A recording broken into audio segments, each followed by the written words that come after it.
it's the way we write articles nowadays, considering the game industry and the different interviews that are being held, and a lot of media nowadays, even if they have a print media, they typically have like a web version of whatever article they write. So if something doesn't fit in the print version, it could always be used as further content on the web version. And I think the team was kind of under that assumption for this interview as well. And so I think this was more like a financial paper that we had to interview for, and it was more like a print media. And I think there's just fewer and fewer places that have a very sort of strict limitation on how they structure their articles. And so it was definitely a learning point for me to understand how many characters and or how many letters need to fit in a certain line of text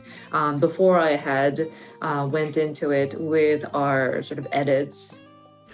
そんな中、宣伝チームから今朗報が届きまして、調整版で問題なく受領いただけましたということで、ありがとうございます。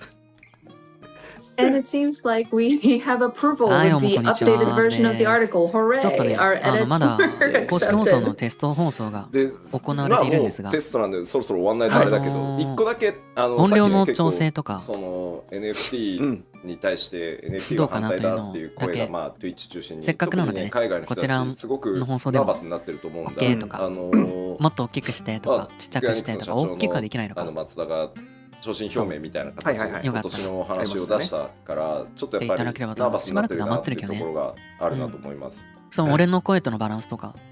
And I do want to touch upon, I know we are doing just our test broadcast, we need to end soon, but we did notice a lot of reactions from especially the Western users about the NFTs, many comments about how you are opposed to NFTs. I do understand that our CEO Matsuda had commented on the concept of NFT in his sort of New Year's greetings, in his messaging, and there may be a bit of sensitivity, a little bit of nervousness happening around the topic.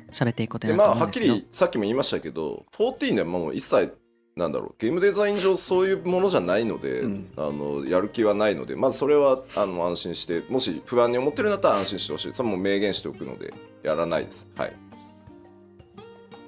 And I did mention it earlier, but based on how Final Fantasy XIV is designed, we don't intend on incorporating any sort of NFT element in the game at this point. So if anybody is worried or concerned about it, I can clearly state at this time that we do not have any intentions to incorporate that into the game.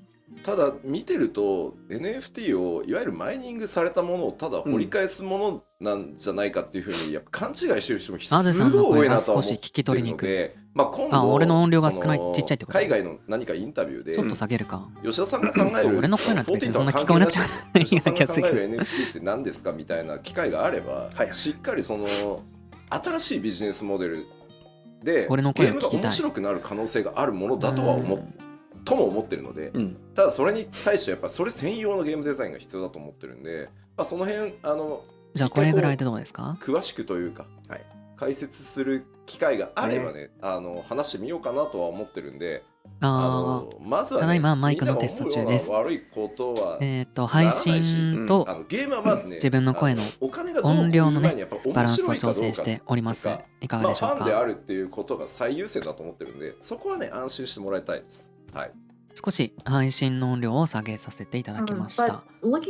いかがでしょうか？多分こんな感じで英語のね同時通訳が入るタイミングでこうやって喋っていくことになりますけれども、今テスト本中なのでね、本編ではないからいい感じです。 OK、 ありがとうございます。少し配信の音量を下げたので、もっと配信のね音が聞き取りづらくなってるとかなければいいんですけど、 And so I would love if there is an opportunity to speak to the subject of NFTs in an interview or something that's なんかテスト放送なのに結構話が盛り上がっててあれ終わらないなと思った。終わらないなって感じ。音量のバランスはいかがでしょうか？大丈夫ですか？聞こえますか？こ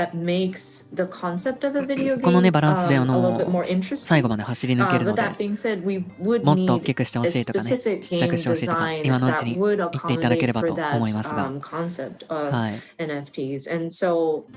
今ちょうどいい感じなのかな。どうですか。いかがでしょうか。I think there's a potential of utilizing it without going in a wrong direction or like a bad direction. いかがですか。And with any sort of video game, I think before we even talk about the financials or like monetary discussions, I think we need to make sure that the game itself is fun and ただいまマイクのテスト中です。Are there fans of the game? And so 音量のバランスいかがでしょうか。こんな感じで英語の同時通訳と一緒に喋るような感じになっていくと思うんですよね、多分。さあ、というわけでどうですか。簡単に言うと14に NFT は入ったり来たりしないので安心してねって話なので以上です。じゃあテスト終わって少し休憩したら本番行きましょうか。はい。But yeah, again, no NFTs in FF14, so don't worry. But yeah, I think that's it for now. We will take a little bit of a break and then we will get into the 公式放送 main 流 part す of 感 the じですか。 broadcast. はい、今回は公式放送をうちのチャンネルでも流す感じでございます。15 minutes, 11 a.m. 本番はこの後15分後11時、午前11時から始まりますので、一旦このままタイムに戻りますが、そのままページほっといていただければ始まりますので、また後ほどお会いしましょう。So we are going back to the cover image, but see you in 15 minutes. では一旦失礼します。はい。See you later. はい、ということでテスト放送終わってね、このタイミングではなんか始めるつもりだったんですけど、はい、ということでテスト終わったということで、音量のバランスはこのまま行かせていただきます。配信中でもね、音量を大きくしてねとかちっちゃくしてねとかあれば、その都度言っていただければ、一応調整はしますので、言っていただければと思いますが、じゃあ挨拶もなしに始まったのでね、先に挨拶だけさせていただきましょう。皆さんおはようございます。おはようございます。おはようございます。今日はファイナルファンタジー14第68回プロデューサーレターライブを見ていこうかと思います。どうぞ皆様よろしくお願いします。公式放送のミラー配信ということで、いくつか注意点をね、先に述べさせていただければと思いますが、本配信はミラー配信が許可されております。公式からね、ライブストリーム上で、公式放送を映しながら、各コミュニティで、同時視聴してもいいよという許可をいただいておりますので、この配信でも公式放送の画面をこのようにね、映しながら、やっていこうかと思っております。適宜ね、こういうのも変えられるんで、そう、大画面で見せろやっていう時にはね、こういう画面に変えていくかもしれませんが、はい。こんな感じでやっておりますので、ご安心して、公式放送ね、開いてもいいんだけど、どちらでも大丈夫なので、こちらだけでもね、音声も映像も流れますので、見ていただければと思います。ただ、配信の都合上ですね、ミラー配信という都合上、何が映るかわかりません。こちらとしてもね、何が映るかわからないというのと、終了の時刻もわからないということなので、ご視聴の際は、自己判断でというか、そんな感じでお願いできればと思います。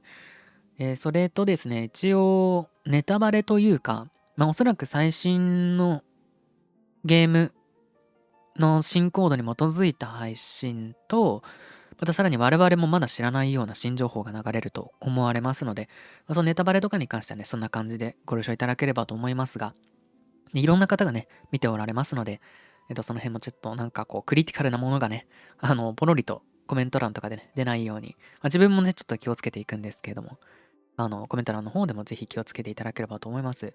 今日ちょっとね、コメント欄の方に、別に大したことは書いてないんですけど、普段ね、うちのチャンネルにコメントしてくださってる方だったらね、全然気にするようなことではないと思うんですけど、一応なんか注意事項的なものもね、書いといたっていうか、いつも使ってるやつですね、あるので、そちらもなんかちらっと見ていただければいいかなと思います。はい、ということで、PLL 第68回ということで、今後の10年について語るらしいので、今後何が起こるかみたいなね。これうち音量 BGM 流れてんだけど、これ聞こえんのかこれ。聞こえてるこれ。なんか BGM の音量とマイクの音量のバランスおかしいよな、これな。まあいいや。まあみんなの細かいぶれないように。ですね、かすかに後ろで BGM が流れてるんですけど。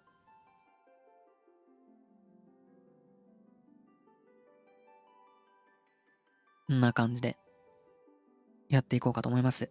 で、今回多分そういう大きな発表があるので、同時通訳がありました。テスト放送でもあったので、本配信でもあると思うんですけど、基本的には自分はそのモルボルさんとかヨシピーとかが喋ってる時にはあんまり喋らないようにして、まあ、悲鳴とかが漏れ出てるかもしれないですけど、ヨシピー何歳なんだろうね、10年後。もう40代後半ぐらいじゃないのかな、多分。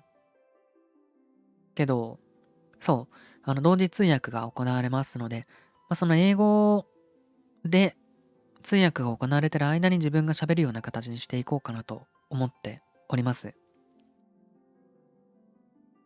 こんな感じで、自分のね、声が被っていっても大丈夫だよという方は、よければね、こちらでミラー配信を行いますので、見ていっていただければいいかなと思います。うん。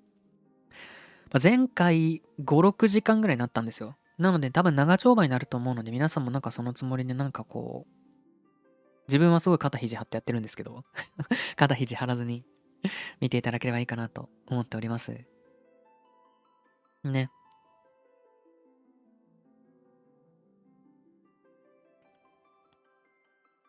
吉田直樹。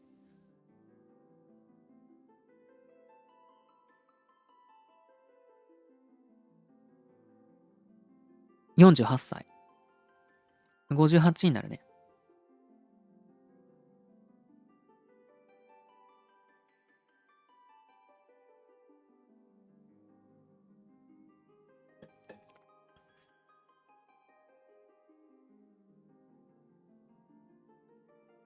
ちょっと待ってね。じゃあ今自分、テスト操作がちょうど今終わったところなので、自分も、ねちょっと配信の準備とかをしていこうかと思いますが、音量のバランスいかがでしょうか？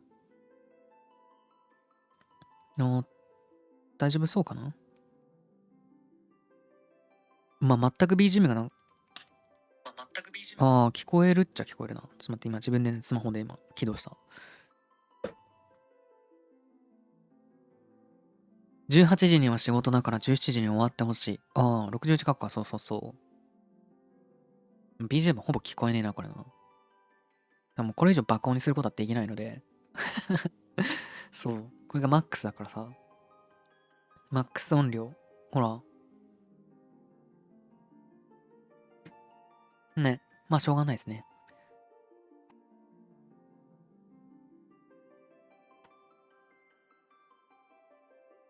まあどうかな。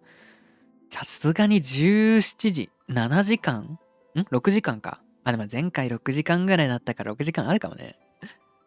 そう。特にその同時通訳あると長引くことが多いので。うん。ね。長丁場になると思うので、よかったら、まったりと見ていっていただければと思います。このアートのイラストはあれだね。アートのイラストはちょっとなんか、英語が2個混ざってるわ。この二重のイラストさ、各ジョブの英風だね。真ん中にヒロシがいて。これがナイトの英風だもんね、今回の。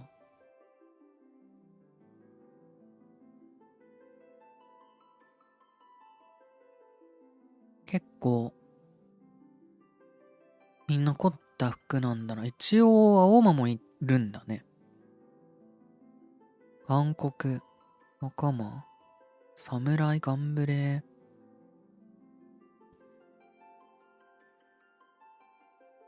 これ何？これ戦士か。これ。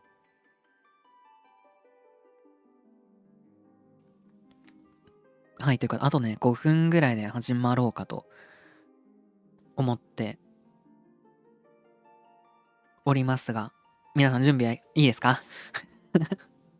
皆さん準備はいいかな？ちょっと最初にね、ちょっとテスト放送で音量とか上げ下げしたんですけれども、音がね、ちっちゃいよとか大きいよとかあれば、適宜言っていただければと思います。今ね、BGM クソ小さいんですけど、多分実際に配信が始まったら音量のバランスは元に戻ってるんじゃないかなと思いますのでね。いやー、みんなおはようございます。おはようございます。起きれた？土曜日の朝からこんな早起きするなんて、自分は結構珍しい。まあ別に自分はあんま曜日関係ないけどそう、そもそもね、早起きするのが珍しいんだけど。まあ長丁場になると思いますよ、多分。いやでも何を話すのか全然なんか予想つかないんだよな。今後の10年、何が敵になってほしいとか、その話が完結して、そうだからネタバレとかもいっぱいあると思うから、ぜひね、気をつけていただければと思いますよ。朝食も食べてバッチリだ。朝ごはん何食べました皆さん？自分はね、うどんを食べました。うどんとレッドブル。最近うどんハマってるんだよね。うどんうまいよ、うどん。みんなうどん食べた方がいいよ。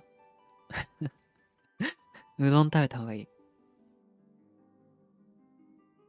ジョブ調整とかも語られんのかな？どうなんだろう。今回そういうなんか細かいことは語られないのかな。6.12 のコンテンツについてとかも語られんのかなと思って。そう。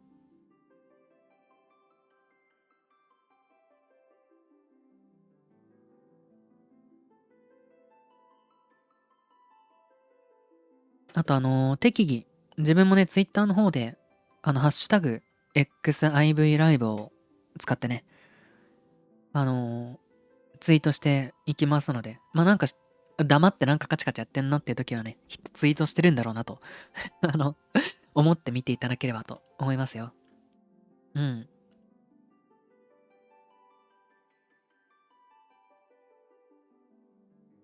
ツイッターも開いて、YouTube も開いて、コメントもね、一応これ全画面にしてあるんだけど、別でコメビューを開いてるので、コメントも一応見えております。この配信じゃなくて、本配信の方のコメントも見えておりますので、なんか謎のコメント拾ってたら、本配信の方のコメント拾ってるんだなと思っていただければと思いますが、もうすぐ始まるのでね、今一度注意事項と挨拶をしていこうかと思いますが、おはようございます。皆さんおはようございます。朝からね、来ていただいてありがとうございます。この配信は、ミラー配信が許可されておりますので、公式放送の映像と音声が一緒に流れます。音量のバランスいかがでしょうか？配信のミラー配信という都合上、何が流れるかは自分にも分かりませんので、その点だけご了承いただければと思います。コメントの方とかでもね、本配信の方への、なんか、コメントとか、こちらでね、自分と会話してもらうときには、とりわけ、ネタバレやら、暴言やら気をつけていただければと思っておりますが、多分ね、普段からうちの配信に来ていただいている方はね、大丈夫だと思うんですけれども、何が起こるかわからないよということだけね。そう。あと2分で始まりますので、よかったら楽しんでいければと思います。お祭りなのでね、みんなでワイワイやってる聞ければいいかなと思っておる。音量が小さいのだけちょっと気になりますね。いや、だんだん BGM の冷圧が上がってきた。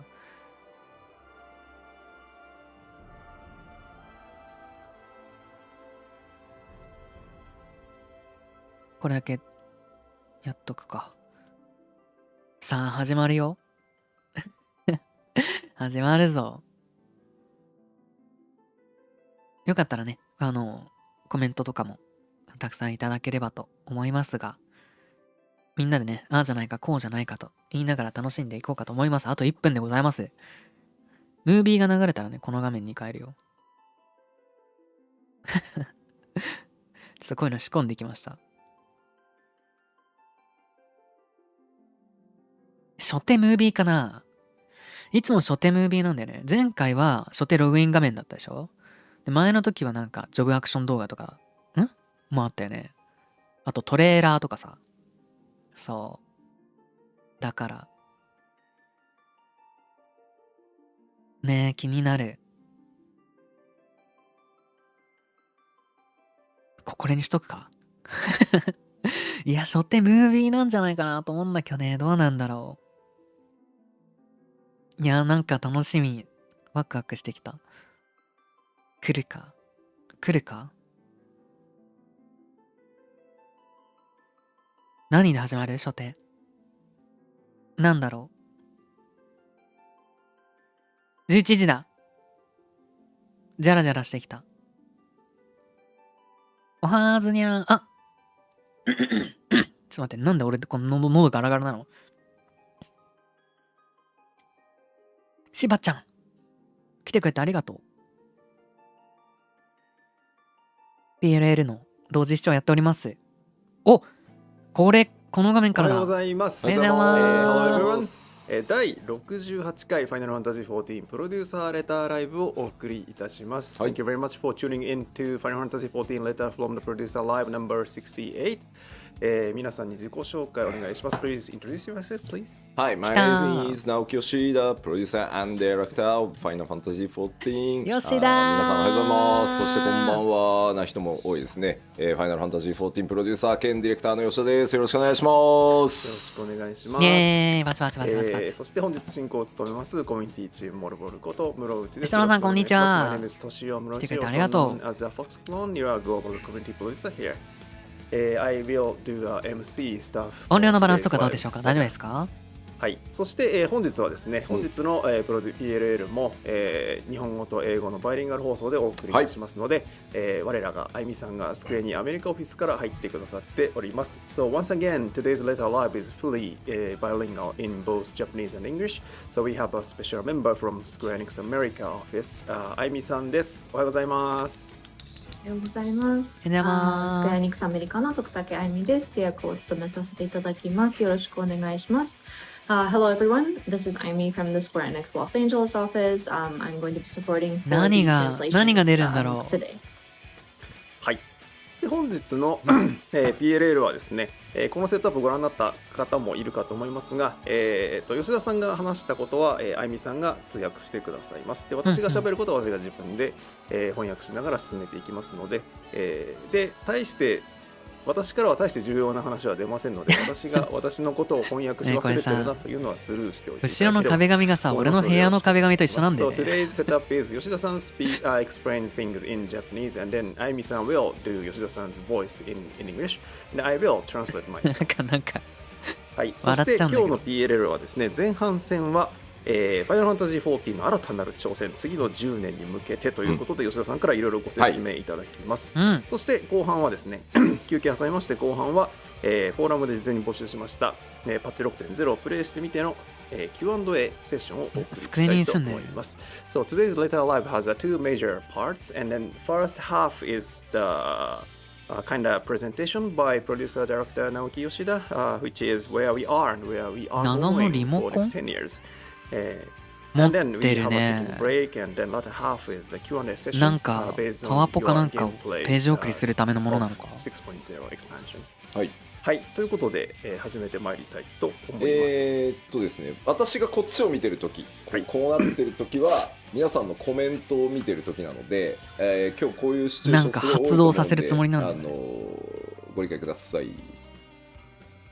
So you might see me turning my head sometimes when I'm speaking, but I am actively looking at the comments that people are making as they watch the stream. So you may see me turn this way, but I am still participating. So just wanted to let you know. まあちょっとね、日本のコメントでね、この手の通訳放送はテンポ悪いんだよなって言ってる人いるんですけど、まあグローバル全体でねお届けしているので、吉田の長い話をですね、あいみさん一生懸命ね通訳してくれてるんで、そこはね、それを言われると我々ちょっと悲しくなるんで、そういうまあファンフェスのステージぐらいで思って見てもらえると嬉しいかな。コメント気をつけてくださいね。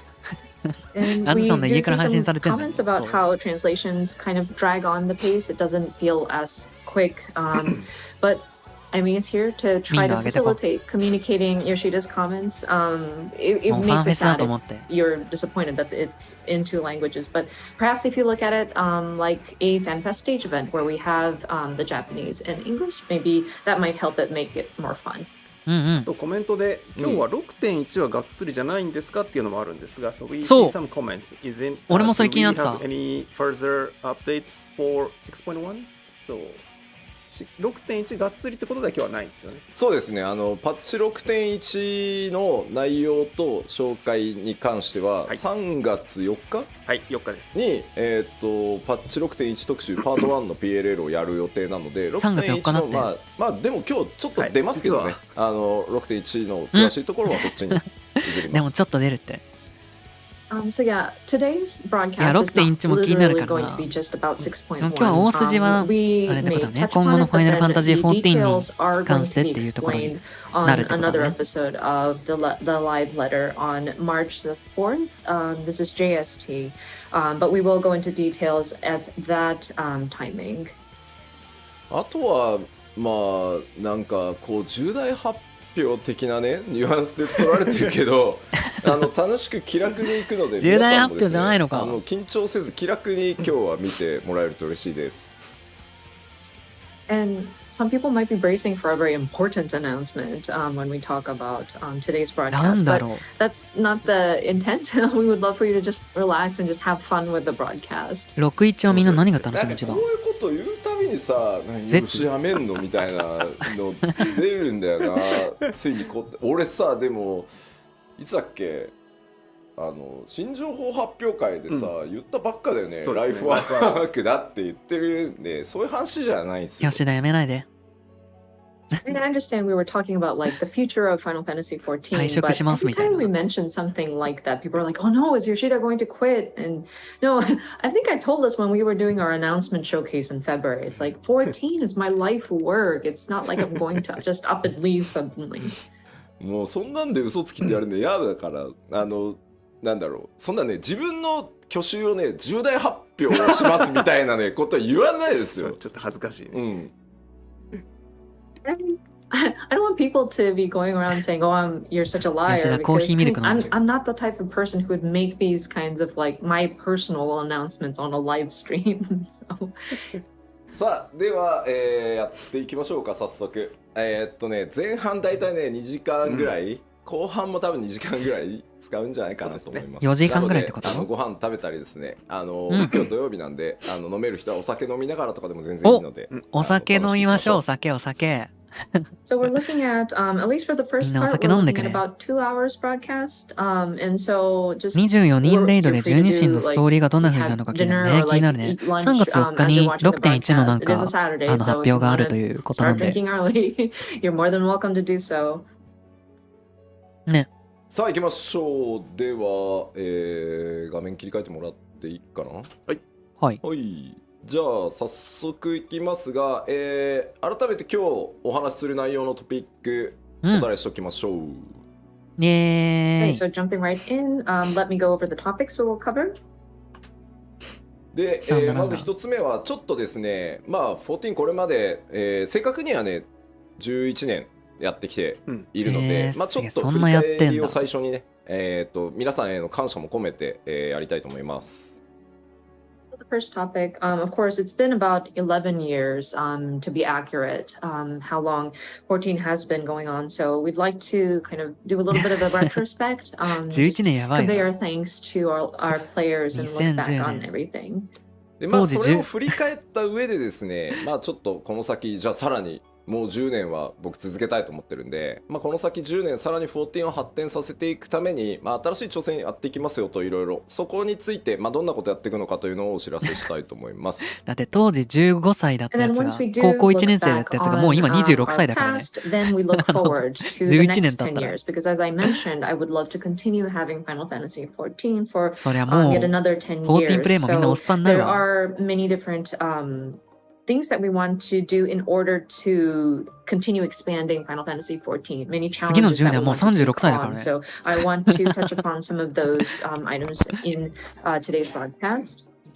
でここまでいったら1回休憩を挟んで、放送の後半として3つ目、パッチ 6.0 行月のフィナーレ、プレイしてみて何かありますかというので Q&A 事前に質問募集していましたので、それに対していろいろお答えしていこうかなと思ってます。ネタバレになると思うんで。And then once we do that, we will have a break in 60 between, まだやっ and て then ない人 it'll は気を go つけた方がいいかも into しれ the ない。 latter half of the show where we kind of asked the players, what did you think after playing 6.0? And so we will do a bit of an Endwalker Q&A.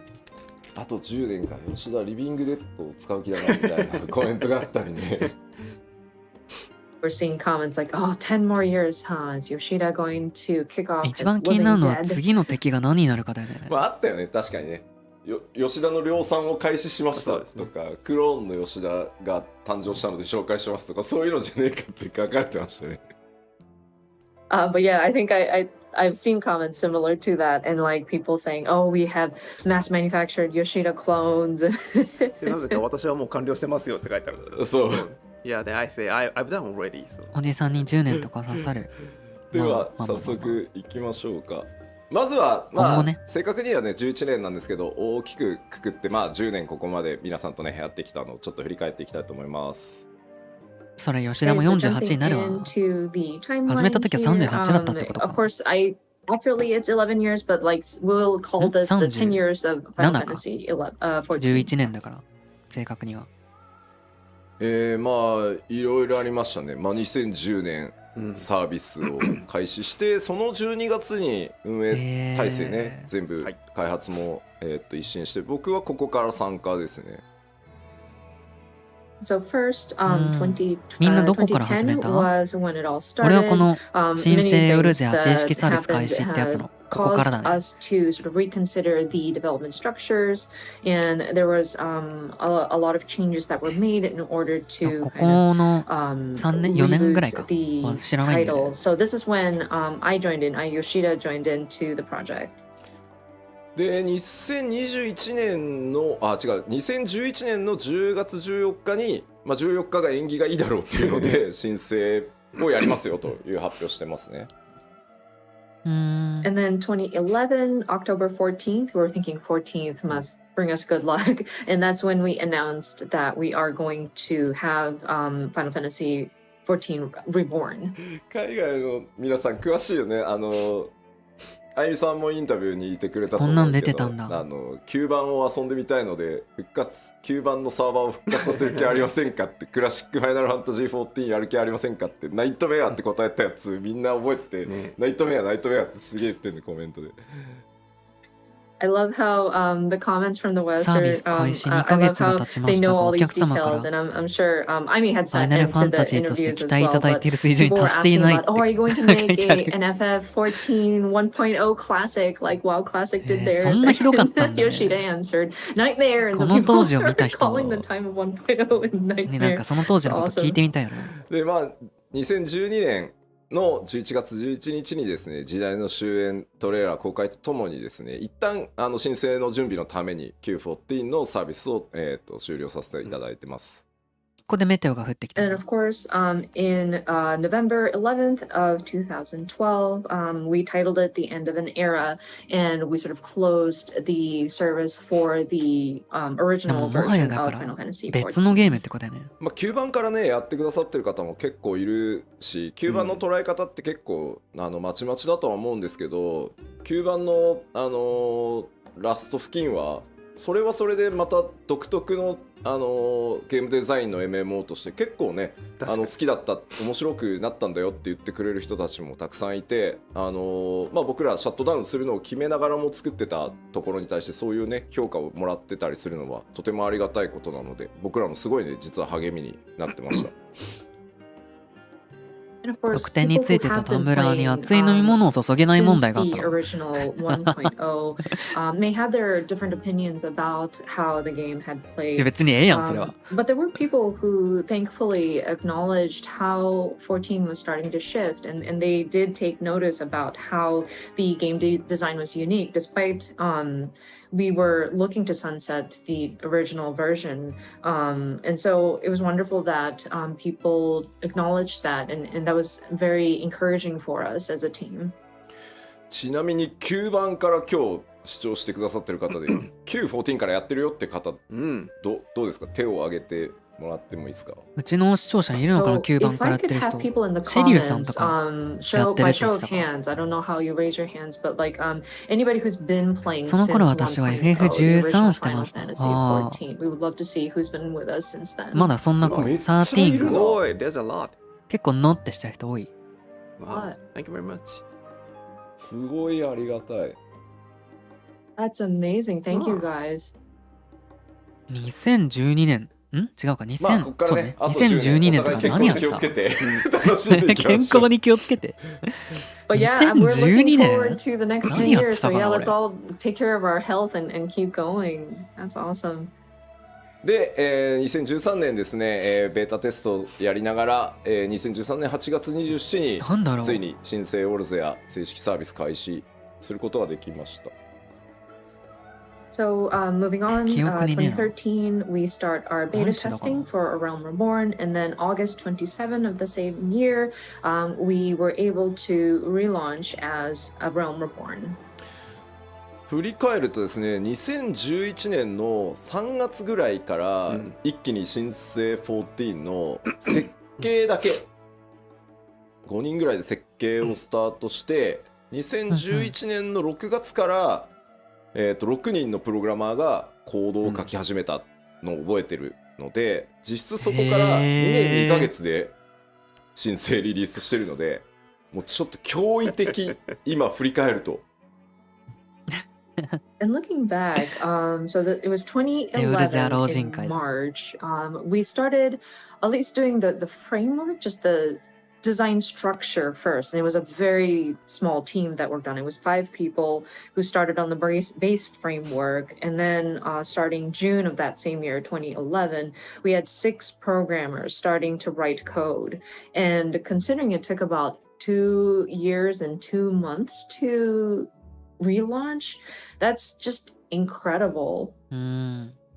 で、念願だったですねファンフェスっていうのを2014年の10月からですね、スタートすることができました。ファンフェスってこんな早くからやってんだ。And of course, by 2014, October, we were able to hold our very first fan festival. That was something that we really wanted to do. すげえ。初めてやった北米のファンフェスの基調公演でステージに上がった時の大歓声でですね、もう足が震えてI still remember it today. The first time we did our fan festival, and we started out in the North America region. And when I took the stage to do my keynote presentation, and just the cheer that I received from the audience, man, my legs were shaking when I was up there. で初の拡張であるヘブンズワード、2015年の6月にリリースして、その後の8月に、全世界累計登録者数が500万人を突破したと。And then next we were able to launch our first ever expansion pack, Heaven's Word, in 蒼天から始めましたとか、and then soon after グレンから始めましたみたいな 5 million 人もいっぱいいるもんね。registered players. でこのあたりはですね、我々開発チームもですね、高難易度って言われてよしやっちゃうぞって言ってキリッキリなのをやったらですね、いや難しすぎんだろってなってですね、我々もいろいろな失敗を繰り返しつつですね、そうだね、今につながってる本当重要な時期だったと思います、ここは。アレキサンダー起動編のこと忘れねえぞ。This is around the time when people were starting to climb 3ヶ月クリアできなかったんだよ。 higher difficult content, and the dev team got so excited about, oh yeah, you want difficult? And so we gave you a really tough ヨスピンの今日の服も特定されてんのマジ？ And people started complaining now about, oh no, this is too difficult, Yoshida, this is too difficult. And so we were trying to find that balance. It was trial and error trying to get to that nice balance. But I think it was really important that we're making that conversation. なんかジャケットかなんか。僕は人生の格言の一つをね学んだんですよ。どうせ5万ぐらい。皆さんにはいやちょっと簡単だったなって言われるぐらいがちょうどいいんだなと。そうだね。And it was then that I learned this very valuable lesson, which is I think it's best to keep the difficulty where the players would walk out of it saying, that was pretty easy. で、グレンのリベレーターを発売したのが2017年6月で、この辺りからようやくこうバトルコンテンツ以外の、そのもう14の世界に住むみたいなことをより具体化していけるようになったのがこのぐらいの時期で、それがね、功を奏してですね、登録者数がこの時点で1000万人突破と。すごい。And then, of course, Stormblood released in 2017 June, and we started looking at でもそのなんかせい various で、そのせい other でという types of か、content aside from その今の battle and ノーマルレイドがあ combat, って霊式があって、さ content らに that would 絶もあってみたい involve な the feeling of living in the world of 形 Final 式がね、 Fantasy XIV. And I think that 確立されたっ really て感 struck じだ a よ chord ね。 with people. People were resonating with it, which thankfully got us to our registered player number up to 14 million players. 思い出されるグレンのリベレーター初日のねラウバーン透滅戦すごかったですね。And I still remember when Stormblood first launched, Rauban Extreme in the Niners. ありましたね。ラウバーあった And な。 I think we all remember that. あの失敗があってね、今の安定したキューイングシステムがあったりするからね。But I mean, with その even 頃 with 私は that failure, FF15 we してました。 learned 全 from 然 it, 14やらん and や we ん。 were able to build a much better queuing な system. んで1個通りそして過ぎちゃですね、った2018年になると、全世界登録者数が1000万人を1400万人を突破して、2019年には、1600万人を突破と。すごいよね。ありがとうございます。ゲームするってレベルじゃねえ So ぞ。 I'm sorry, this is where we hit 14 million is 霊式を多くの人 August. が And then ないものとして moving 扱われてしま on, ってるって we いうスピーが言っ reached た時は16 million players そう by ね。だから結 2019 局 May. So thank 進 you ま so ない much となん for か all the players that are staying やん with なくなっ us. ちゃうんだよね。うん。そして続けてですね、2019年に、漆黒のヴィランズを発売し、その年末にはですね、全世界累計登録者数が1800万人を、すごい突破となりました。難しすぎてもだるま。 And moving on, we released Shadowbringers in 2019, and soon after, we surpassed だい 18たい million 年間 registered 200万からplayers. 300万ぐらい入ってんのか。数字に漆黒の関して目すごいね、言うと、確かに。単純に数字だけをこう見いや、だってていくと、漆黒面白かったもん。なんていうの、増えるペースっていうのうんがばらついてるように見えるのかもしれないんですけど、うん実は体験したことのある人が増えれば増えるほど、新規が当然減るんですよね、はい、パイが決まってるところから新しい人を呼ばなきゃいけないので、だからここまでの数字になってるのにさらに数百万増やしていくっていうこと自体はとてもすごいことで、これは本当ね、開発運営チームの努力もそうなんですけど、マーケティング PR チームが、コミュニティの皆さんと一緒になって達成してきてる数字なので、本当にこれはね誇らしい数字だと思ってます。だってオンラインゲーマーってさ、世界中に何人いるか、今そのヨシピーがさパイは決まってるって言ってたけどさ、切り分けていくわけじゃん。1個のパイの中から、これは14の分、これはなんかワールド・オブ・ウォークラフトの分とか、これはドラクエの分とかって取り合いなのにさ、まだまだ増えてく、どんどん増えてく、すごいよね。どうなってんだ。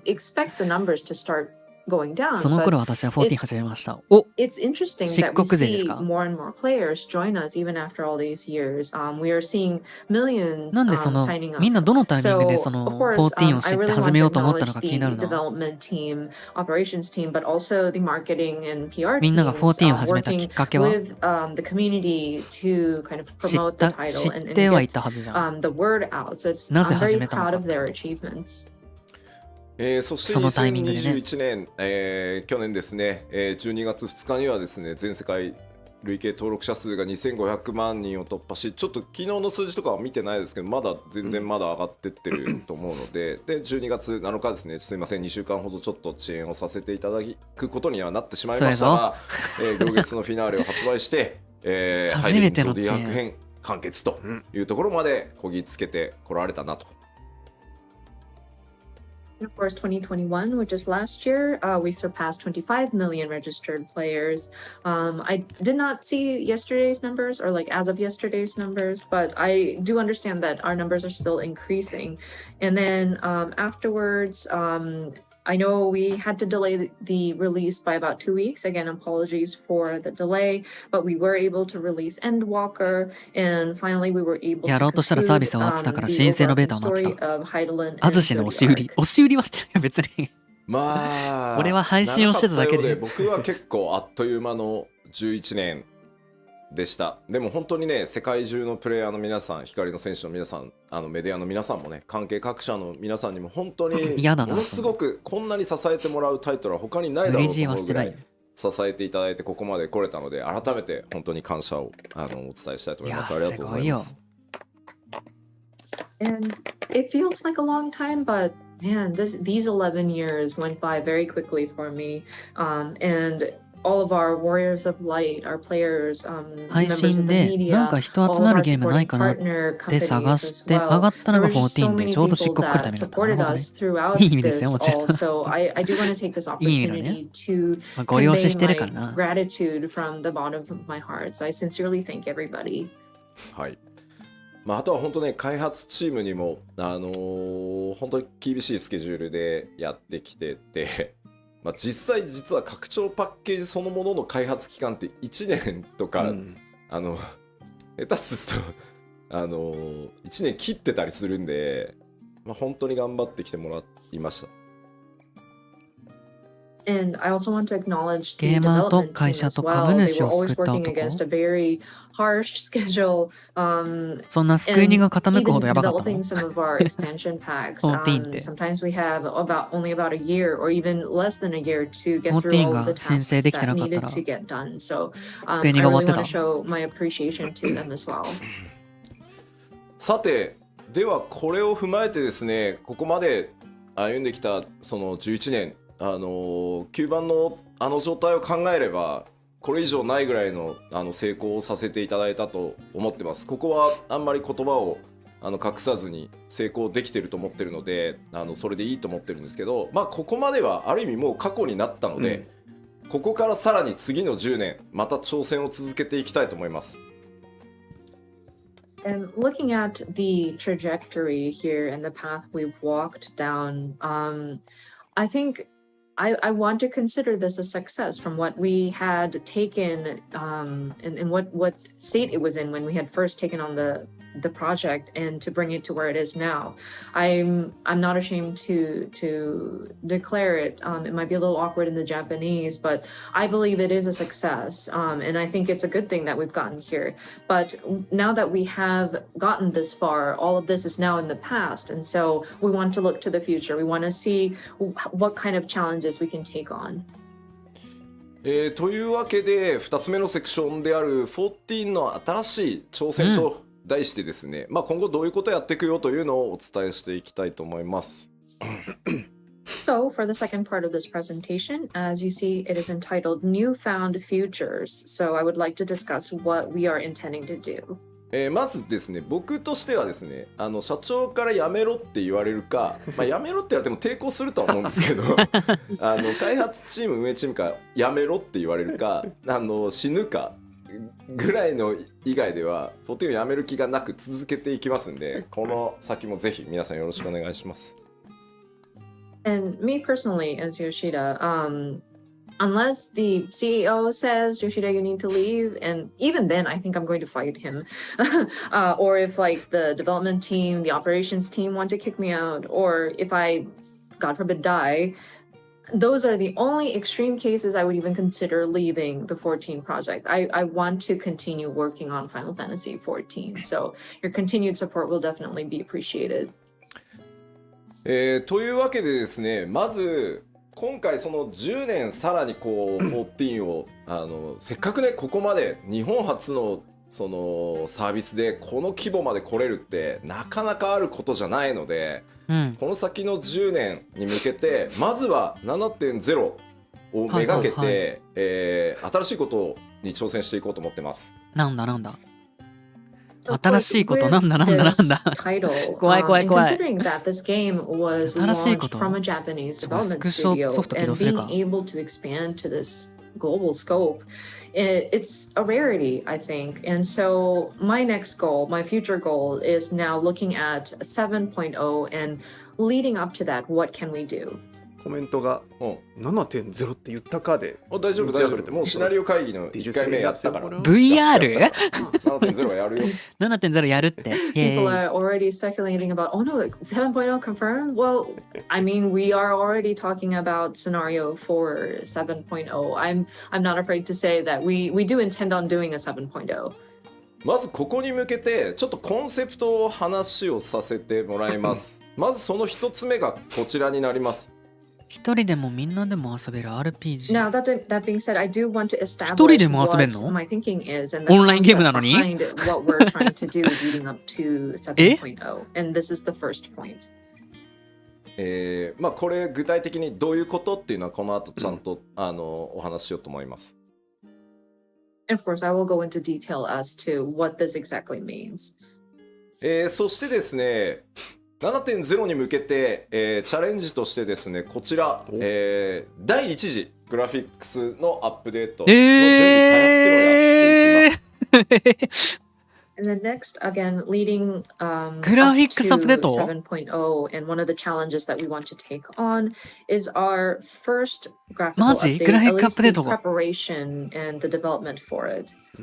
まあ、なんで第一次ってついてるかっていうのも後でね、このはいはいはいはい項目の掘り下げでちょっとお話しようと思います。And of course, when we dive into each of these different points, I will touch upon why we are calling this the グ first ラフィック進化 graphical 嬉しい update. な。まあ一応先に言っとくコメントが結構多いんで7.0 で PS4 が遊べなくなるってことはないです。それはないのでお約束します。7.0 でも PS4 は使えるらしいです。I do want to clarify though, because I am seeing a lot of comments wondering じゃあ about this. 8.0 では無理だな。This does not necessarily mean that we are ceasing the support for PS4 as of 7.0. So I do want to clear that out first. まあもう10年前のゲームだからさすがにね。そしてですね、今日3つ目、グラフィックがせっかくなのでパッチ 6.x シリーズでどんなことをやっていくかというのもお知らせします。And then the third point, I mean, since we are here, I would like to take the opportunity to cover what we are planning to do throughout the 6.x series as a sort of roadmap. はい、では各項目、詳しくよりお伝えしていこうと思います。Okay, diving into the details. まずコンセプトの一つ目ですね。一人でもみんなでも遊べる RPG へ、さらなる進化をしていきますと。So our first concept, an even better RPG, alone or with friends. これ何かというとですね、読んで字のごとくなんですけど、そのファイナルファンタジー14一応ジャンルとしては MMORPG って呼ばれてます。So I mean, it is what it says, of course, but yes, I understand that Final Fantasy XIV as a game genre would be categorized as an MMORPG. そこでですね、僕この11年ファイナルファンタジー14をやってきて、世界中のプレイヤーの皆さんとイベントだったりファンフェスも含めてですけど、本当たくさんのゲーマーの人たちと話をしてきました。And of course, throughout the 11 years of doing Final Fantasy XIV, we did various events, gaming events, including Fan Festival, and I had the opportunity to speak with the different gamers. そこでですね、あとそのマーケティングチームに市場調査とかをしてもらって、これね定期的に拡張のたびにやってるんですけど、やっぱりそこで出てくる答えっていうのが、なかなかブレイクスルーできないなっていうのがあったりします。And of course, I would have my marketing teams perform market research as well. And this is something we regularly do when we start to plan for upcoming expansion packs. And with the information that we receive, and there's always like a question that we never seem to find a way to break through. 2つあって、1つはファイナルファンタジーシリーズ大好きなんだよ、すごいファンなんだ、全部やってるよ、ただし11と14以外ねっていうのがめちゃくちゃ悔しい。So there's actually two, and one of them is オンラインゲームだからやらないっ there's て a いう lot of players that 人がいる love ってこ Final と。 Fantasy, and many that claim 俺 they've 逆に played all of the FF Final やったことなく Fantasies てオンラインゲームだからや except ったんだけ for ど。 11 and 14, which 逆 is だろ。 very frustrating. 逆じゃないの？まあ11もね今かなり、アップデートをかけてかなり大部分ねソロで遊べるように快適にしてますが、14はさらにその先へ行きたいと思ってます。And of course, we are paying attention to Final Fantasy XI players as well, and we've made various updates. I think it has become very solo friendly recently, but with Final Fantasy XIV, we want to go beyond that. あとはこうもう一つはですね、オンラインなんだよね、めんどくさい、人と遊ぶの嫌、なんかこう人間関係作るの嫌っていうのがですね、やっぱりナンバーワンなんですよね、そのプレイをしない理由っていうところで。The second point we are trying to reach a breakthrough is people who comment about, oh, online play, I don't want to deal with having to play with other people. I don't want to develop relationships online. And that's actually a very large reason, if not the number one reason, many players kind of hesitate playing 14. だから10年かけて MMORPG っていうジャンルじゃなくて、一人でもみんなでも遊べる RPG っていうジャンルにしたいと、14を。So what I want to do here is spend the next 10 years and break out of that MMORPG category. I want this to be an RPG that can be enjoyed alone or with friends. まずなので、7.0 でまでの間、フェイスシステムの大規模アップデートっていうのをやっていきます。So, as a lead up to 7.0 or until that time, we will continue to make updates to the trust system. パッチ 6.1 から 6.5 までの5つのメジャーパッチで全メインクエストの必須 ID と4人用の透滅戦をすべてフェイス対応します。As it says here, trust compatibility for all main scenario dungeons and for player trials to be added in patch 6.1 through 6.5. まあ順次なのでね、パッチ例えば 6.2 とかを見ると中途半端なところまでしか対応されてないとかいうことがある可能性は高いんですけど、それにね怯えているといつまで経ってもできないので全部一気には不可能なので、なのでこの 6.1 から 6.5 つまり 7.0 までの間を次に飛び上がるためにもうどんどん順次やっていくという期間に当てさせてください。オンラインだから14できなかった。And オンラインっていうのが手出しにくい。そうなんだ。オンラインだからやんないっていう人もいるんだね。implementation. And so you might look at オンラインゲームしかやってこなかった人間だから。6.2 and you might notice that maybe not all of the dungeons have been supported with the trust system compatibility. But if we are afraid to make progress and be just in the middle of work in a certain major patch update, we won't be able to make progress. I think it's impossible to do everything at once. So we are trying to address this as we can, and we're looking at this as a preparation for 7.0. いや、それはそれで熱いな。 それはそれで熱いな。ストーリーの時は NPC といって、その第1弾となるパッチ 6.1 では新生オルゼア編のうち、2.0 範囲をすべて対応します。So the first implementation, patch 6.1 will make a realm reborn, で、 and this 周 is 回する just 時に patch は 2.0 他のみんなと行くみたいな and the 遊び分けもできるし scenarios ね。 duty 自分もメインストーリー become 進めてる時は trust ね compatible. 一人でやりたいからそしてフェイスですね、で行くし、それに伴って一部初期のですねメインクエスト ID とか、透滅戦もリニューアルします。うん。 And then further improvements will be made to some low-level main scenario dungeons and trials. でちょっと注意なんですけど、蒼天の石ガルドに入ってからの8人透滅戦ストーリー上に出てくるあれらはちょっとやっぱりコストを全見積もりしたんですけど、どうしてもこう 6.1 から 6.5 までの期間では対応しきれないので、8人の透滅戦に関しては 7.0 以降順次対応していくつもりです。You may see the disclaimers on the bottom, but for the 8-player trials, especially those with the Heaven's Word expansion. I'm afraid we are unable to update it at this time. We tried to calculate all the cost and the resources that it would take for us to address all of this within that sort of 6.1 through 6.5 timing, but I'm afraid we would be unable to allocate the resources for it. So we will get to it after 7.0. Yeah, these updates will be considered for 7.0 or later. まあもちろん皆さんご存知の通り、その通常のねマッチングがなくなるわけじゃないので、あくまでストーリーを一人で進めていきたいっていう人のための機能なので、レベリングルーレットだったりねマッチングっていうところはそのまま継続していくので、そこはご承知おきください。ね、やりやすくなるし、なんかストーリーの没入感上がるよね。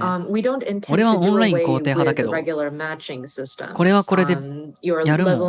Dungeons and queue matching in duty finders will still be active and available. These trust compatibility is primarily for those who have a strong desire to play through these story dungeons on their own.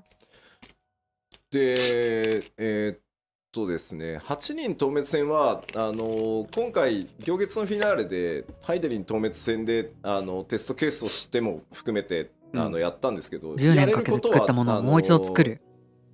新規とサブキャラがはかどる。確かに。まあ相当やっぱりコストがかかるっていうのと、ギミックから調整していかないといけないっていうこともあって、まずは数の多い ID から優先させていただいてます。あとはね、8人なんで責任判のかかり方がちょっと減るんで、やっぱりここは逆にマッチングの面白さみたいなところも味わってもらいたいので、一旦7.0 以降にさせてください。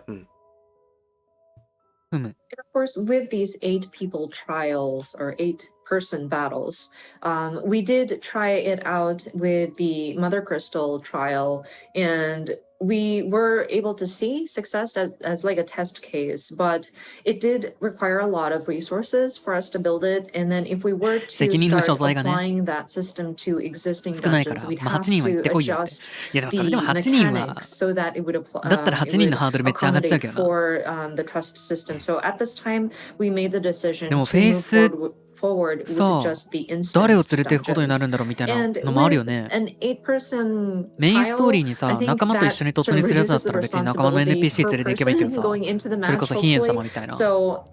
We're hoping that players would still jump into 行月申請始まったばっかの頃とかさ、駆け出し冒険者だから仲間とかいないしさ、その辺のやつスカウトしていくってこと？それとも国家団とかの人が手伝ってくれるみたいな。リテーナー連れてけってか。ちょっと注意なんですけど、はい、まあどうしてもフェイスっていう呼び方をすると、暁といけんのかなとか、そうNPC といけんのかなってイメージがちょっと強いと思うんですけどストーリー上こうそのマッチングでしかいけないからこそ、じゃあ俺は他のことをやってくるみたいなのでこうみんなちょっといなくなったりとかしてたと思うんですよ。あれまで全部変えるはさすがに無理なので特に序盤とかは冒険者ギルドのメンバーだったりとか、暁の光のなんだろう、こう光の加護を持っているであろう他のメンバーみたいなイメージで組むケースが多いです。And I want to make another point of caution here. Whenever we say trust compatibility, 招待の部下連れていくのも熱いね。That, oh, can we go into this dungeon with members of the Scions? ホーリーボルダーさん。or any sort of named その辺の冒険者とか、暁のメンバーとか、ギルドの人とかだって。リットアティンの緊張感高まるね。ホリボルだ。ホリボルかもしんない。The warrior of light goes into a dungeon and say somebody goes up and say, oh, I'm going to take care of matters over there. そうだよね。だから万神戦とかはあれだよね。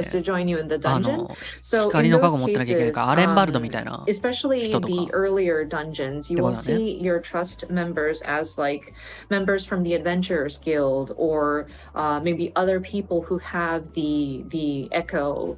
いやなんか暁の他のメンバー一緒に行けたら熱いな。なんかリオルさんとかさ。まあ、キーになるストーリー上のキーになるポイントで。まあこいつはやっぱり本当はダンジョン一緒に行ってほしかったなってプレイヤーの皆さんが思ってるようなポイントはシナリオ一部カットシーンも含めてちょっと変更してでもできるだけそれにまあ添えるように、本当にゼックと対峙するときはエスニアンも行って欲しかったなみたいなやつはできる限りそういうシチュエーションはなんとか対応していこうと思ってるので、一部ねそれもちょっと変更する部分があるかなとは思います。全部は無理なんで。そうだよね。じゃああれじゃん。なんだっけ最高あれじゃん。ニーズヘックンのとこにドラゴンゼアリー。ドラゴンゼアリー多分あれじゃん。フェイスで言ったらエスティニアンと一緒に行けるかもしれない。extreme cases, うわ、それは熱いな。key points, the team will make some adjustments. We may have to change part of the script so that it'll make sense for the character to join you. あれは別動隊だから。An example I can come up with off the top of my head is probably the Nidhogg battle. I'm sure a lot of people would have thought like, oh, it would have been nice to have Estinian join as part of the Trust NPC. So we're considering having that available. So there may be some content that accommodates for certain NPCs to join you. I'm afraid we can't address all of them. We can't make it happen with all of the dungeons. So your understanding on that would be appreciated. そしてですね、ごめんねちょっと長くて、6.1 特集パート1の時にまた詳しくお話ししようと思いますが、新生オルゼアの後半って結構今のレギュレーションと違ってしまってるこうダンジョンとかが多いので、かなり手が入ってますいろいろ。And of course, with the details of 6.1, we will have a dedicated live letter for that, and I will delve into details at that time. But I do want to mention that much of the content, especially in the later half of ARR, differ in how the regulation is set up. So there are changes that have been made. 例えばトトラクとかの、ドゥーンってなってヘビースローがかかるヘビーがかかる床とかなくなってます。トトラクのヘビーヌはなくなんだ。The thousand miles of Totorak, and you step on those like poison floors, and all of a sudden you are hit with heavy or slow. We're actually getting rid of that. あとはちょっと Q14 から申請するのに急いで作ってちょっとライティング良くないなとかいうところのダンジョンもちょっと絵的な調整もそれなりにやってます。And there are also some aesthetical changes that we wanted to make.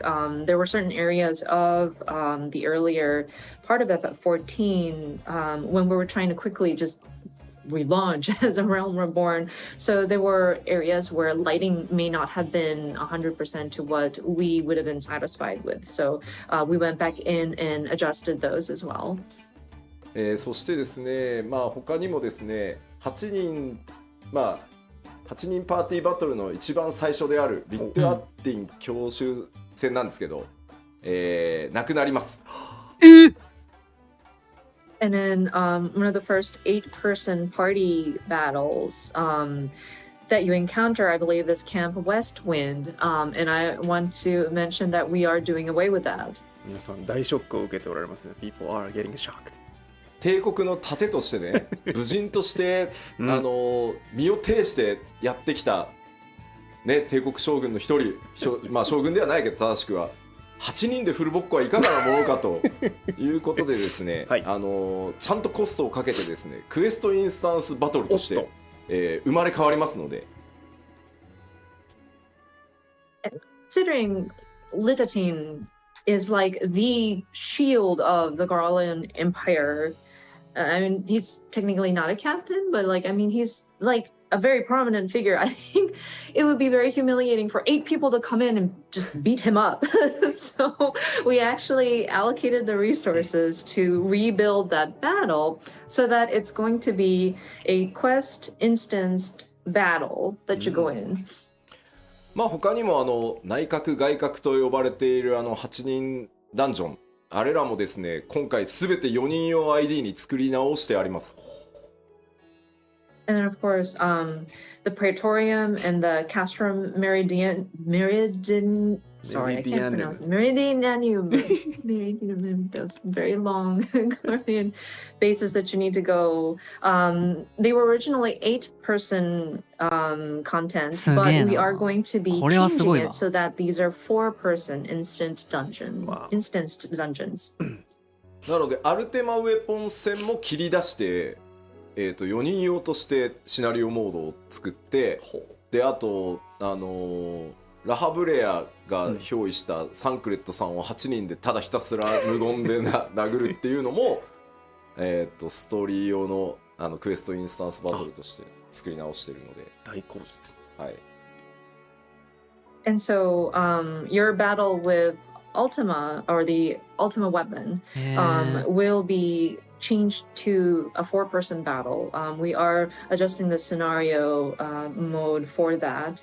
And then where you go in and silently beat up La Habrea, aka Thancred being possessed by La Habrea, is also going to be adjusted so that it's like an instance during a story quest.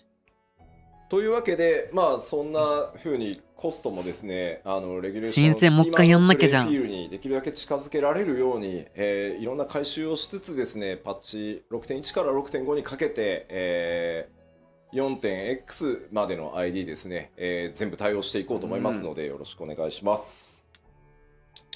So, yeah, in a nutshell, we are going in and making many adjustments so that it fits with kind of follows suit better with how the game feels at this time. So throughout patch 6.1 through 6.5, we will be looking at the various content up to the 4.x series, the different instance dungeon to make adjustments. さあ、ではこのセクション以上で次へ行きたいと思います。やば。Okay, so moving on to the next section. 2つ目の新しい挑戦ですね。この、6.1 から 6.5 までの期間、まあ、7.0 リリースまでの期間を使ってですね、まず、長期運営やっていく上で第一次のグラフィックスアップデートを、裏でね作業させていただきます。もう一回遊べるね。もう一回遊べるドン。Concept, and again, this is going to be the preparation that we will be doing throughout patch 6.1 through 6.5, leading up to the launch of 7.0. It is a long-term, or like preparations for long-term こうや operation って of ま the た game. 非化線 And 老人会が we want to be はかどるん doing だな。 this in the background. 昔な、 but, リッターティーは8 we'll be 人でな preparing for っ our て。first graphics update.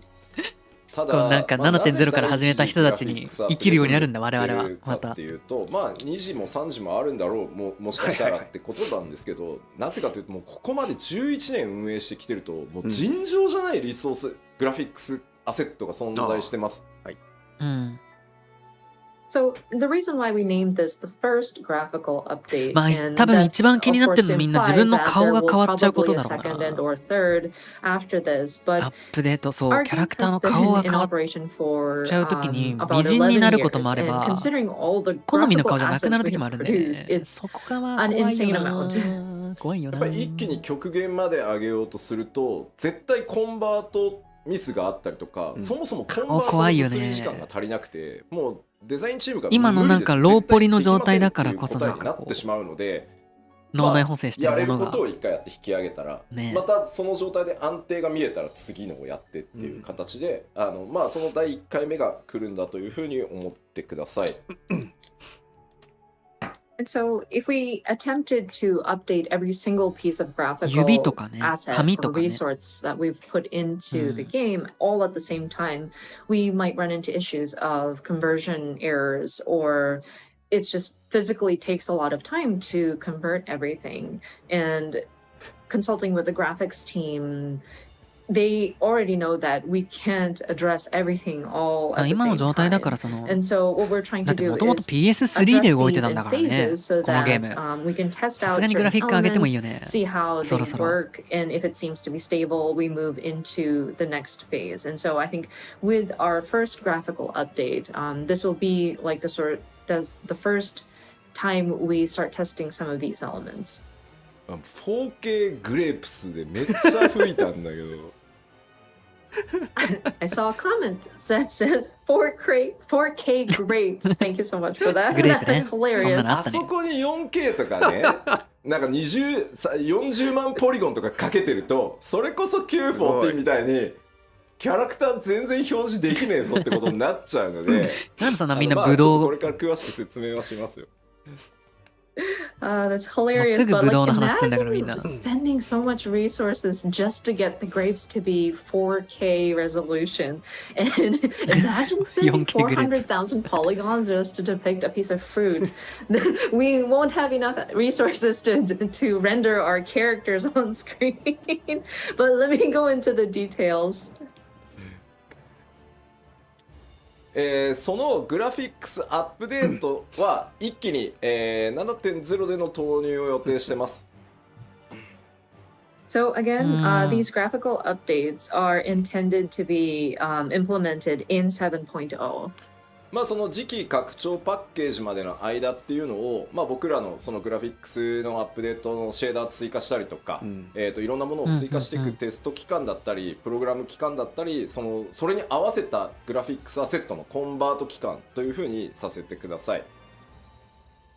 So until 7.0, this will be, again, our preparation period. So this is where our team will be testing out various additions to the graphical elements, including different shaders. We'll probably need to write more programs. This is where when we're going to be doing our asset conversions, etc.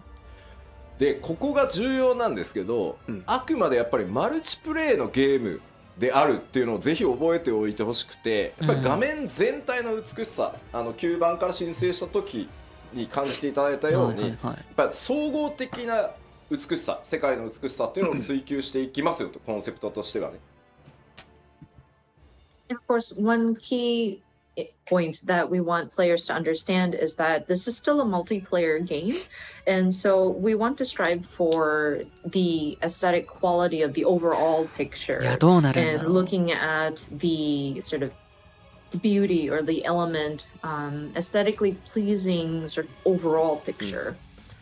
だってこうまさにね発売されたホライゾンのさクオリティでさ動くと思われたら困るわけだよあれで俺たち300人とか描画しなきゃいけないんでいやできはするんだけど、みんなの PC 動かないよ。確かにホライズンではできませんね。ホライズンめっちゃ綺麗らしいね。スクショとか上がってるの見たけど。Raise our graphic quality to that. It's amazing, yes, but imagine having to render 300 different characters on screen at the same time at that quality. And it's not physically impossible, but then I don't think it's gonna run on anybody's PC. そこは覚えといてね、みんなね。So please keep that in mind. ここをね、なんか勘違いされるのが一番怖い。That's the scariest thing for people to kind of misconstrue. で、当然なんですけどアニメーションとか、まあその世界全体、画面全体の美しさっていうところにやっぱりアニメーションとかライティングシステムっていうのも大きく寄与していると思うので、このあたりもアップデートしていきます。And of course, considering the sort of overall aesthetic, animation is going to be a key element we're looking at. Lighting is another element that we want to adjust as well. まあ例えばアニメーションに使っている、よくねメモリがって言われますけど、メモリの割り当てをちょっと増やすことによって今までより長尺のエモートモーションが作れるとか、あとまあそのライトの数が増えることで実は潰れていたバックグラウンドのディティールがより見えてきて、リソースに手を加えなくても綺麗に見えるみたいなところもあるんで。So what we mean by different updates to animation and lighting systems is, for example, I know people would automatically start talking about, oh yeah, memory issues with animation. So if we revisit some of the allocation of the memory for animation, it might allow us to create emotes with a longer animation loop, or with lighting, they're just having more lights than we had originally set up would allow for details that would have been sort of washed out or like not visible because of insufficient lighting to kind of show up, and so that will allow for an improvement in the graphical quality without us even having to adjust the elements that are already in the game. まあ重要なところです。はい。スタンドアローンのゲームクオリティにはなりません。これをですね、皆さん頭にすり込むためにもですね、寝る前に必ず一度復唱していただきたいぐらい。詠唱してくださいね。And again, very important point. I want to stress again, the new graphics will not be comparable to those of standalone titles. This is again very important. I want you to remember it. I want you to repeat it before you go to bed. That's how much I want people to remember. まあとはいえやっぱりグラフィックスいろいろ手を入れてパフォーマンスというかね処理はより動作が重くなりはするので 7.0 では最低動作保証スペックの条件がまあ変わるのは変わるよね。じゃあ70のタイミングでみんな PC 買い替えかもね。対応できるっていうところはこれまでのポリシーでもあるので、捨てずにやっていきたいと思ってます。So that being said, we do want to update the graphics for sure, and so that means your processor might require more power in order to render these graphics properly or like efficiently. So we will probably have to update the system requirements for your machines and your PCs. We will try our best to accommodate for as many models of machines to accommodate with the changes, but we do want to make you aware that it is pretty much guaranteed that we will have to update the system requirements. でやっぱり気になるプレイステーション4なんですけど、この 6.x 期間中に、先行投入すると思いますけど PS4 版の最適化をやっていきます。And I know people are wondering about PlayStation 4 support as of 7.0. I think what's going to happen, and this will probably be done prior to the launch of 7.0, so sometime within the 6.x series, we do want to optimize the PS4 version for sure.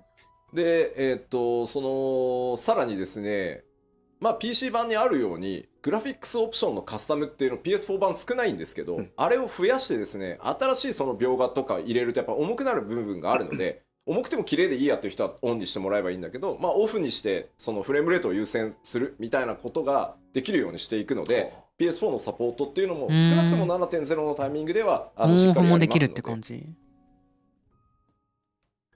So, and on top of that, there are various graphical configurations that you can set up on the PC version. Like you can customize some of the like display options, and we understand that it's a bit lacking in the PS4 version. So we do want to implement options in the configuration so that you can select like prioritize frame rate, or if you want to, if you're okay with performance kind of dropping slightly, but still have the graphics performance, then you can select that option, whatnot. So I do want to assure you that we will continue supporting for PS4 at least until 7.0. ビットアーティのパーティー、おお、なるほど。みんなどう思うんだろう。どう思う？ What people's reactions are. なるほど。すごいリアル。テカテカ。Some people think, oh, is that me? 命。そうそうそう。肌の質感は良い、ね、悪い。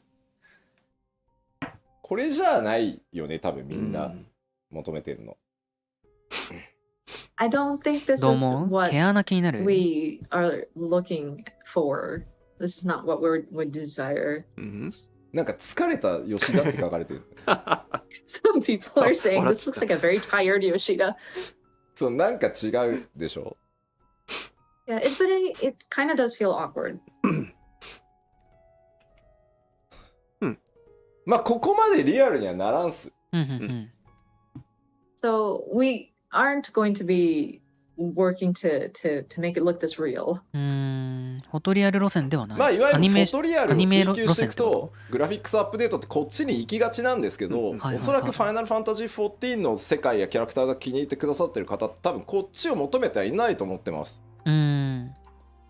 And some games, of course, their intent is to lean towards that photorealistic depiction, and people tend to lean in this direction. But I think for those who enjoy the aesthetic of Final Fantasy XIV, this is not necessarily what we want. これ一回なんかこう違うの出してくるのなんかずるいな。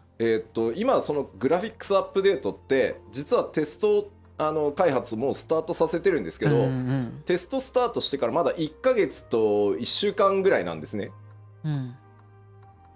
So with these graphical updates, we are already starting testing. だってさ、フォトリアル路線のララフェル来たらさ、嫌じゃない？なのでその1ヶ月と1週間ぐらいテストをして、これだったらもう今出してもいけるだろうここまではと。これ以上を目指すんだけど、少なくとも一旦お見せしてもここまでは間違いなく大丈夫であると 7.0 でっていうのを用意してきたんでちょっと見ていきましょうか。And so we are still very early in our testing stages, again, about a month or so testing, but we do have results that we're seeing that is, of course, we're going to aim higher than what we're going to be showing you, but I think it's coming out pretty nicely and we are relatively confident. So let us show you some of these images. こちらがですねテスト期間1ヶ月目のサンプルです。キャラクターですね。そんなに変わんないか。So from first month of testing. So this is one of the samples. でも確かに顔のこれ左が今でイメージは変わるね。テクスチャーをハイレゾリューション化してます。髪の毛も含めて。であとシェーダーを1枚入れてます。And so what you're seeing is the current image on the left, and then on the right, we've made the textures high resolution, and we've added a layer of shaders. あと、セルフシャドウって言って自分の髪の毛の影が顔に落ちた時その自分のオブジェクトが自分に影を落とすのをセルフシャドウって言うんですけどそこも調整してるので、結構ねセルフシャドウ実はすごい気になっててカットシーンとかでも。And one thing that we did pay attention to was the self shadow, or whenever there's like an object that drops a shadow on yourself, especially if you look at the bangs and the shadow it casts underneath it. That was something that I was kind of I wanted to address looking at the cutscenes in the past. でこれ1ヶ月目のサンプルなのでもっと上目指せるとは思ってるんですけど動作保証あまりにも重くならないっていう意味では、今一旦お見せできるのはここまで、この上さらにいろんなことをやった上で最適化していって、やれるより高いところは目指していこうかなと思ってます。So of course we do want to strive for even better, but at this time I think from one month of testing and making sure that the game itself runs properly, I think this is what we can show at this time, and then we'll continue to test and we'll continue to sort of improve and then apply optimization. いわゆるヒロシと呼ばれてる彼でやるとこんな感じです。なんか目とかのはだいぶいいね。でちょっとミコッテのサンプルです。There's a sample of the Mikote. 戦月賞のボケ具合が、なくなったりですね髪の毛の柔らかいそのカールの印象とかってちゃんと出てるのと、セルフシャドウがボケてないんでね綺麗にかかるようになります。Of course, you may notice the face paint. The war paint is a lot crisper now. And then, as mentioned earlier, self shadow is nicer. I think it's brings out the softness of her face. これがだいたい1ヶ月目だっていうのをぜひ認識しておいてください。Again, just to remind you, this is after testing for ルカ about リ a ンは month. あんま変わんないの。あんま変わってるように感じないね。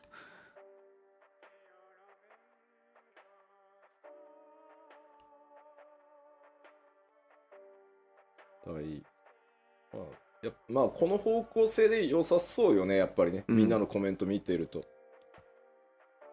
looking at everybody's comments, it seems like we are on the right track in terms of like the direction we want to take it 髪の to. 毛もうちょっと高画質化できないかな。ララフェルがね一番難しいんですよ。うんうんうん And the Lalfell was actually quite challenging.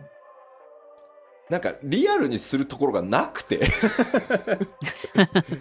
There are no areas really to make it quote unquote realistic, you know. まあでも髪の毛綺麗になって、目の周りはものすごく鮮明になって、まあキャラメイクしておけばねもちろんいろんなパターン作れるとは思うんですけど。But I think the hair has definitely gotten more defined, and then the eyes has become very crisp, and it looks a lot more alive, so to speak. And with being able to character create, I think it will allow for players for a broad range. そうね、肌の感じをどこまでなんだろう本当にツルツルにするのかララフェルは、こう少しそうは言ってもちゃんと肌っていう感じを出すのかは、結構ね調整が難しいところだとは思ってるので、ただ皆さんが求めてるであろう方向性は理解してるつもりなので、しっかり種族ごとにですね調整しながらいきたいなと思ってます。And it's still a challenge to figure out how do あ、でも確かに we 髪の depict the surface of their skin. Like, do we make it completely like flawless, 髪の spotless, 毛のその or do we ギザギザは actually なく give なっ it てる some ね。 texture to make it look like skin? We want to believe that we understand what the players are looking for, but it is something that we still need to kind of explore. まあなんて言ったってね11年も皆さんと一緒にこのゲーム作ってきてるんで、そうですね、皆さんが求める方向は理解してるつもりではあります。肌の質感とかね。But again, we've been with you guys for about 11 years at this time, so we want to believe that we understand what the players are looking for. ですいませんちょっとテスト1ヶ月目ということでですねキャラクターサンプルとしては以上になります。またなんだろう途中でねファンフェスのタイミングとかあればまた途中経過とかね、お知らせしていけたらなと思ってます。So yeah, なんでルガディンはいるのにアウラはいねえんだよ。 アウラガチ勢。Character samples, that is all that we have at this time. We're hoping that we can continue to update everybody on the status. Perhaps maybe next time we can do it at like a fan festival or something like that. じゃあ改めてですねそのキャラクターまずそのグラフィックス第一次グラフィックスアップデートでキャラクターに関する表現のアップデート項目をお知らせしておきます。Okay, so just wanted to recap all of the different elements that we look to update for our first set of graphical updates in terms of characters. まずですね全体的にテクスチャーを高解像度にしていきます。髪とか肌とかそれから今日ちょっとねご紹介できてないですけど装備品のテクスチャーの解像度も上げていきます。So first one would be higher resolution textures, which includes hair, skin, and we weren't able to show any examples today, but we do want to improve the textures of the gear as well. でさらにですねこれはシェーダーと呼ばれる、処理になってくるんですけど質感の表現というのを向上させていきます。例えば肌、それから装備品の金属部分あと布って、布用のシェーダーっていうのが実はあって、Q14 では入れてたんですけど重すぎて外してるんですね。そろそろいけるだろうということで布がもう少し滑らかに布っぽく見えるっていうシェーダーなどを今、研究トライしているところです。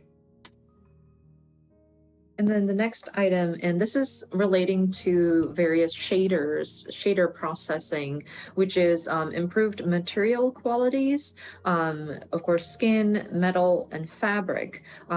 It's interesting because in the 1.0 or like the old version of Final Fantasy XIV, there was a shader or like a process that was just applied to fabric so that it would look the texture quality would look like fabric, but it was too heavy of a load on processing, so we had to remove it in the relaunch. But we're testing various ways to see if we can apply something like that to make Fabric a bit more, well, smoother and more Fabric-like. And we're still kind of researching and trying out various methods. そしてですね、キャラクターに対してのライティングとシャドウの強化というのもやっていきます。特にね、見舞いに直結しやすいこうセルフシャドウに関してはすごくずっと気になってたんで。And then again, lighting and shadow, better lighting and shadow effects, especially for the player's shadows. まあさっきもお話しましたけど、できるだけプレイヤーの皆さんの今のキャラクターに持ってるイメージっていうのが変わらないように、綺麗になったな俺のキャラって思ってもらえるようにしていきたいと思ってます。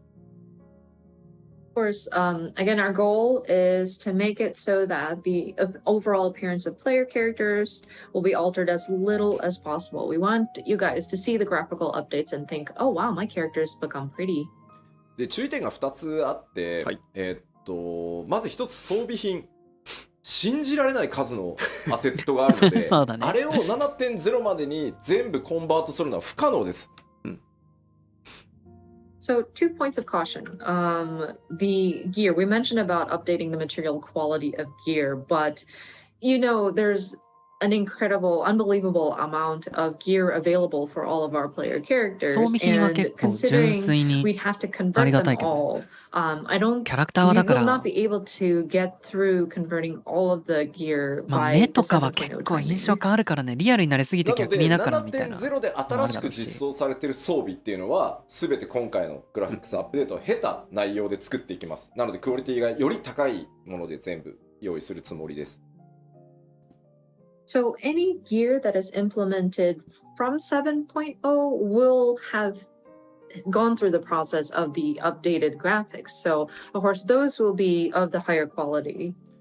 ただし、できる限りこうプレイヤーの皆さんがミラプリとかをしておしゃれによく使っているものに関してはちょっと優先的にできる限り対応をして、またパッチ 7.x シリーズで徐々にその古い装備っていうのも新しい仕様に少しずつこう対応していけるようにっていうふうに思ってますので、ちょっと数年がかりで全体が上がっていくことにはなるかと思いますが、よろしくお願いします。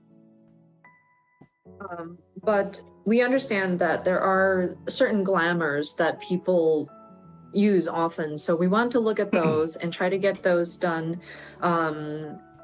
with a higher priority in terms of like which to get to.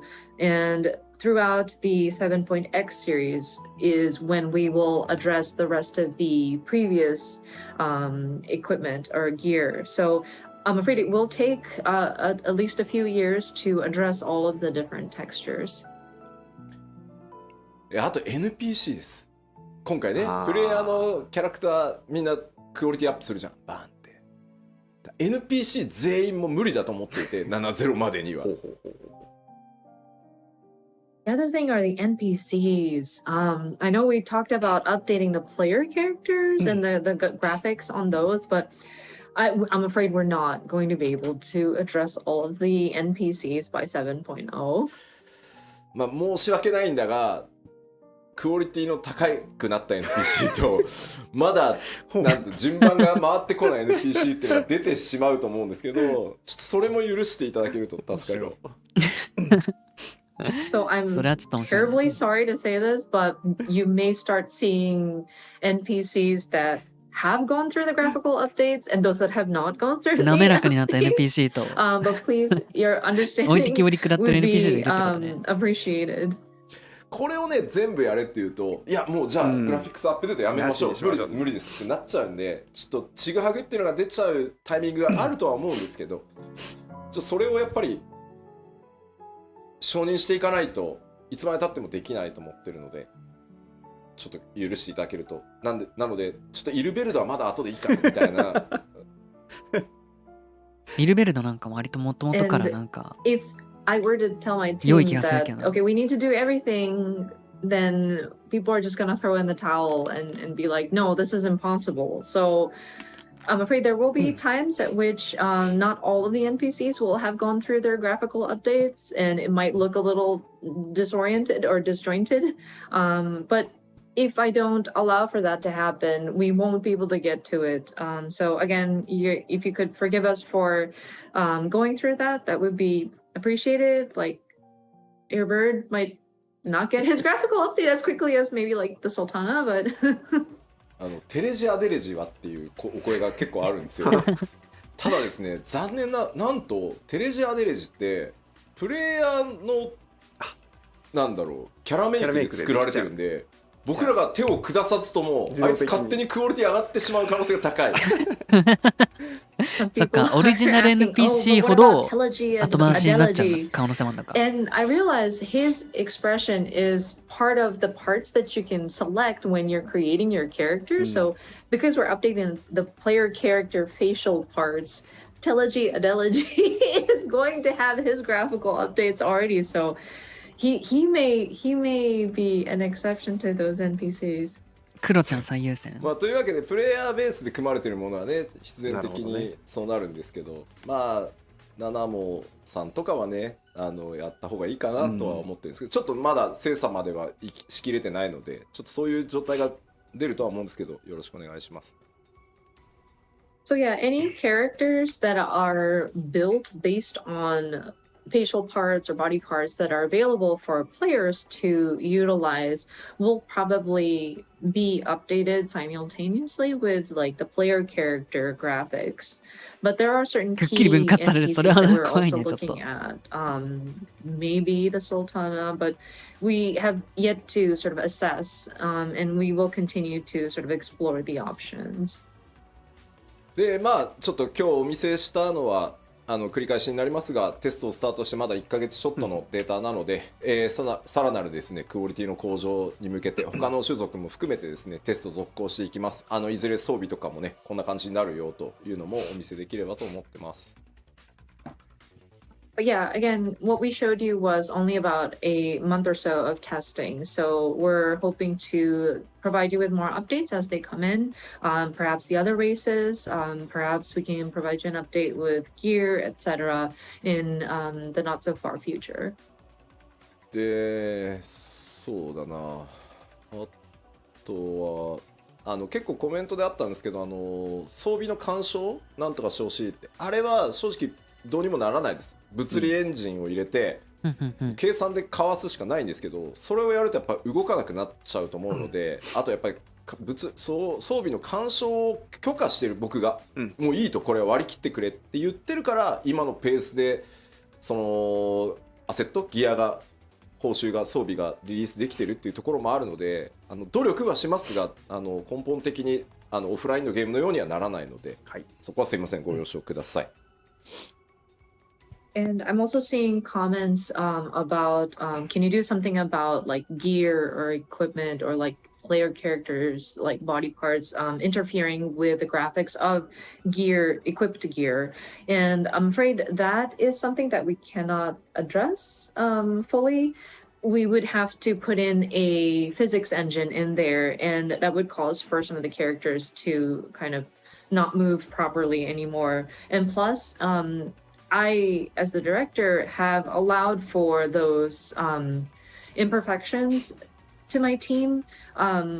I'm afraid we're just moving on with it, or else we won't be able to keep the pace in releasing these different gear and the different designs that is available. So I'm afraid we are unable to address it fully to match something that of a standalone game. 物理演算大変だな。さあでは次はですね、ちょっと BG マップに関わるところもテスト1ヶ月ちょっとのサンプル持ってきました。Okay, we have more samples though. This time it's for various backgrounds and like map elements. まずこれは単純に、テクスチャーとかに何も手を入れずに、配置できるライトの数を増やすっていうテストのサンプルです。So this first image is a test of just simply the number of lights we can place in a certain scene without it touching any of the textures or surfaces. 配置ライト数をですね複数増やすとこんな感じになります。いや、14 暗いもん、やっぱ。暗いよ。in a particular scene, and what you see is in the right side of the image. ライトがですね、遠くに左側ね、1灯しか焚けないので、ちょっと見てほしいのは、手前側にあるデスクに影がほぼ落ちてないのが、右側複数ライトによってちゃんと影が出るようになってるでしょ。So if you look at the one on the left, we were only able to place one light source in the scene, but in the picture on the right, we were able to place multiple lights to give it a more realistic look. And as you can see, the desk is now casting a shadow. まあ当然分かりやすく上の方にライトさらに1灯追加されてるので、まああそこまで作り込んでたのにライトが当たらないことによって全部黒で潰れちゃってたのが、まあ、しっかり見えてくるようになるので、これね多分プレイじっくり見ていないとというか受ける雰囲気が変わるので、これによって。And of course, I think one of the key changes that you can see is because we were able to place a light directly on top, you're able to see some of the details that would have been kind of hidden behind a shadow. And so I think with allowing for more lights to be placed, it will kind of give you a better impression of some of the atmosphere in some of these locations. でさらにですね、こちら今の現在の状態のティターニアですね。Next, you see Titania in their current state. でこれはシャドウです。シャドウのテストをお見せします。So this is where we tested out how shadows appear. あったかくなった？まあ影に使っているテクスチャーの解像度と計算を上げていくので、これぐらいくっきり見えてる。妖精王だなこれは。So this is where we tested the texture as well as the calculation formula behind how we're displaying the shadow underneath Titania. And we believe that we were able to improve the quality and the resolution up to what you see on the right image. さらにですね、これ複数ライトも置いてみてるので、もう今の14だと左の環境しか作れないんですけど、複数ライトさらにカラー変えたりしていくことで、右のようにね、かなり複雑なライティングの絵作りっていうのができていくようになります。And as you can see, we have multiple lights again in this updated picture, and then plus we put some colored lighting. So the background is exactly the same, and it was actually quite intricately built, but by having these different sort of lighting available to shine on it, you can see the complex details that was part of the structure. ちなみにこれ左のティタニアのストーリー的には左の雰囲気がいいなって言ってるコメントがあるんですけど、はい、実はこの状態をさらにグレードアップさせたバージョンを BG チーム作ってきたんです、サンプルとして。ただ開発者目線で見ないと分かんないからライトの色を赤とかにして複数ライトが混ざってるっていう環境を作ってくれって言って僕がわざわざデザイナーがセンスよく統一してきたものをバラしたんで、デザイナーのセンスじゃないので、これね僕のプレゼン用だと思ってください。デザイナーの名誉のために言っておきます。デモ用ですね。はい。One thing I do want to clarify, because somebody pointed out they liked the look of the original Titania, where it has that sort of mood with all the muted colors.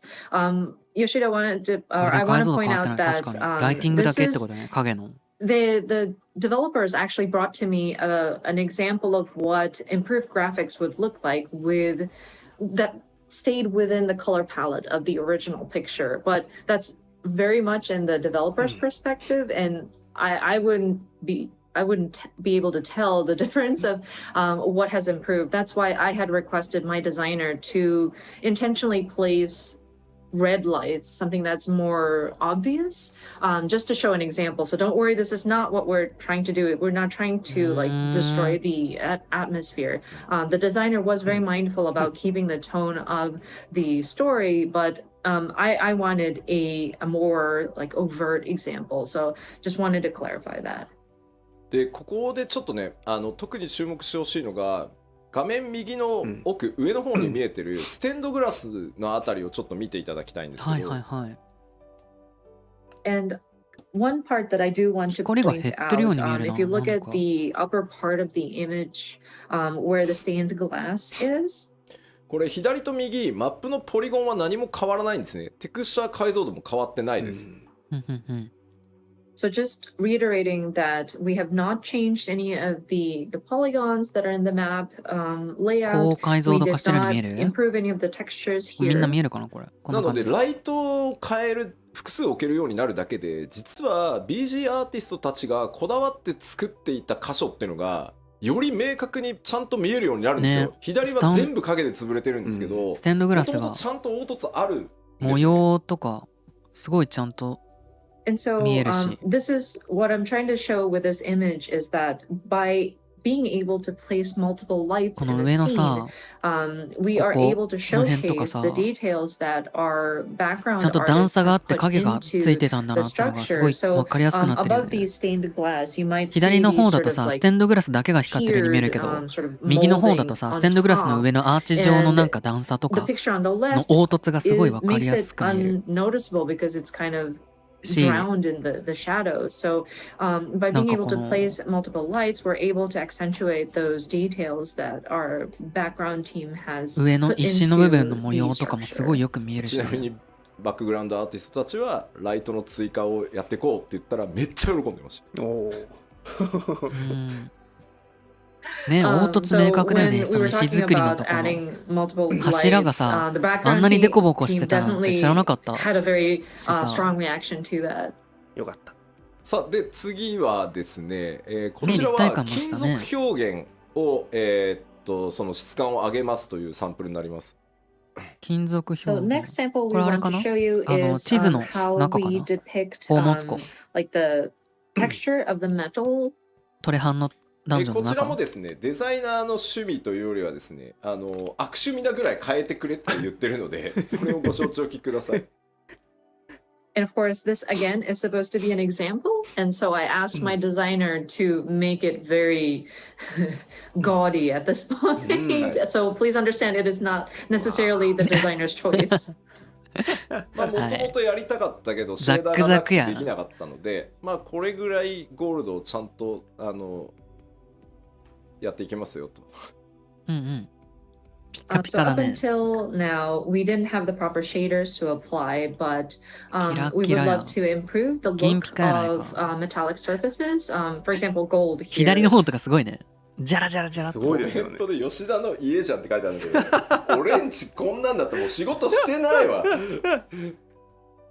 People are saying, "Oh, is this Yoshida's house?" And I was like, "No, if I were that rich, I 反 wouldn't 射と be 光沢 working." がすごい。でもこれ怖いもんで、今まで我々は左を金だと信じてまいりましたけど、なんかもうブラスにしか見えないですよね。ねえ。 Yeah, actually, we trusted left side screen is gold. 右の柱とかすごくない？ But now 反射してる only 感 see じ。 brass.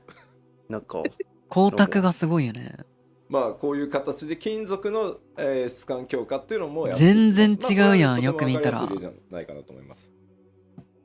柱、右側の柱 Thank you みたい for なや that. つ。 But yeah, again, we're trying to make テッカテカや improvements to the material quality, so the look of metallic surfaces as well.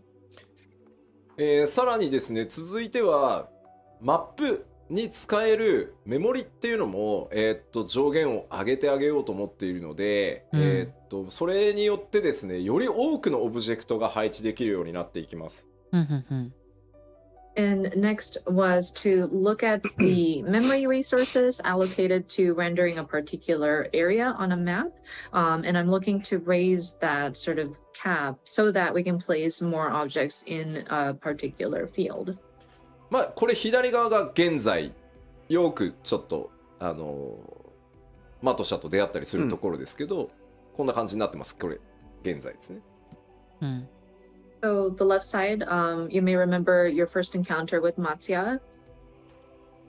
松屋でそれがですね、今回このぐらいまではいけるだろうと。ああ、結構ごちゃ And ごちゃ with したね。 testing, we are seeing that we could possibly place more なんか objects 板を置い like たりと these. か。左と比べてですね、やっぱりまず注目点としてはその1枚のループで作られてたその階段状になってる部分っていうのがそれぞれ素材違いをしかもこう組み合わせですげえずらして配置したりすることによってこう使い込まれた感とかより出せていける。このあたりはね実はすごく大きいと思います。本当だ、石が一個一個高さが違ったり素材が違ったり、そう石のさ、石の目っていうのが全然違う。あとなんかこうかけらがなんか落ちてたりとか、やばこれ。like on top of each other, but like you can shift it by a little bit. It'll allow for a more realistic depiction of the area has been in use. So this is actually quite it helps with like the immersion. であとはその床ですね、実は床の上にもう一枚テクスチャーを重ねてブレンドさせることでですね、床のこうひび割れだったり、本当だ。地面も今だとねメモリがないので巨大な床を1枚張ってどうにかところなんですけど、そこをさらにただの砂場みたいなやつがちょっとなんか大きい石とかも落ちてるような感じになってるね。階段の手前のさ、樽が置いてあるあたりとかってちょっと石が大きくなってるけど生活感みたいなのが感じられる。Previously, we wouldn't have enough memory, so we would just have to paste one giant floor and deal with it. But with the graphical updates, I think we'll be able to improve on the texture quality as well. そしてですね、続いてからちょっと BG でお知らせする最後になるんですが、はいはいはい。Next is, I believe, the last set of samples that I've seen for the background elements. こちらです。我々開発チーム最大の敵。はい、草ね。これはね、もうね、マジスクショ撮ってるとマジ感じる。なんでこのギザギザの草ってなってる。これがですね、カットシーンのチェックをやってるとですね、割り込んでくるんですよ。自動で生やされるんで、多分カットシーン作ったスタッフの時には生えてなかったんでしょうけど、めっちゃ気になるよね。僕がチェックする時は生えててですね、このジャギジャギがすごい入ってくるんですよ、カメラに。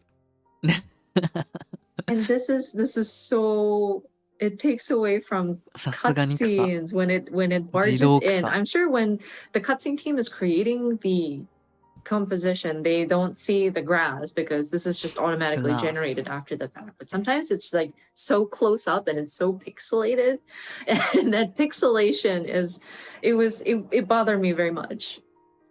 今回もね、実はちょっと裏話ですけど、まあエルピスで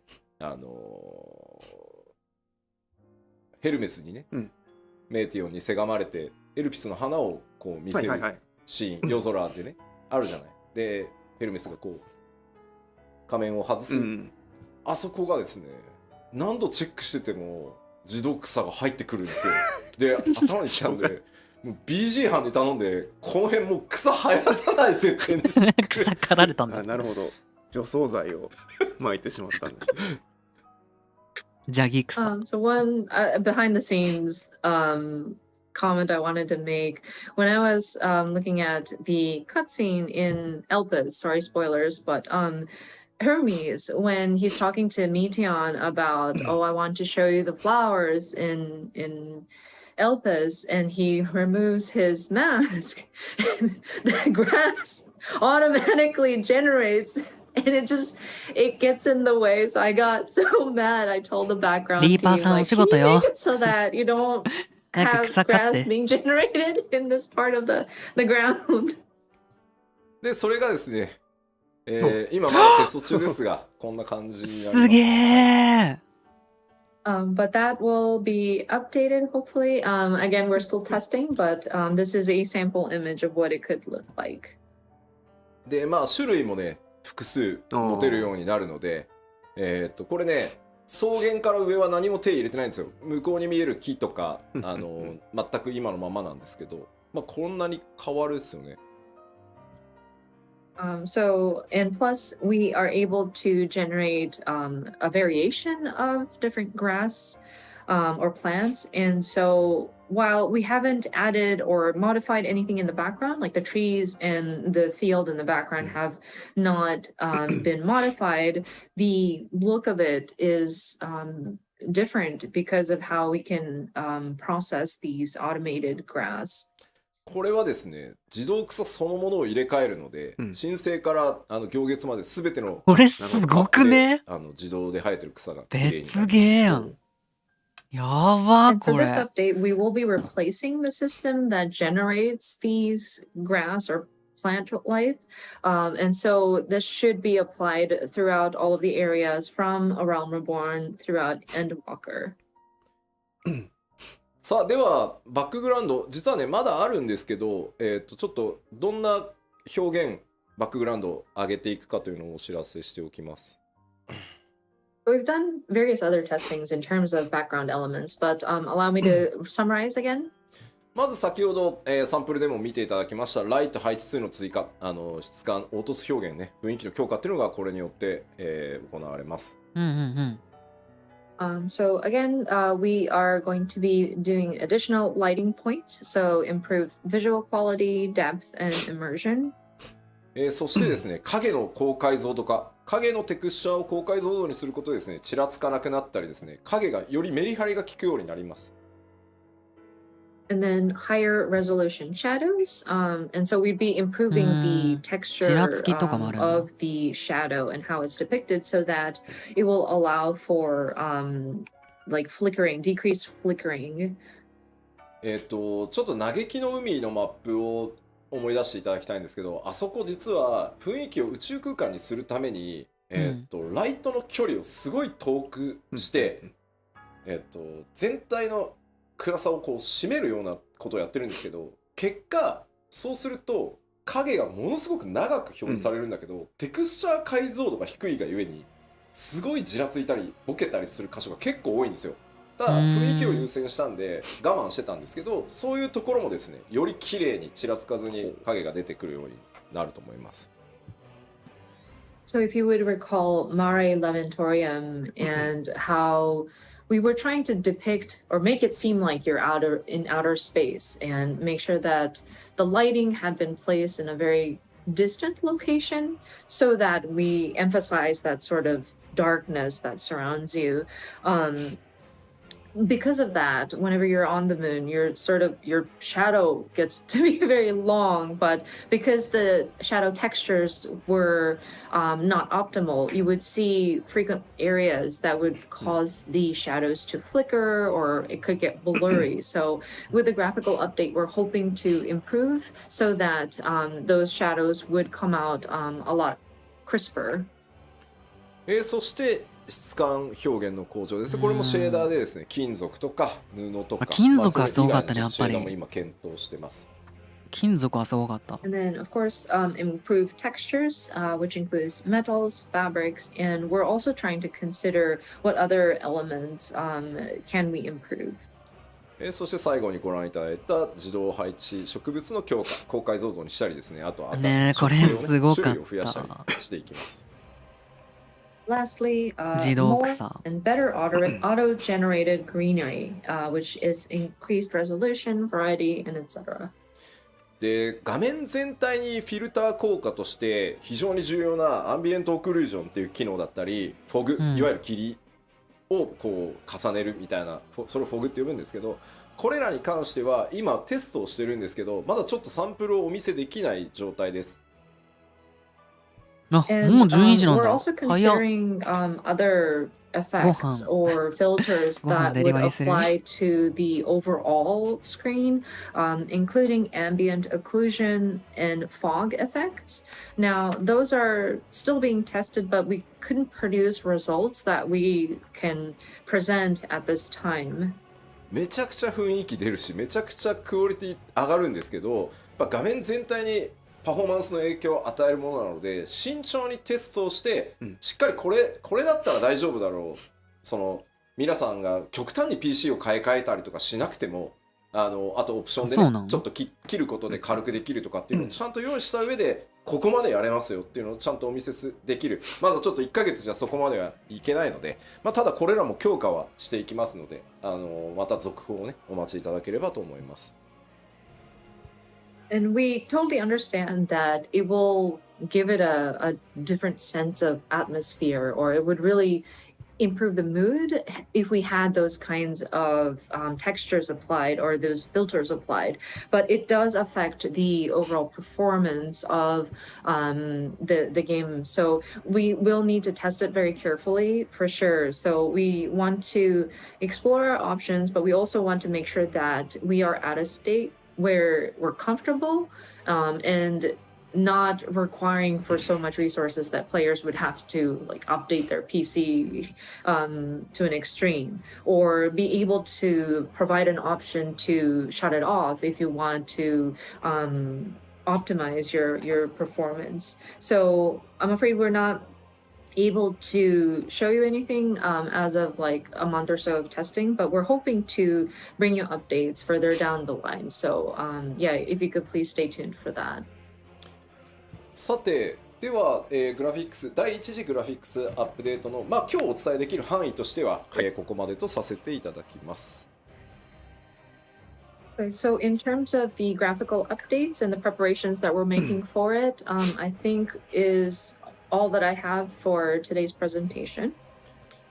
さあでは続いて、3つ目なんですが、引き続き多くのアップデートこれまでと変わらずですね、適切なスケジュールでお届けしていきますよというお話です。ペースの話なの？ We will continue to provide regular updates on an appropriate schedule. せっかくの機会ということでですね、ちょっと 6.1 から 6.5 まで現状決まっているものでお知らせできそうなものをお知らせしておこうと思います。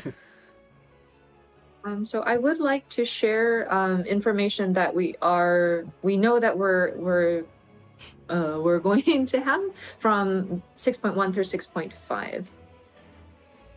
まずパッチ 6.1 なんですけど、こちらねリリースタイミングが読み切れないと思うんですけど、皆さん4月には出します。はい。So タタルの大繁盛店。one series. ビルディブランド来る。It's still kind of hard to see when マジ it's か。coming, but we are looking at April at this time.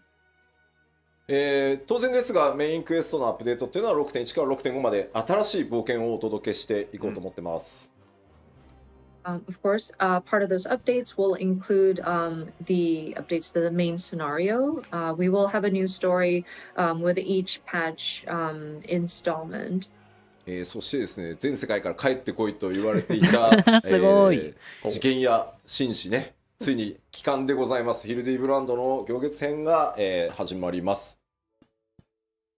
Of course, we've heard many people ask for him to come back. This gentleman extraordinaire, Mr. Hildebrand, will be making his return. 新しいサブクエストシリーズとしてですね、タタルの大繁盛商店というのが、連続として始まります。And then, of course, a new series of side quests named Tataru's Grand Endeavor. ちなみにヒルディブランドが最後に目撃されたのはパッチ 5.3 で実装された漆黒決戦ノルブランドで、事件やね、エリディブスによって召喚された中にいましたね、確率でたまに出てくるんでね、あいつID の中に、あそこですね、最後に目撃されてるのは。I believe the last time Hildebrand was seen was in patch 5.3, the Hero's Gauntlet. And this is a random occurrence, so you may or may not have seen him. But when you are doing your Warrior of Light battle, he is one of the people that is summoned. さあ、どんな冒険とかね、珍道中になるのか、ぜひ楽しみにお待ちください。But yeah, we hope you enjoy whatever odd adventures that he gets into. どんどんいきます。パッチ 6.1 まだまだあってですね、アライアンスレイドミソロジー・オブ・エオルゼア12神にまつわる物語ですね、スタートします。Continuing with patch 6.1 アルテマやっ updates, ぱ弦だ we った will んだ。 have 実 our 粒子戦 Alliance 争はまあいい Raid とし Myths て。 of the Realm Part 1 implemented. This is going to delve into or touch upon the mythos of the 12 gods. そして新 PVP のクリスタルコンフリクトというのが、スタートして蛮族クエストアルカソーダラ続編があって、ゼツは本当お待たせしました、レイド大好き勢、本当お待たせしたんですが最新ゼツリリースします。蛮族あれか、ゾウさんか。And so next is a new PvP, the Crystalline Conflict. We will have a new Beast Tribe quest, or like a new tribal quest, Arkasodara tribe quest in their dailies, and then a new ultimate content. Thank you so much for your patience. Our new ultimate duty will be implemented as of 6.1. ゲームはねアルテマになりますが、もうバランスチェックも終わっていて、結構むずいですよ。And of course, we will finally be reopening the Unreal battles. Ultima's Bane will be what's coming for the next battle. We are currently testing this out, but it's quite challenging. アルテマウェポンってもともと結構初期に時間のない中で作られていて、IL が結構みんな上がってるんで、いろいろギミック無視できたりとか、被弾してもそんなになんですけど、レベル90でバランス取り直してきっちりアイテムレベル確定させたらね、やっぱ面白いしやりごたえあるなこれって感じでした。Of course, when we first designed the Ultima Weapon fight, it was done in a rush, and then by now I think people have raised their item level, so even if you take damage it's not as bad. But with the Unreal battles, we have adjusted the boss fight so that it matches that of a level 90 player. So and we've kind of finalized the item level. So testing it out, I enjoyed it. It was a very interesting battle, and it's very challenging for sure. でも今ちょっとコメントであったんだけど、蛮族クエストっていう蛮族って呼び方やめたいなっていうコメントがあって、確かにそうだね、ちょっと考え直そう。メモってもらっていいかしら。はい。表現変えていきましょう。蛮族という言葉やめてほしいなってコメントしてた。拾ってもらえるんだね。I know we're trying to shift it to say tribe quests, or like we're just calling it by the tribal name in the English, but we are going to try to figure out a better way to phrase it. そして絶なんですけど、まあめっちゃ調整続いてるんですけど、多分一番難しいと思うんで、やる方は覚悟をしておいてください。一番難しい絶。And I want to backtrack a little bit to the ultimate duty, the new ultimate duty, and we're balancing right now and making adjustments, but it's quite difficult. So if you're up for a challenge, that's fantastic. But yeah, it's going to take some. It's going to again be challenging. 実は 6.11 かな。Oh, I'm sorry. Ultimate would be not 6.1 but 6.11, so it's probably not at the same time as the major patch. メインシナリオをやったり、ハウジングの抽選に応募したりとかすると思うので、2週間空けて出す予定かな。We are hoping that players would enjoy the main scenario first, and then 6.1 is also when we open up the Ishgard housing. So I'm sure people will want to sign up for like housing plots. So we're going to wait 2 weeks after the launch of the major patch and then release the ultimate duty. まだまだあってですね 6.1、さっきお伝えしたメインクエスト ID のフェイス対応 2.0 範囲やって、それ以外のID もちょっとグラフィックスの調整とかいろいろやってます。So continuing on with the 6.1 series updates, so the ロスガル族新神型対応 the trust system for エンピレ Realm ム解放 Reborn patch 2.0 main お得意様アメリアンス dungeons. そして新しいリワードシステムとしてですね、キャラクターカードっていうののシステム実装がドーンと始まります。And then a new calling card style UI. So this is going to be a new reward type system that we plan to start implementing. まあこの辺の詳しい内容はね、3月4日からのまたパッチ 6.1 特集パート1、パート2の方でお伝えしていきます。そしてお待たせしたロスガルの、新髪型対応がスタートとなります。So for this calling card style UI, this is something that we'll cover in our next two live letters. There's one definitely planned on March the 4th, and we'll do like a 6.1 feature, part 1 and part 2. So we'll delve into details at that time. So next item would be new hairstyles for Hrothgar. Thank you so much for your patience on this. そしてハウジング、シェアガウンドハウジングが開き、お得意様取引はなんとアルフィナ・アリゼのお母様であるアメリアンス編となります。The next two items is the opening of Imperium or Ishgard housing, and then custom deliveries. You get to meet with Alphino and Alizé's mom, Amelians. 新 PVP はいつですか、またちょっと PLL で詳しく言いますけど、6.15 を予定してます。はい。We had a question about when is the new PvP going to go live. Again, we'll cover this in the upcoming other PLLs, but we are looking at 6.15 timing for that. それ以外にもですね、透滅戦など多数のものが、透滅戦名前言えないですけど、ありますので、ぜひご期待ください。ここまでが6.1 のざっくり概要です。And of course, new trials, we can't say what, but other assorted updates are planned for the 6.1 series. そして続いて 6.2 ですが、こんな感じになってて、一番の注目はやっぱりお知らせしていた、無人島開拓が 6.2 からスタートになります。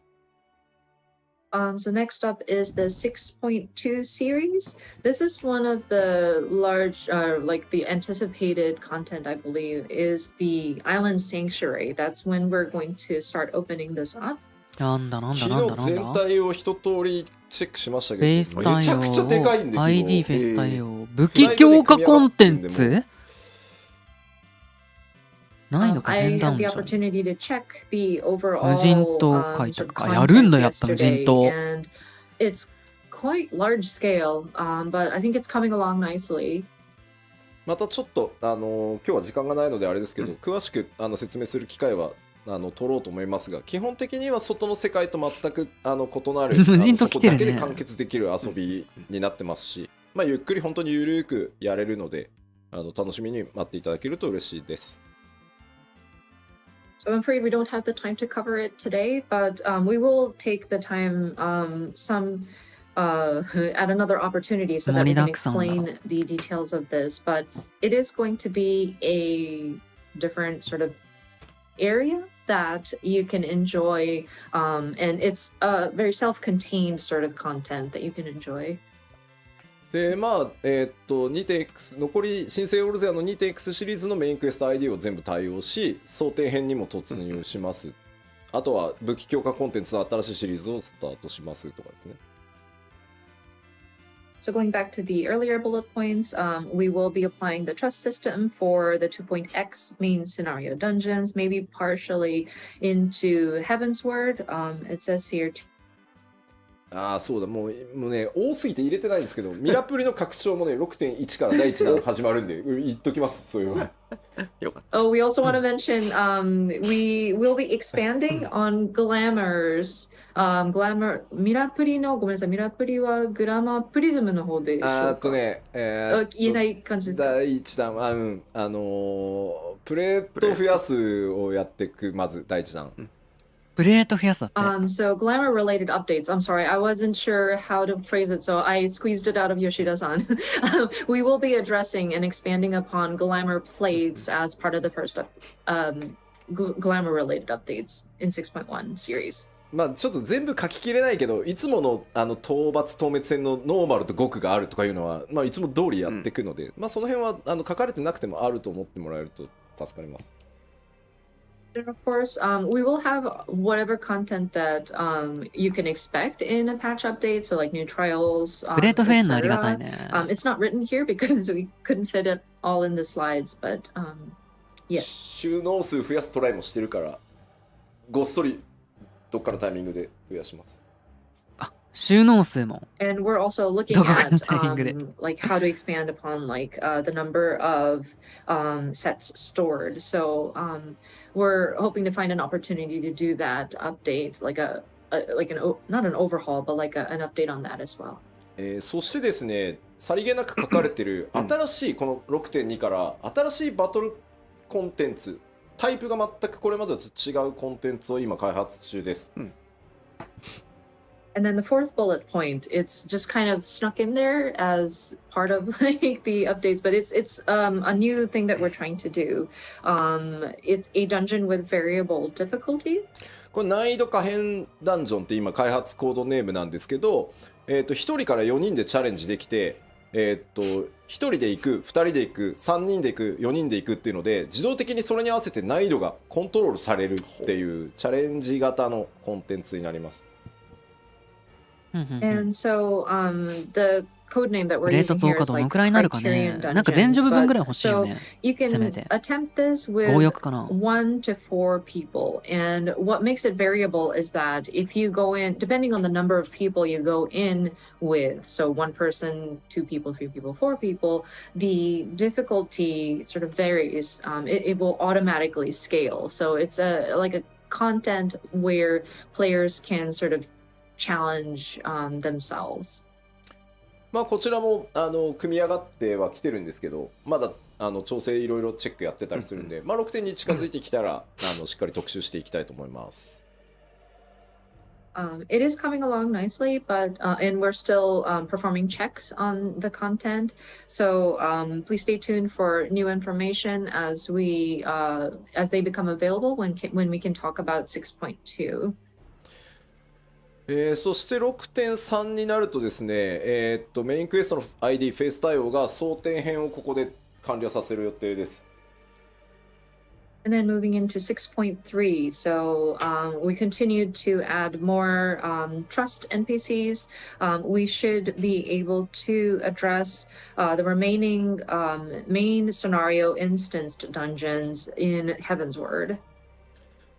でかいのはですね、世界中からですね、ディープダンジョンシリーズの新しいのがやりたいという、お声をたくさん頂戴していたので、今企画をやっている最中です。6.3 で、ディープダンジョンシリーズの第3弾実装予定です。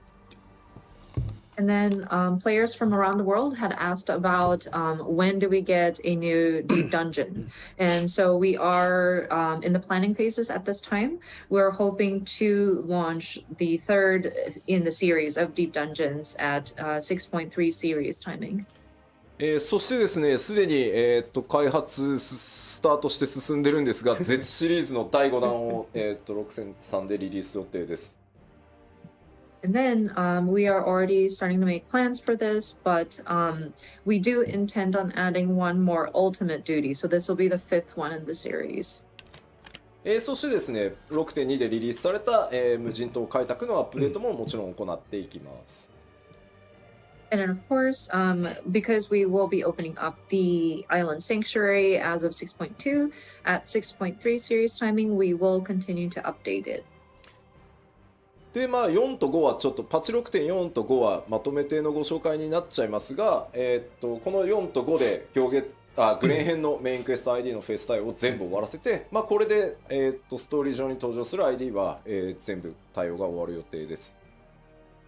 And then next page covers both 6.4 and 6.5 series. But by this time, we aim to complete the trust system implementation into all of the Stormblood main series main scenario dungeon series. And so that should get through all of Stormblood. で難易度可変ダンジョンと呼んでる新しいバトルコンテンツシリーズの第2弾とか第3弾も入れていきますし、無人島開拓エリアを追加したりっていう予定ももう無人島また増えるの。当然ね、我々長期計画で進んでるので予定されてます。And then, of course, our Criterion dungeons will see an update. We should have numbers 2 and 3 implemented. And then for Island Sanctuary, at this time we want to expand upon the area. So we'll have an additional area.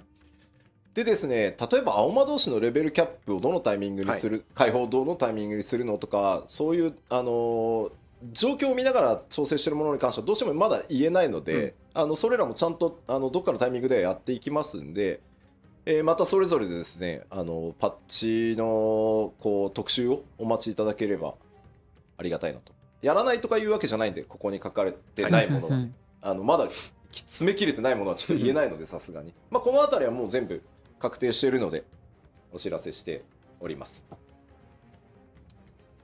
I'm sure some of you might be wondering about, okay, when is the next time the Blue Mage is going to have their level cap increased? 6点いくつもすごいね。でも結局なんかだから根本に関わることは語られてないけどね。And so I'm afraid we aren't able to determine exactly when this is going to happen, but we do intend on doing it. We will share more information when we are going to do like a patch specific like updates live stream. Please note that even if it's not written in the document, it doesn't mean that we're not going to do it. So yeah, there might be information that we're still in the planning phases and we weren't able to solidify at this time. So we will continue to look at the various existing content and provide updates when we can. なんかパッチ情報を出すとみんな細かいところあれはどうこれはどうってやっぱりなっちゃうね。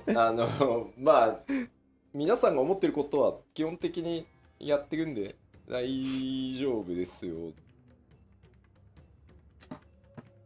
I see that people in the comments are talking about various granular areas of patch updates, and I think it's safe to say that things that we know people are expecting in a regular update will more than likely be included. So I want to make sure that yeah, don't be worried. アルカスソーダラの次はどうなるの、種族ってどうなるのとかもう全部決まってます。ちゃんとマイパッチやっていくので、あれかなこれかなって思いながら待っていただける。次の蛮族って言ったらあれでしょ。And the tribal quest beyond Arkasodara is I'm sure a mystery, but we have a plan. We do have like which group to focus in on, and we do want to have content available per each of the patch. So it'd be great if we could wait, or not wait, but like speculate, kind of imagine which tribe will we be focusing in on. あとゴールドソーサーも予定してるんですけど、4になるか5になるかまだ決まってないんで、ゴールドソーサーね。And we do intend on making Gold Saucer updates, but we still haven't determined if it's going to be 6.4 or 6.5, so that's why we're not mentioning it at this time. さあというわけで変わらずですね、もりもりでやっていきますよというお知らせでした。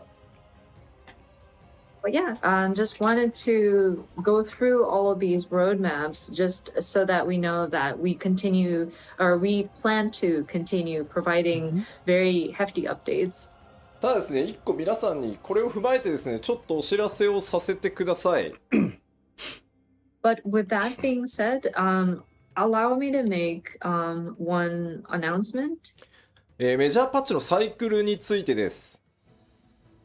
And this is regarding the major patch cycle. これまでですね、申請スタートからですね、ずっとできるだけこの 3.5 ヶ月に1メジャーパッチ配信っていうのを、目標に掲げてやってきました。So of course, since the relaunch as A Realm Reborn, we've tried to keep this pace of one major patch update per every 3.5 months. でこれをですね、本当申し訳ないんですが、2週間プラスしてですね、4ヶ月にさせてください。それぐらいは全然。I'm terribly sorry to ask それぐらいは全然いいんじゃないの？ask you of this, but we need to extend it by 2 weeks, and so we want to change it so that it's one major patch every 4 months. でこの2週間って何かっていうとですね、我々開発内では実装期間っていうのと調整期間っていうので大きく2つあるんですけど、この実装期間にプラスあと1週間それから調整期間にプラスあと1週間の時間をいただいて、マイメジャーパッチを 3.5 ヶ月でなんとかやってきたのをちょっと4ヶ月、プラス2週させていただけると助かります。So of course we have periods of our development cycle where it's development and then implementation, and various adjustments, fine-tuning that we do. So those 2 weeks that we ask of you for your patience is 1 week for additional implementation, and then 1 week additional for fine-tuning. So that makes it that 3.5 months now turns into 4 months. でですね、夏季休暇期間とか、我々やっぱりサマーバケーションスタッフに渡したりですね、年末年始やっぱり家族とねゆっくり過ごしてほしいっていうのがあるので、夏季休暇期間とか年末年始の場合には、これにプラス1週間ねさせていただくことがあるかなと思います。And in addition to that, we do have breaks, like summer vacation or summer holidays, New Year's holidays. I'm sure people have family that they would visit over the holidays, and so for those holiday seasons, we might see an additional like 1 week's not delay, but like 1 week's time added as well. やっぱりここまでその前半の10年間っていうところでもお伝えしましたけど、相当みんなの開発チーム運営チームのモチベーションというところに頼ってやってきたところがあるなと思っていて、それは僕自身のこう稼働の高さも含めてなんですけど、休みたいというよりはやっぱり適切にみんな健康で健やかに開発に取り組むことでよりクオリティも上がっていくだろう。全ては吉田が握ってるから。足りてない無理をしてきたっていうところもあるので、ちょっとそれが理由になってます。吉田働きすぎ。As I explained in the first half, when we were looking back at our first 10 years, we really depended on the motivation of each of the developers that are on the team, and me included. I was moving around and very hands-on with my team, but looking at our schedule and how we work, I do want my team to be healthy and be able to sort of maintain a good level of quality because they are taking the necessary breaks. And to be honest, there were areas where we might not have performed as well as we should have because some of us may have been pushing too hard. So that's the reasoning behind why we want additional time. で非常にね皆さん優しいコメントいただけてるんでとても嬉しい。特にスタッフの健康とかね気遣っていただけてるんでとても嬉しいんですけど、これまで 2.0 からねなんとか 3.5 ヶ月でこうやってきたこの実装10何週調整何週みたいなのでやってきたんですけど、ちょっとね比較を持ってきました。何 And thank you so much for the kind comments regarding our staff and making sure that you're showing your concern to our staff members. It really warms my heart, and I'll make sure to relay that. But considering what we've been doing in terms of providing an update every 3.5 months since 2.0, and we work with a schedule of like such and such weeks for implementation and whatnot. So we put together this comparison chart for you to take a look. これまで、企画、開発、調整、デバッグっていうのを、3.5 ヶ月でやってきてたんですけど、なんだこれ Of course, our development largely is broken down to planning, development, adjustments, and debug. 量が多いよってこと This is some of the numbers that we've pulled up. パッチ 3.3 の時が左の列、5.3 の時が右の列です。So the column on the left is patch 3.3 series timing. And then the column on the right is patch 5.3 series. コンテンツ数がねそこまで極端にってわけじゃないんですけど、やっぱジョブ数がまず11だったのが18になってたり、ボス数が作ってるボス数がもう17から23って増えてるんですね。これ当然調整コストめちゃくちゃ増えてるんで、これは伸ばせ伸ばせ。So, I mean, the number of content, like types of content, may not have varied over the years. これを4ヶ月でやるんでしょ。 Like the number of jobs from patch 3.3, 11 jobs, we've now この一番怖いのがさ、この装備グラフィックの対応種族数6から8ってのがね、掛け算になってそうで怖いよね、これね。怖いな。もちろんね、開発スタッフっていうのも皆さんからいただいた月額課金で、まあ、どんどん採用してどんどん増やしていて、チーム規模も当然上がってるんですけど、じゃあ人が増えればそんなに簡単に僕ら工場製品作ってるわけじゃないので量産が上がるかっていうとやっぱりそうではない。トレーニングも必要、経験も必要。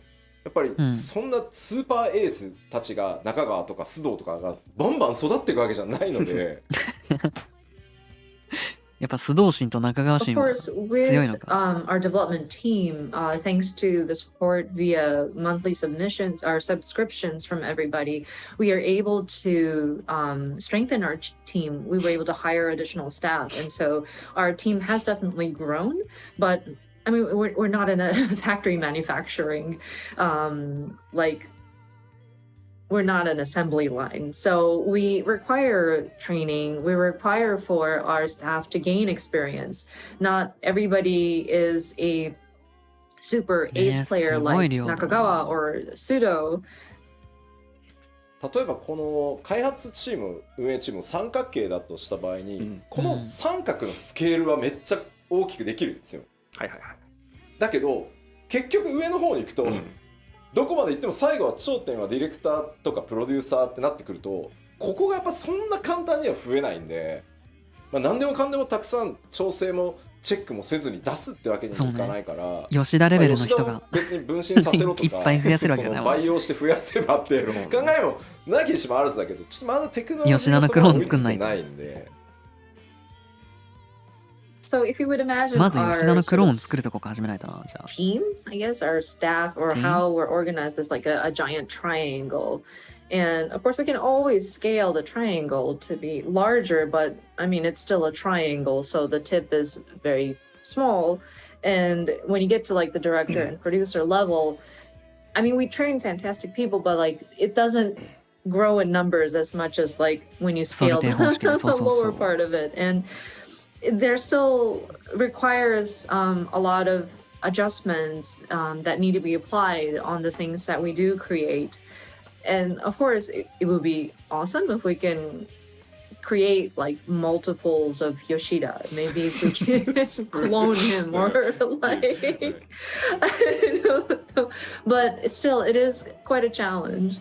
吉田にハイデリンキックし分割しようって言われてるけど、それ薄くなってんじゃん1吉田14個でSomebody's saying, perform the Heidelin kick on Yoshida and sunder him, then we'll have 14 of him. But then, wait, no, but he's sundered, so he's like thinner. Like you have a diluted version of him. いやいや、まあでもね、例えばそのカットシーンの数字なんてね、2時間25分トータルだった自動送りしていくと、まあ、パチ5点だと4時間30分になってるんですけど、まあ、当然ですけど、そのいただいた利益で人も増やし、いろんな会社さんにお願いして腕のいい人たちにたくさんカットシーンやっぱ作ってもらってるんですけど、どうしてもねディレクションする側っていうのの人数は限られてくるので、それでももう倍増近い感じですし。And if we look at the cutscenes, we went from 2 hours 25 minutes to 4 hours and 30 minutes. And this is like if you let the dialogue autoplay. But I mean, we have brought on many talented people onto our teams, but we still require somebody to look at the product that they create. And there needs to be a director that makes sure that we're aligned. もうなんか面白い、もうなんか能力の薄い吉田のただのやからやんけってそうだね。Comments still going on about sundered Yoshida, like, well, but what if he's like that's like a low quality Yoshida? It's just a man. まあというわけでですね、これからもちょっと今日お伝えした内容 7.0 に向かっていろいろやっていきます。吉田想像魔法で作んないと。物量というのも頑張ってまた作っていきますし、クオリティとか調整というところも妥協なくねまた進めていきたいとは思うんですが、まあその分ですねちょっとこれまでのパッチサイクル3.5 ヶ月にプラス2週させていただいて4ヶ月っていうサイクルでですね、ここから先まだまだ楽しみお届けしていこうと思ってます。But yeah, we are making various plans leading up to 7.0, and we still want to continue bringing you the different patch updates. And so with the different elements that we implement, as well as the balancing that we do, the fine tuning, we don't want to compromise any of that. That's why we do want to continue producing the patches to the quality that we hold ourselves up to. So we do want to ask for that initial 2 weeks so that we will have the 4-month patch cycle. But we will continue to bring you regular updates. まあ本当にあと10年やっていけばとてつもなく長い旅になると思ってます。皆さんとね一緒に今度は20年歩んでいこうってことになるかと思います。ほんまか And we strive for another 10 years. This is our goal. And I'm hoping that we will get to a point where we will be celebrating or like we will be looking back at our journey in our 20th anniversary. まだまだやりたいことね、チャレンジしてみたいことあります。驚いてもらえることやっていこうと思いますので、ぜひこの先もですね、一緒にまたボティン作っていただけると嬉しいです。はい。We do want to do more, take on more and more challenges, bring you more surprises. So I want to continue building this together with you all. So yeah, it would be great if you could continue to keep with us. はい、では前半。はい、ありがとうございました。Thank you very much. So this is all about the first half of today's letter live. 今日の前半、プロデューサーレターライブの前半戦はここまでとなります。1個忘れた。DC トラベルはいつが結構多くて、今のところ予定 6.18 かなで予定してますんで。Sorry, one more thing. We did see a lot of comments about so when is data center travel going to be implemented. We are currently looking at 6.18 timing for that. はい、ありがとうございます。Thank you very much. ではこの後休憩に入るんですが、ですね、今日は後半戦は通訳は別の方にお願いすることになっておりますので、あいみさんがここまでとなります。So before going to break, because we have another person for translation for the Q&A part. So that's it for あいみさん today. So あいみさん皆さんに一言ご挨拶お願いします。はい、長い間お付き合いいただきありがとうございました。Thank you guys so much for your patience as we navigate through all of this. But yeah, I will see you guys at another opportunity. ありがとうございます。Thank you very much, あいみさん。まあ僕がね安心してこうゲームシステムの話っていうのを全世界の皆さんにこういつもの調子でお届けできるのは、本当にあいみさんの高い翻訳スキル、特にね僕の性格を把握した上でのやっぱり、トランスレーションがねもう長くなりますのでね、僕らもコンビを組ませてもらって、ね、なんで本当に助かってます。いつもありがとうございます。ありがとうございます。ここどうやって訳しましょう。吉田さん Aimi-san really knows Yoshida-san's characteristics very well, so it's we are very relying on Aimi-san's translation for when he explains the game systems or mechanics. So thank you very much, Aimi-san again. Thank you. はい。では今から休憩に入るんですが、1時40分再開。So we want to restart the latter part of the letter live at the 1:40 p.m. Japan time, which is in 20 minutes. でですね、今日の休憩の音もご紹介したいと思います。So during the break, we have 2 videos today for you to enjoy. 20分あるから1本ならいいやと思ったら2本あんのかよ。Yeah, we have a 3-second digest preview of all the songs from the upcoming Endwalker soundtrack, and a time-lapse video of mosaic art we created live using screenshots that we were submitted by our players during another broadcast、2本ありまして、1本目は、先日つい最近公開しましたエンドウォーカーのサントラが出ます、それの、3秒ダイジェストの全曲紹介の、トレーラーがありますので、そちらをご覧いただき、その後ですね、これも先日ご紹介しましたが、別の生放送企画でモザイクアート、皆さんからお送りいただいたスクリーンショットでモザイクアートを作るという企画が、サントラももうすぐ発売、それのタイムラプスビデオがありますので、そちら2本続けてご覧いただいて、また、1時40分からこのタイミングでみんな飯準備してくださいね。ビデオをご覧ください。どうぞ。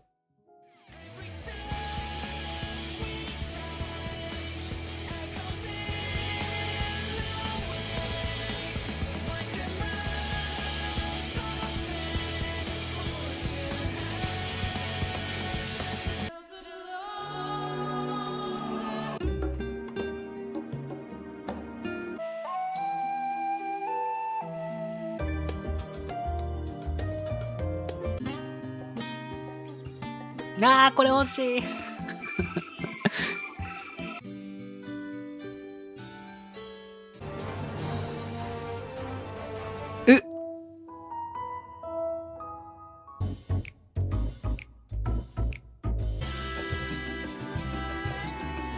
これもいいね。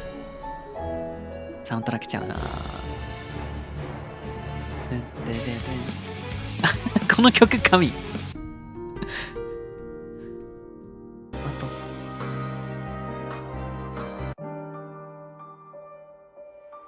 いいね。これね、ラジオのとこな。帝国のとこ。なんか不穏な感じの時の曲。この曲も好き。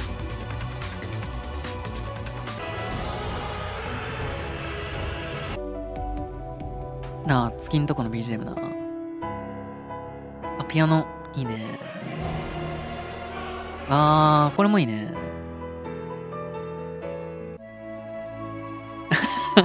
レポリット出た。レポリットのとこの戦闘曲。こんな曲だったか。いや、やっぱなんかサンタの気になるな。かっこいい。かわいい。うさお。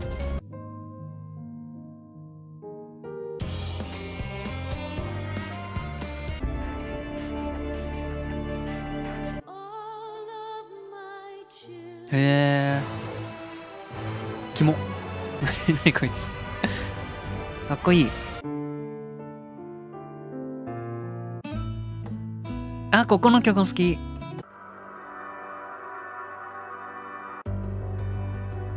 これもいいよね。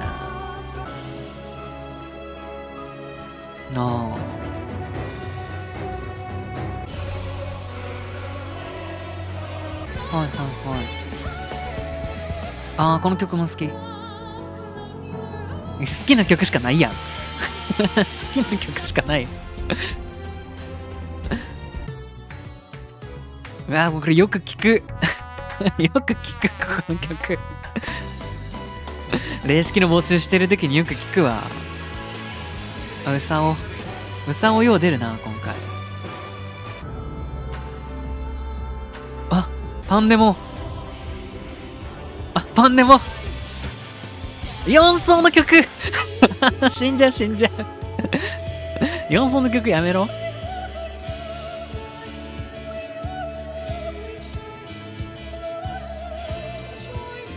なんか長いね。23日発売。買ってくれよな。いい曲ばかり。14のサントラなのに FF4 の曲が聴ける。へえ。悪夢。そこまで言ってないよ。じゃあ自分もこれ見ながらちょっと水取ってきたりなんだりしますね。あとご飯注文したりな。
ご飯食べんの忘れてた。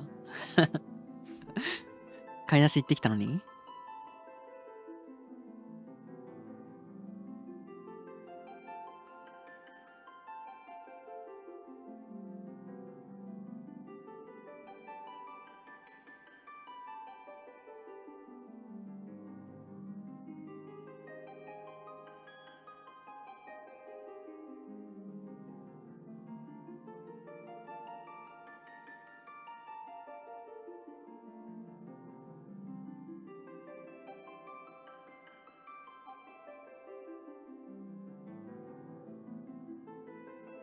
放送開始から見てたらいきなり12時過ぎてた。確かに。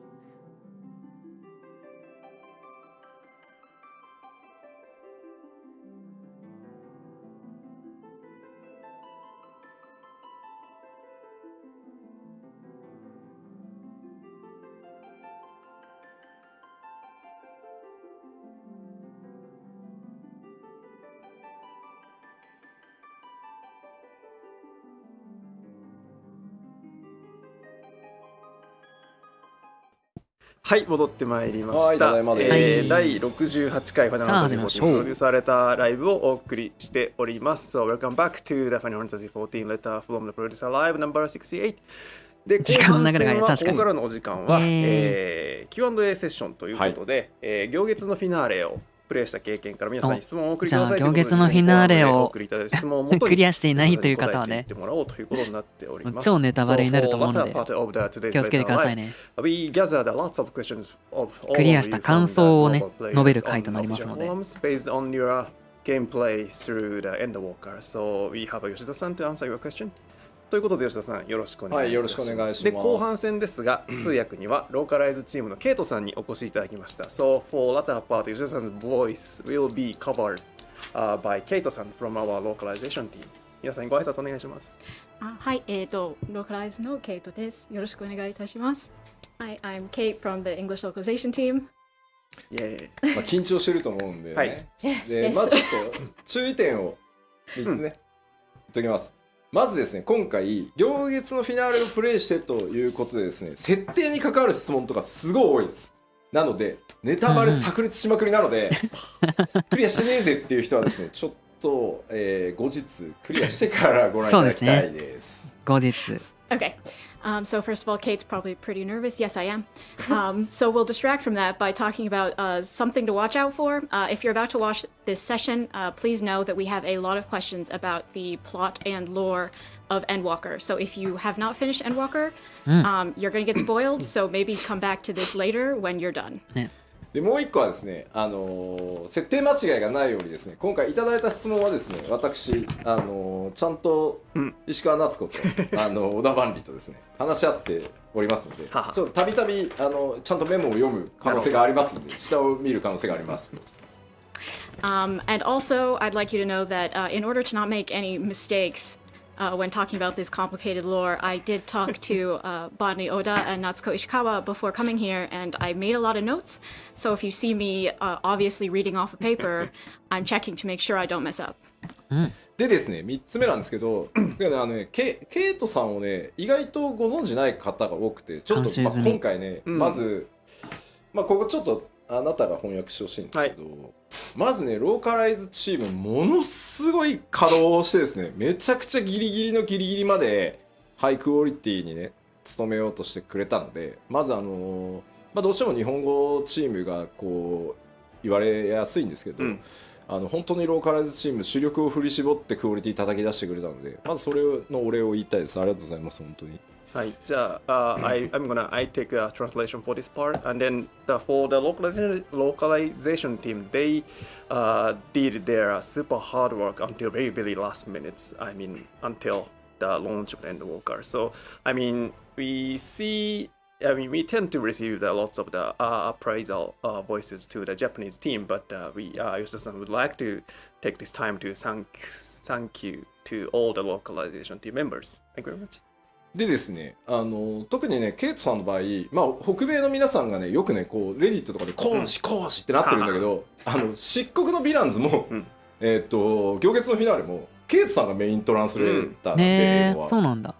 So also, Yusa-san would like to address one thing that since Shadowbringers, especially on Reddit, people are excited about, hey, Koji, yeah, he's great, Koji.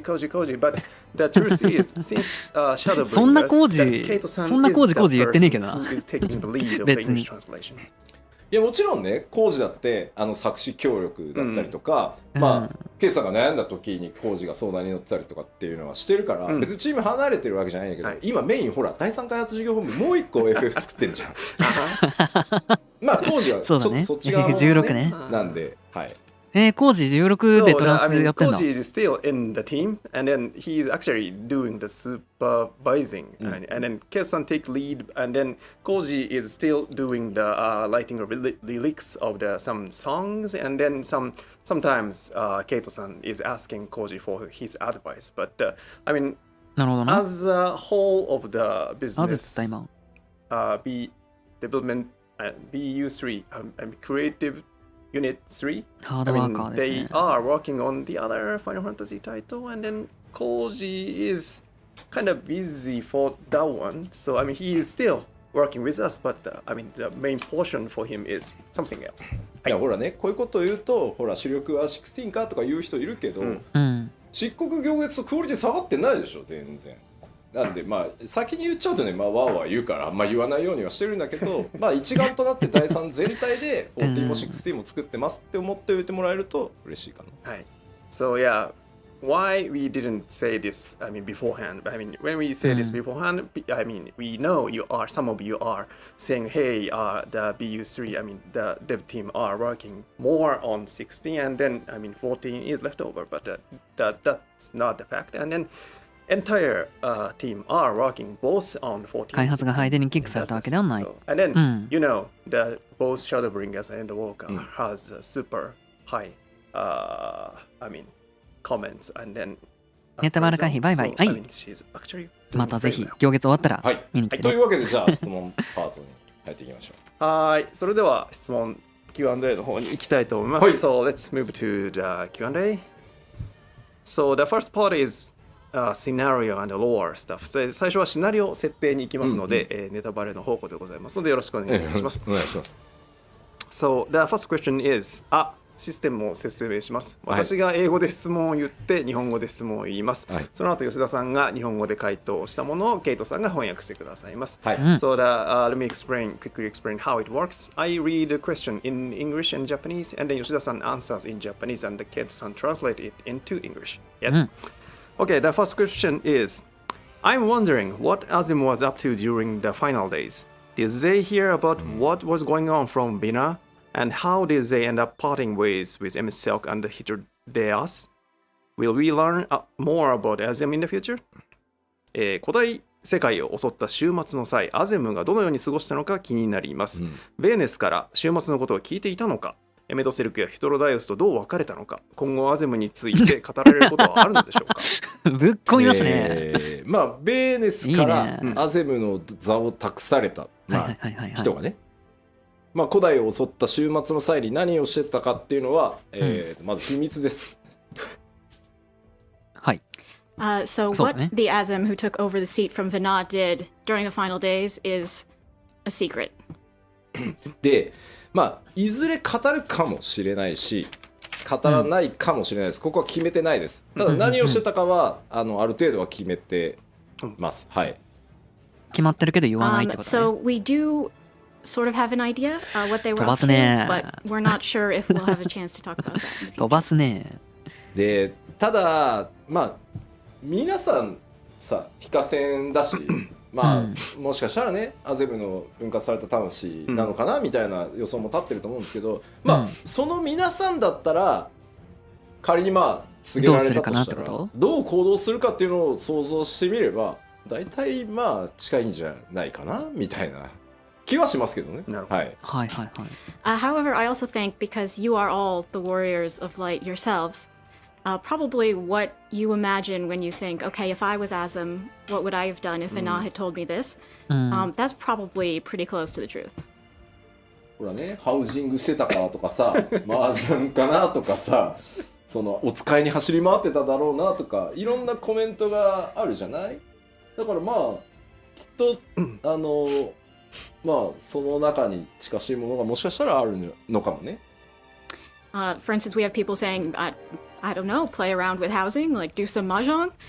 If you think so, then yeah, that's probably what happened. はい、ありがとうございます。以上です。では次いきます。Moving to the next questions. Why did Xenos dream of Armorod's final days? Also, how did he come to be a Reaper and learn to manipulate his avatar in time before 6.0? なるほど。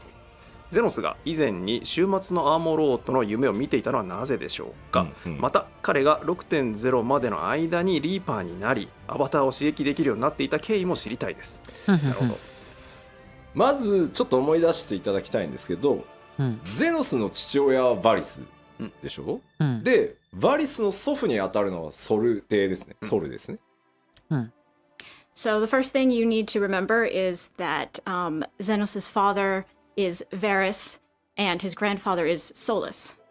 でソルはまあそもそもエメトセルクなので、ゼノスはエメトセルクの血縁者、まあひ孫に当たるのかな。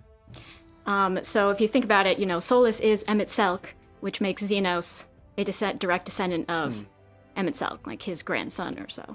でこういうなんて言うんだろう DNA の特殊性って、まあ、必ずまっすぐ受け継がれるわけじゃなくてこう突然こうなんだろう思い出したかのように発言したりすると思うので、まあ、その辺をイメージするとちょっとなんとなく見えてくるんじゃないかなとは思います。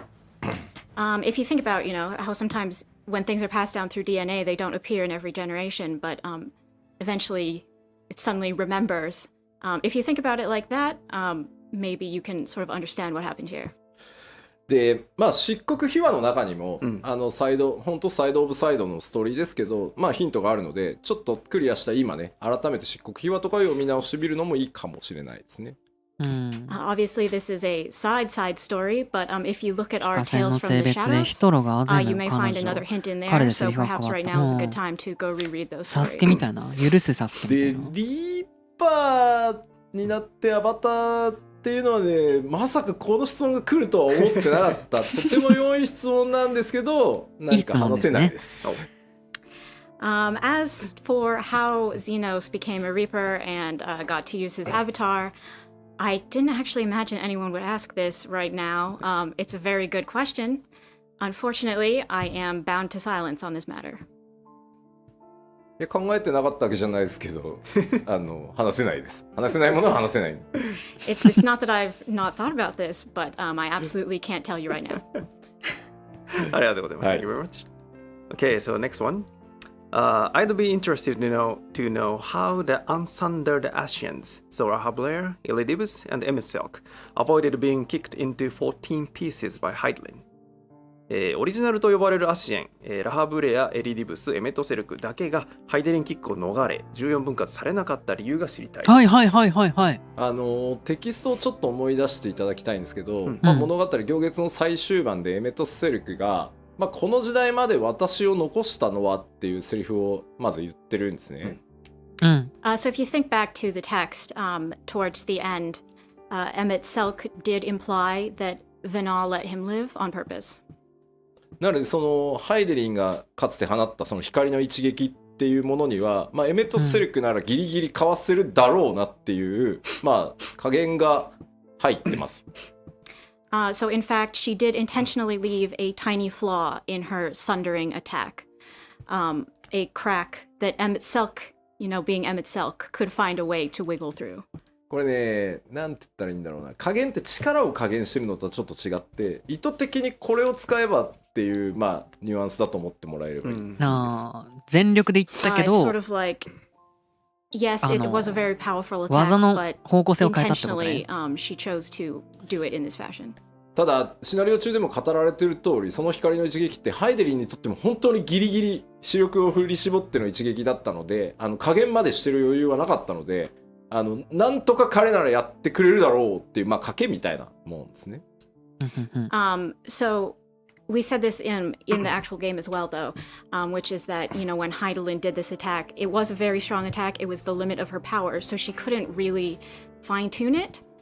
So, you know, as intentional as this was, when she did her big, massive light attack and sundered the world, she couldn't guarantee that Emmett-Selk would live. She was kind of making a gamble.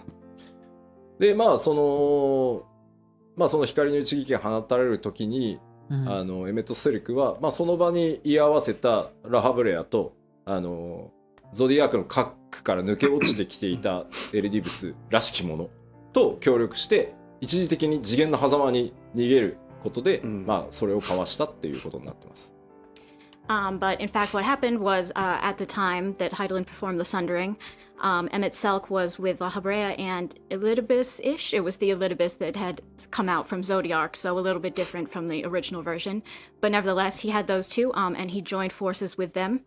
And then that's how they escaped into the rift without being sundered. エリディブスはね、ゾディアークの核から抜け落ちてきた時に記憶もいくつも失ってるし、この辺りちょっと漆黒秘話でもフォローされてますけど、5.3 のラストでね、エリディブスも失ってるものが多いっていうこともあって、ただ居合わせたオリジナル3人が協力してたっていう感じですね。はい。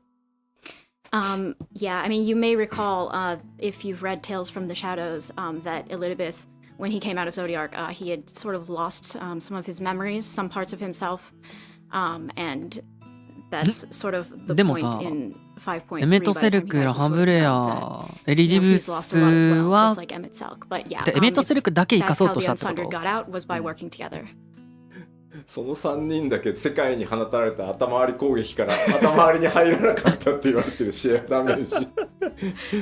ラハブレアはおまけだったのね。エメトセルクを生かそうとして残り2人が一緒についてきたみたいな感じ。ありがとうございます。じゃあワンチャンアゼムも救いたかったのかな、本当は。だってアゼムは言ったってことでしょ。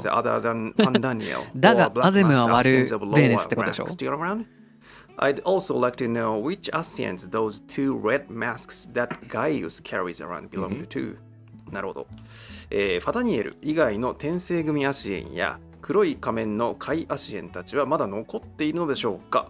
あとできればガイウスに駆られた赤仮面のアシエン2人が誰なのかも教えてほしいです。細かいなところをしっかり見てくださってますね。転生組のアシエンは確かにまだ何人か残ってるかもしれないですね。That is a really good question, and wow, you guys are paying close attention to this game. But yes, I do think that there are probably still some of the sundered blast mask wearing Ascians around. ただその転生組のアシエンが何人か残ってたとして、彼らが原初世界にいるのか、共存世界のどっかに身を潜めてるのかっていうのに関してはちょっとまだ分かんないですね。But those sundered Ascians, however many of them there are, we can't really say whether they'd be in the source or in one of the reflections. ちなみにガイウスが持ってたその仮面はウルテマとデュダルフォンです。As for the other part, the masks that Gaius carries around, they once belonged to Uitima and Dudaliphon. ただ仮面を持っているだけで、果たして本当に倒されてるのかどうかっていうところはまだ何とも我々は言ってないので、そこら辺はまだ推測しておいてもらえるといいかなと思います。However, just because he has the masks, that doesn't necessarily mean that he vanquished them. So you'll have to come up with your own theories as to what has gone on there. そのアシエンを倒すっていう方法って、これまで何回かね描いてはきてると思うんですけど、その辺ともこう重ね合わせて可能性とかを考えてもらうのもちょっと面白いのかもなとは思います。We've had a lot in the story so far about what it takes to truly defeat an Ascian. So maybe think back upon those things when you're theorizing. はい、ありがとうございます。では次いきます。Next question. In your mind, in Yoshida-san's mind, how much time has passed during the story spanning from 1.0 through Endwalker? I want to know how many years older the Warriors of Light is now. 吉田さんの中では Q14 から、行月のラストまでで劇中ではどのぐらい年月が経過した想定でしょうか。非化線が14の世界でいくつ年を取ったのか気になります。なるほど。言われてみれば。これね、実は特にはイメージしてないんですよ。でトレーラーをその字根底文字の根底を書いて、このぐらいのその風貌にしてほしいっていう時ってなんとなく現実の経過時間、拡張だとまあ2年か2年半に1回とかっていう間で皆さんと同じようにそのヒロシと呼ばれてるウォーリアー・オブ・ライト代表もいろんな冒険をしてこうなってるだろうっていう予想で作ってます。So to be honest, that's really hard, and I don't have a particular figure in mind. When we're making trailers, when we're coming up with the storyboards and things like that, we actually think about like, okay, you know, the Warrior of Light has done these different adventures. How would they look now? Imagining it with a time frame of 2 or 2.5 years each time, just like in reality, what you all have done. なのでまあトレーラーとはあんまり作中ねゲームの中をまあ紐付けないで時間経過のイメージを結びつけないでいただけると嬉しいです。But the trailers are really not reflecting the length of the story itself. So I would appreciate it if you guys could think of them as separate things. でまあ作中での時間その 2.0 から 6.0 までまあもうなんか数年としか言いようがないあんまりイメージしてないです。As far as まあ間違いなくサンクレットは5歳ぐらい年 I 取ってるよ don't really have an ね。 exact figure in いや mind スト or ラ an もそうだけ exact ど imagining of how long it's been since 1.0. もう突っ込み出すとキリがないでしょ。そこは割とでも俺どう年齢は何歳なんだとかさYeah, I mean, because if I go down that rabbit hole, like I will never stop. 割とそこは俺どうでもよくて I don't know. I don't want to think about ど it. っちかっていうと、なんであんま深く考えない。フィーリングアシェンの裏設定とかもっとホッとしてる。 It's better not to think about it and to just 聞いて feel, vibe. 感じて考えて。聞いて感じて考えて Hear, feel, think, perhaps. Thank you very much. では続いていきます。Next question. As I understand it, またはずって言っ Selk た。 and Hyslodias return to the Ethereal Sea, so they can now be reborn. If their souls are reincarnated, will the people they become to be able to use creation magics like the ancients? なるほど。メトセルクとヒトロダイウスは正解に帰り転生できるようになったように見えますが、彼らの魂がもし転生したら古代人のような想像力を持つのでしょうか。まあ正解に帰って魂が浄化され再び肉体に宿るとしても、まあそれは原初世界の人としておそらく宿るのみですね。Well, their souls have been cleansed in the ethereal sea, so even if we say they're reincarnated, that's just their souls being reborn into new bodies in the source like everybody else. まあ分割されてないっていう、まあアゼムとハイデリンの術で一時的とはいえ復活してるのを改めて正解に帰っていきましたけど、まあほぼ前例がないんで、まあどうなるのかっていうのは分かんないですね。まあおそらくは普通の人プラスアルファちょっとぐらいなんじゃないかなっていうのがイメージですけどまあ分かんないですね。As for what would happen if they were reincarnated in that fashion, we've never had an example of someone who was unsundered being reincarnated like this, so we can't really say for sure. I think maybe it would be just like a normal person, but maybe a little bit cooler, a little bit better, but there's really no way to say. まあこっからは僕個人の妄想ですけど、まああれだけやれることをやり託して世界に戻ったのであれば、記憶も焼き付かず綺麗に現れるんじゃないかなって思ってるので、そんなもれを引きずって転生するイメージは僕の中にはあんまないかな。In my opinion, they really, at the end, they had accomplished everything that they had set out to do. So their souls would be completely purified. And I don't know if they'd even really want to come back. They have nothing remaining. They have no lingering memories to address. はい、ありがとうございます。Thank you very much. So the next question. Please tell us whether the star will be named Ysseris going forward, or if we are sticking with Hydaelyn. Also, does everyone know the name Ysseris, or just the Warrior of Light and their allies? 今後この星をアーテリスと呼ぶのか、今まで通りハイデリンと呼ぶのか教えてください。また、アーテリスという名前は非化線と周辺の人だけが知っているのか、全世界の人に周知されているのかも知りたいです。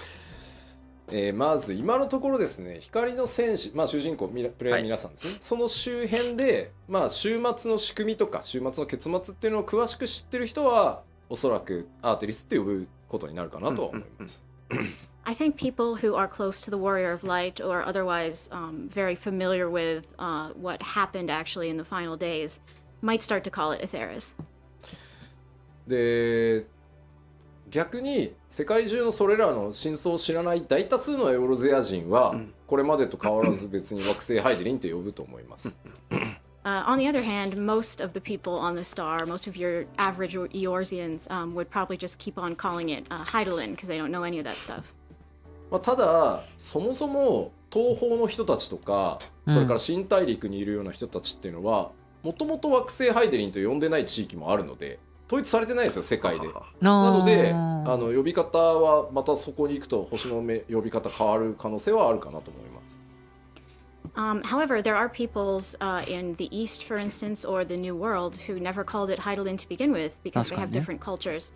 So if we visit those areas, we might find another name. この星をっていう呼び方を普通にしてる場合もあるってことか。一番実は困ってるのは宣伝チームじゃないかっていう気がします。すごいハイデリンにみたいな。どうしようみたいな。PR team. だってこう新規向けにさ。すでに惑星ハイデリンを巡る冒険があって言ってさ光の戦士たちがさ「いや分かってねえなアーテリスだろ」みたいなツッコミを受ける可能性もあるしさLike now if you make catch copy that says like oh a grand adventure on Hydaelyn then the Warriors of Light are justハイデリンはどこ発なのじゃん。 Did no one tell them? 自分が私はハイデリン前の時点でって言ったってこと。エオルゼアなのかハイデリンか問題っていうのがすでに PR チームにありましたよね。We already, I mean, the PR team already had a problem if we call it Elzer or 別にハイデリンでいいんじゃないかな。そこ宣伝チームはね。まだ。Alright.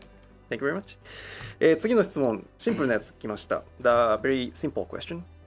Will Xenos come back to life again? ゼノスはもう復活しませんか？まあ、彼の肉体は、まあ、世界の果てでもなければそのなんだろう今みんなが活動してる場所でもない世界の割と断りとは切り離された空間にまあ放置されてるっていう状態ですね。So, as we saw, Xenos' body right now じゃあ別に消滅したとも言ってないし、別に宇宙に漂ってるとも言ってないってこと。ゼノスの運命に関しては正直カットシーンで結構丁寧に演出したのでそれを見た直感がそのまま答えです。はい。じゃあもうずっとあそこにあるってこと？ I mean, we depicted his ultimate fate at length in a cutscene, so I think your answer is to watch that and see how you feel. ちゃんと呼吸っていうか心臓止まる演出されてるでしょ？ I mean, we did show him stop breathing and his heart stop beating, right? はい。はい、ありがとうございます。Thank you very much. では次の質問です。Next question. 死んだは死んだけど、If you look at the source and its 遺体が reflections どうなっ today, たかは they 分からな are いってことです inhabited か？ by various races such as Mikote, Aura, Lalafels, and the like. However, all the ancients seem to be of a hero-like race. Is there a lore regarding how mankind came to have such varied appearances? なるほど。現在の現象世界、共造世界にはミコッテ、アウラ、ララフェルなど様々な外見の人がいますが、古代世界にはヒューラン風の人しか存在していないように見えます。今のようにいろんな外見の人が現れた理由について設定があれば教えてください。全然質問が頭に入ってこなかった。コメントでさ、ごめんね。はい、本当にいやまあゼノスがさ、友よ無人島で待っていたじゃん。見ちゃってさ。It's really distracting because I'm looking at the comments and everyone is writing like Xenos stuff like my enemy, my friend. So Welcome to the island. 無人島だっつってんだろ。Look, just leave us alone. Okay. で質問はですね。種族がはい。古代人は全部ヒューランっぽいんだけども、いろんな種族外見の人がいるけども、なんか設定あるんですかっていう。But races, yes. 世界が分かたれた時に、まあ、人っていうのが全ての生物が不完全なまず存在になりました。Okay, so when the world was sundered, all livings became so-called incomplete. でも不完全だからこそ長所と短所っていうのがより強くこう現れていくことになります。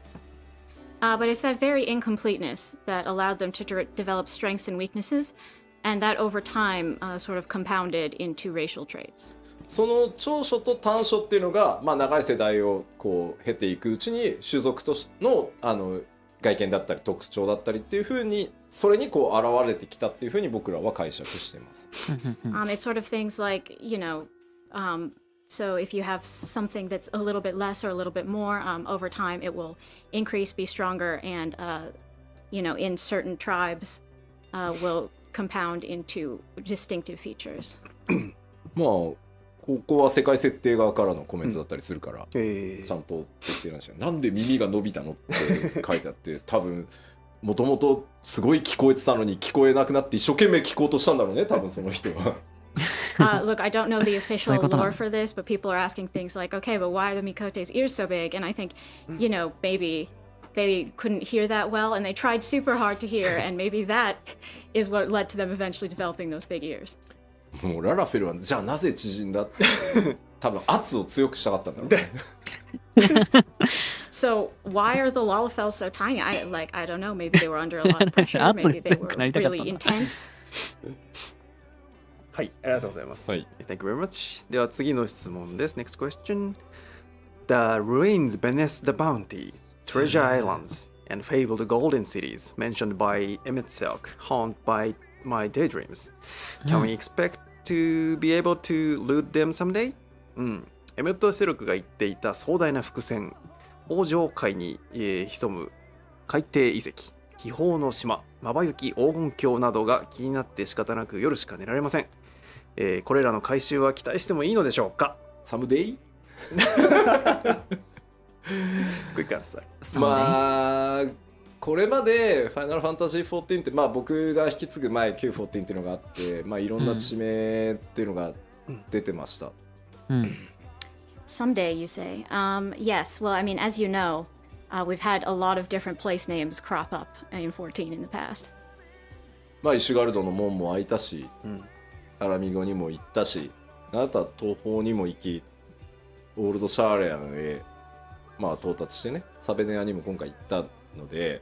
And we've been able to go to a lot of places. The gates of Ishgard opened. We went to Alamigo. We went to the Far East. We went to Old Sharlayan, and even Thavnair. まあこれまで出てきた地名はなんとか行けるようにこう頑張ってきたんで、今後も頑張るんじゃないかなと思います。We've tried really hard to make sure that you could visit the places we've mentioned so far, and I want to keep doing that. ララフェル、圧が強くなりたかったんだ、圧が。では次です。Next question. In Elpis, Emmett Silk adjusted our Warriors of Light to be closer to the ancient height. Given how tall Midian was compared to us then versus in the present day, I feel like she shrunk. Did something happen to her in the intervening time, or is there another reason for this? ボイドにも、ボイドどうだろうね。エルピスで、まあでも出したからにはいけるようになるっていう。古代人サイズに大きくしてもらいました。その状態のヒカセンとメーティオンの身長差を考えると、現代でヒカセンと対峙したメーティオンはかなり縮んだように思います。長い時の中で何かあったのか、理由があれば教えてください。わかりました。もうその前にさっきのね、いけるところはまあできるから頑張りますみたいな、楽しみすぎて夜しか眠れないみたいなコメントが多くてね。Just before that, I want to address everybody seems really excited それは俺 by 気づ my かなかった。 response 確か to に the そうだ previous ね。 question, and is saying things like, "Oh wow, I will only be able to sleep at night because of this." 正常ってやつよね。本当じゃん。まあまあでまずちょっと思い出してほしいんですけど、ウルティマトゥーレっていうのは思いの力のみが作用する空間だっていうことをちょっと思い出してください。Okay, but back to size issues. So I want you to remember that Ultima Thule is a space where emotions are the only reality. その冒険の中で皆さんにね経験していただいたように、その見えている通りにものが存在するんじゃなくて、認識、あなたがどう認識しているかっていうのが光景に反映される中域なんですね、あそこ。So what you see when you're in Ultima Thule is in accordance with the Warrior of Light's internal experience, not some kind of physical reality that's out there.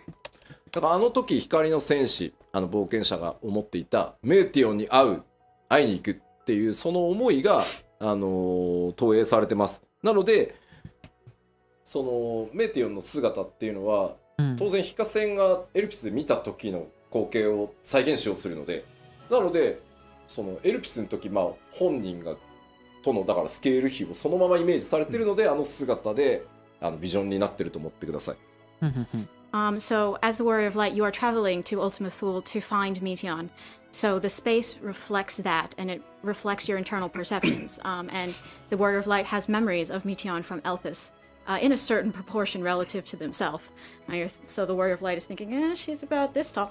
And that's why she appears that way in Ultima Thule.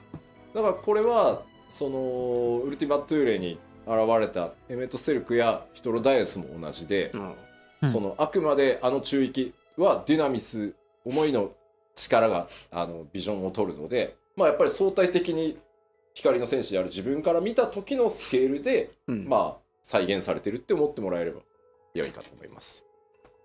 So, and the same kind of goes for Emet-Selch and Hythlodaeus when we call upon them.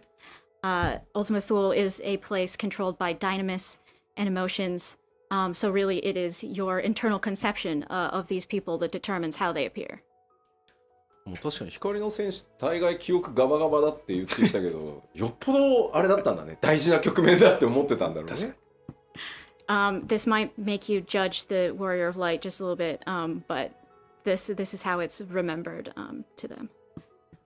はい、はい、ありがとうございます。Thank you very much. So the next question is, I wanted to harvest some while I was in Savner. Where are they keeping them? サベネア島でサベネアの野菜を採集したかったです。どのあたりに生息しているのでしょうか。それは無理だろ。こちらはですね、世界設定に確認してまいりました。I asked the lore team about this and came here. チョコボの餌としてね、格別な効果を秘めているものなので、サベネアの野菜っていうのは、おそらく高原キャベツのようにサベネア島の中でも特別な場所でしか栽培できないものと思われます。So these Thavnarian onions have these surpassing effects as chocobo feeds, so they must be a really unique cultivar. And I think similar to in real life, the cabbages that can only be grown in a certain village in Gunma, they're probably only available in a very small area of Thavner.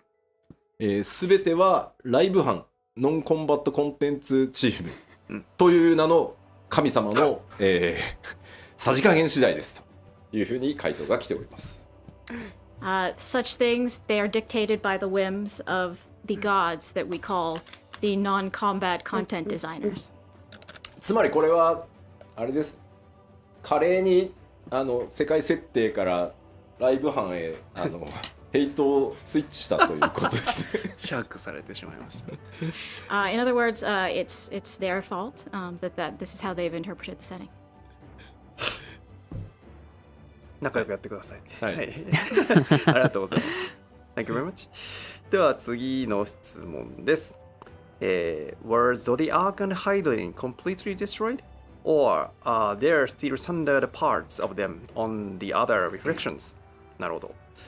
ゾディアクとハイデリンは今回で完全に消滅したのでしょうか、それとも共造世界には分かたれた体があったりするのでしょうか。どうでしょう。これはもう明確に答えてしまいますが、ハイデリンは完全消滅です。I'm just going to give a straight answer here, and that is Hydaelyn was completely destroyed. そしてですね、ゾディアークに関しても、ファダニエルに乗っ取られて核を完全に破壊されたので、ゾディアークも完全消滅です。Similarly, Fandaniel crushed Zodiark's heart, which is his core, and that completely destroyed Zodiark.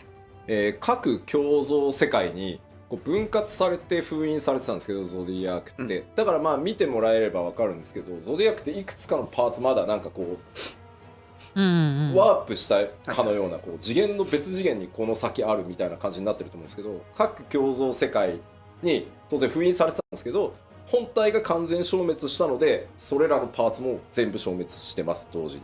そうなんだ。There were of course parts of Zodiac in the ゾディアークの残されたものがどうのこうのみたいなこともないんだ。原初世界に核があったんだね。そうなんだ。じゃあもうゾディアーク路線ももうなしってことだね。ありがとうございます。Thank you very much. では次です。Next question. I don't really understand why the volley of light messing around in Elpis didn't create any alternate timelines. Can you explain what happened? 非化線がエルピスで過去に干渉した後、未来が枝分かれせずにつながった理由がよく分かりませんでした。その辺の仕組みを教えてほしいです。正直なところ自由に解釈していただいても構わないっていうのがまず前提です。Well, I think the most important thing is to say I think ゾディアークの上に住んでたらね、パッて消えるんだもんね。ただまあ僕個人の解釈としては、まあそもそもつながっていたんだっていうふうに解釈してます。My personal interpretation is that the timelines were always the same. でまあつながらない可能性っていうのも当然あったと思うんですけど、ヴェーネスが光の戦士に対してまあその全力で対応してきた結果、なんとかつながったんだろうっていう解釈もまあできるかなと思います。Another interpretation you could have is that maybe FINAL worked really hard behind the scenes to make sure that the timeline didn't go awry. まあだからそのベネスが描いた計画っていうのに光の戦士はまあ知らないうちにこうね全力を持って皆さんがこう対応してきたことによってまあつながっていくという奇跡が起きたんじゃないかなと。And therefore the Warrior of Light was sort of always acting in accordance with this plan of FINAL's, so the timeline that we're aware of didn't change when we went back to affect it. 嘆きの海で初めて光の戦士が降り立った時にアルゴスが懐いていたという時点でつながることが確定したかなという認識ではいます。I personally think that when we went to Mare Lamentorum and we first met Argos, and Argos, really took to us and we were able to ride him, that is basically proof that, okay, at that point, the timelines were going to work out. まあ6.1 で強くてニューゲームに行月のフィナーレ対応するので、もし気になる方はもう一度ね全部見た上でもう一回おさらいしてもらえるとまた見えてくるものあるんじゃないかなと思います。We are adding all of this stuff to New Game Plus in 6.1. So if you're interested in this, I suggest you replay it and think about this question while you're playing. はい、ありがとうございます。Thank you very much. So going to next question. 次の質問いきます。はい。In the trailers, only the Warrior of Light seems to age, where the other characters always look the same. Will we ever get to see a grown-up Alfino and Alize? トレーラーでは主人公である非化線の年齢だけが上がっていて他のキャラクターは年齢が変わってないように見えますアルフィのアリゼが成長した姿を見られる日が来ますか？はい、悩ましいんですよねこれThat's really hard to say. いや僕もね正直ディレクターとしての遊び心っていうのまあゲームの開発者としてその拡張でそして数年後ってやってこう物語の中でね成長した、もう実年齢としてその身長も伸びねよりこうかっこよくそのよりこう可愛くっていうのはちょっと違うな成長したアリゼとか描いてみたいって思いはあります。On one hand, so as a director and the developer myself, it sounds fun to me when I think about depicting, years later, a taller Alfino and Alice who are cooler and maybe cute in a different way.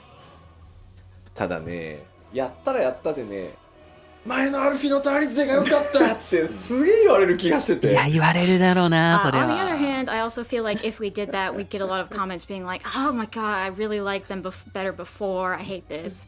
でもさ、一回やったらさ、時を遡る以外にもう方法がなくなるじゃん。And if we do it once, we can't go back, so that's a problem. だからなんかちょっとやりづらいんですよね。So it's kind of hard to pull the trigger on that one, I think.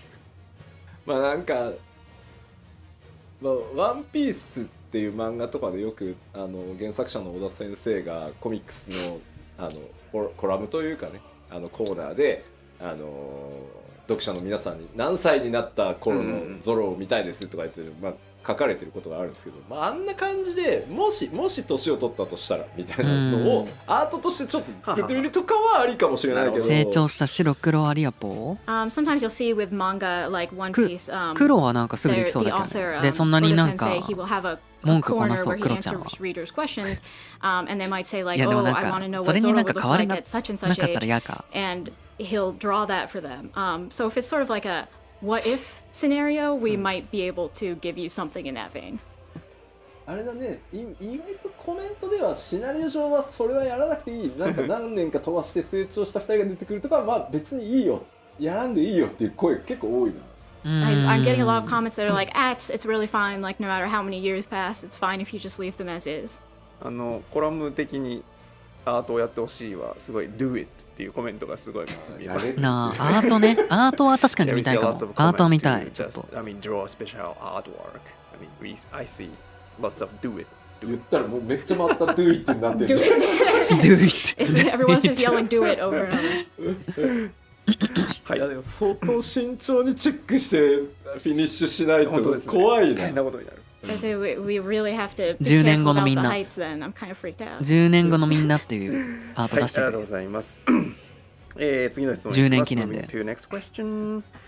Benar said that not even her soul would remain. 成長したタタルさん。そうだよ。10年後の的親おばあちゃんも見たいだろベーネスは魂も残らないだろうと言っていましたが、魂が残る残らないの違いは何でしょうか、好きなキャラなのでどこかでまた見たい気もしております。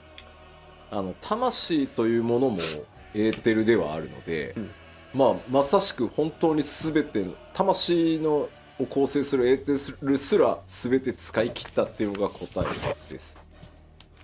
The answer is that souls are also made of ether, and she used up so much ether that also all of her soul was gone. いや、ベネスすごいな。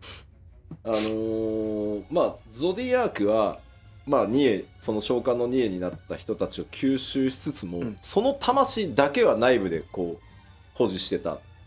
で消滅させずに残しておけたんですけど、ハイデリンってベーネス含めて召喚者のその魂を保管しておくほどの余裕がない。なぜなら14人委員会の決断としてはゾディアークを作り出すなので、猛烈な少人数なわけですよ。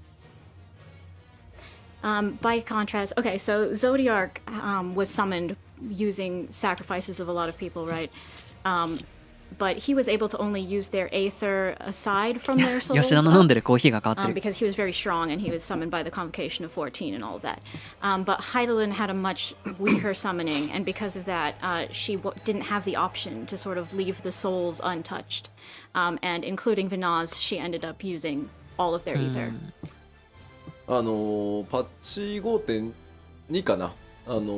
ベネス派っていう単語が出てきてたりしてたところを、今一度ちょっと見返してもらったりするとまたちょっと面白いかな。アニドラサナムネスじゃなくてなんだっけ、全世界の大多数の古代人たちが協力しているそのゾディアークっていうものに対してっていうことなので、その辺の力関係っていうのはちょっと思い出してもらえるといいかなと思います。So in 5.2, there was some discussion of Vinaz group that assisted her in doing this. And also of how much of the ancient people were sacrificed to create Zodiac. So if you look back at that time, it might be of interest to you now. 最後の最後にその自分の魂という力だけをベーネスは残していて、それを光の戦士というか暁と戦うために使ったっていうのが回答です。At the very end, Heidelin, she still had her own soul, Vinaz's soul, but that was the very power that she used in fighting the Warrior of Light. だから言ってましたよね。ベーネスあなたもう力があって問いかけられたのに対して、大丈夫、この一戦をやり遂げるだけの力は残していましたって言ってるのは、自分の魂をそこに当ててるっていうふうに思ってもらえれば良いと思います。When she tells you before the 古代人の魂だから。she saved enough ether for this fight with you. That is the not soul that she's referring to. はい、ありがとうございます。Thank you very much. So the next question. 大変重要な質問な気がします。The very important question, next one. Now that Hydaelyn is gone, will the warrior of light no longer have the blessing of light? Or will he stick to around like the illusory amulet? 今回のストーリーでハイデリンは消滅してしまいましたが、光の戦士にかけられた光の加護の術も消えたのでしょうか、それともアーモロートの幻影のようにまだ残っているのでしょうか。ベーネスが施した光の加護は、消えないと思ってますし、消えないであってほしいなっていうふうに思ってます。I really don't think that the blessing of light will disappear, and I wouldn't want it to.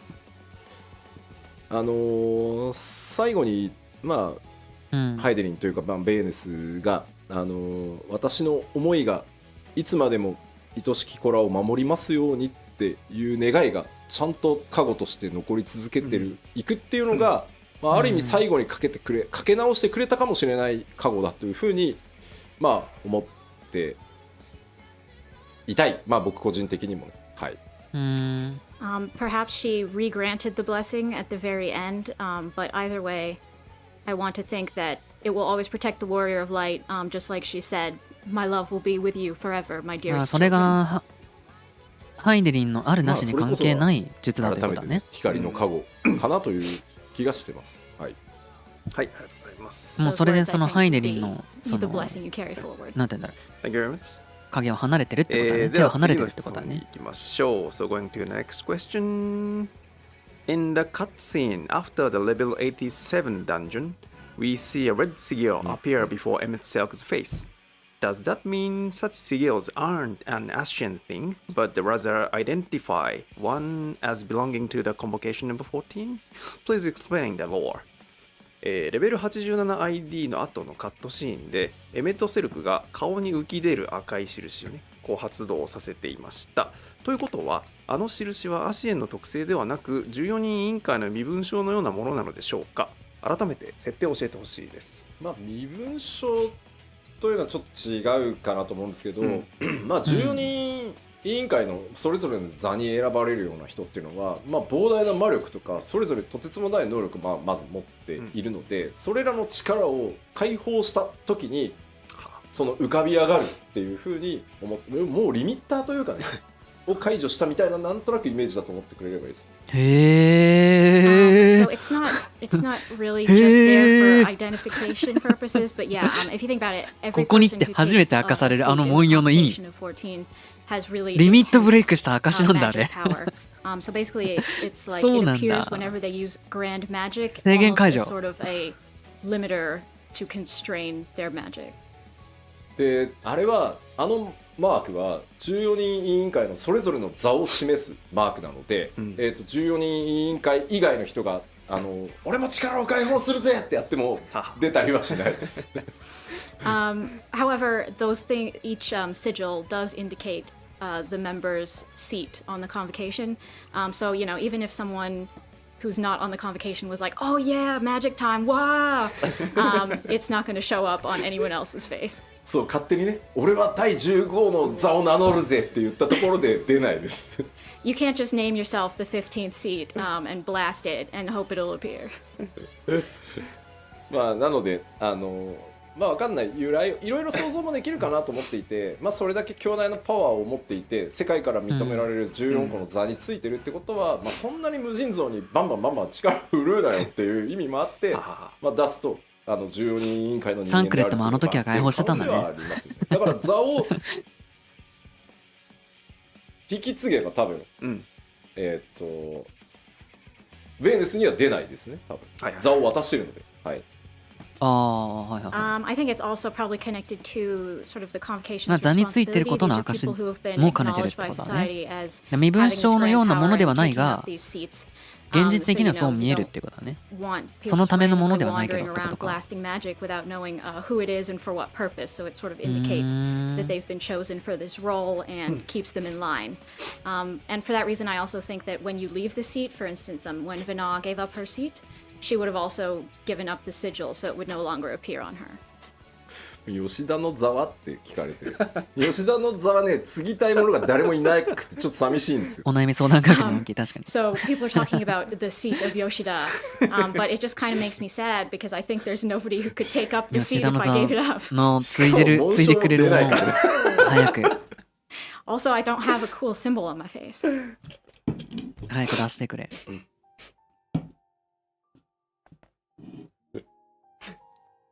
はい、ありがとうございます。Thank you very much. では続いて次の質問に行きます。So moving to the next question. In concluding this story, were there any threats you found difficult to wrap up, or bits of lore that you secretly changed or disregarded? 物語を一旦完結させるにあたり、回収が難しかった伏線、こっそりなかったことにされた設定やなかったことにしたい設定はありましたか？こちらもですね、世界設定チーム、小田さんからいただいてきました回答ね。This is also one that I had to ask the lore team, specifically Oda-san, about. 初期設定とか裏設定と呼ばれるものはその時点での想定でしかなく、物語を書き進めるうちにより詳細化されるものもあれば消えてゆくものもあります。The initial setting and background lore are only plans that we draw from. So it's not unusual for the details to change or disappear as we write the story further. まあそれはね、行月のフィナーレに限らず Q14 から新生への、移行過程でも同じで、Q14 やってた方はご存知かもしれないですけど、回収しきれなかったという意味では相棒という存在は回収しきれなかったです。That's not only true of Endwalker. Like you'll probably remember if you played 1.0, there was a lot of changes between 1.0 and A Realm Reborn, and some of them we couldn't really retcon properly. For instance, in 1.0, the Warrior of Light had a partner character. Q14 知らない人に説明するとね、相棒っていうキャラクターがねいたんですよ。で、何者かよくわかんないんですよね。Well, we had this very temporary partner though, and so we didn't really know who exactly it would be or anything, and so we kind of just ignored it when we went on. だからあれは共造世界の自分が来てたんだとかね、いろいろなんかこじつけようかなと思ったんですけど、もうどうにもならないんだっていう。When you're making this world, you're sort of just like, I don't know what to do, and you'll just sort of sometimes ignore things that are inconvenient. なので時々ありますよ。伏線として使おうかなと思ってたけど、使えないからもうそのままにしておこうっていうのもあるけど、大部分は綺麗にいけたと思う。黒曜石サビクなんかはまだいけるかなとは思ってたりするからあれですけど、はい。And so yeah, there are some things where you'll just be like, we'll just ignore that going forward. But in most cases, we do try to wrap up. ついだら正解に勝っちゃう。maybe if there are things we haven't addressed yet, we can wrap them up in the future. ヨシピーの座のマークは何なんだろう。吉田って感じで書いてあるのかな。それでは続いてですが、next question. Will we have a chance to learn the identities of the full convocation for 14? 今後14人委員会の構成員について全員の、真の名前を知る機会はありますか？黒成績、黒曜石ってさめっちゃ突っ込まれてる。黒成績ですね。はいはい。黒成績。で、14人委員会のその座とともにあるその真の名、マナに関してはすでに決まってはいます。はい。So yes, we have decided the true names and identities of every convocation member. それらを皆さんが知る機会があるかどうかは今後の展開次第ですね。まだ出てきてないアシエの名前。Whether we tell you that in the future sort of depends on how the plot develops. アゼム君の本名知りたいんだけど、じゃあ。スマイル。ありがとうございます。では続いていきましょう。次の質問です。Going to the next question. Benar had good intentions and her plan worked out in the end. But as a result, the world was sundered and most of the ancients suffered for it. Was sundering the star really the only way to save it? ベーネスは善意の上で行動して結果的に良い方向にはなりましたが、その経過では世界を分断し多くの古代人を不幸にはしました。今回の結果を導くためには世界を分断するのは必須だったのでしょうか。まあシナリオ系とかはなっちゃんとの話をしてこうテキストをまとめてヘルメスとかハーデスとかそんな感じっぽいね。その回答をね、まあ少なくともベーネスってヤシトラがまあ推測したようにエーテルが強すぎる古代人ではデュナミスにそもそも干渉することができない。結果その終末を根本的に止められないっていうふうに考えてます。So I also consulted with Natsuko Ishikawa and the scenario team to come up with an answer that hopefully will make sense when we explain it.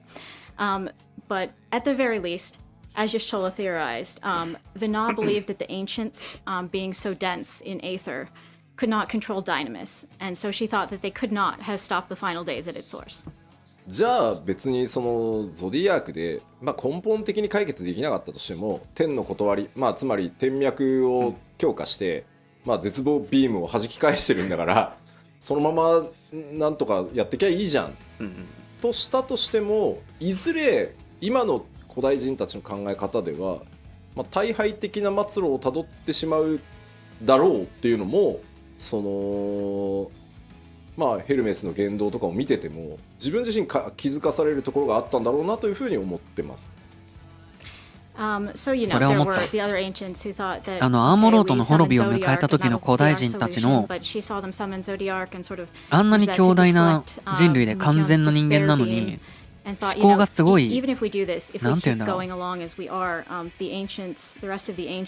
とにかくあの楽園を取り戻さなければみたいなある意味の打たれ弱さみたいなのがすごい感じたのすごい。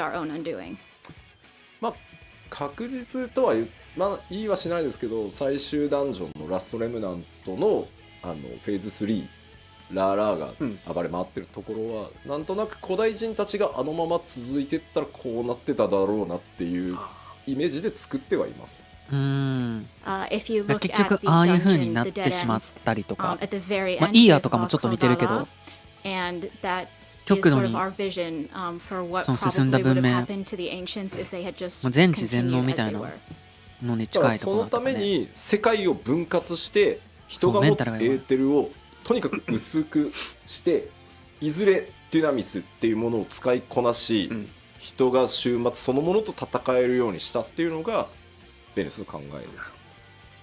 So for that reason, she chose to sunder the star to dilute mankind's ether, so that someday they might be able to use Dynamis and to fight back against despair and the final days at the source.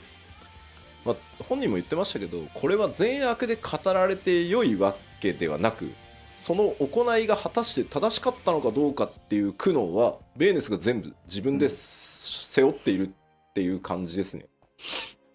As she herself says, this is not really a simple matter of good and evil, and she agonized over whether her decision was correct, and took all of that upon herself for all of this time.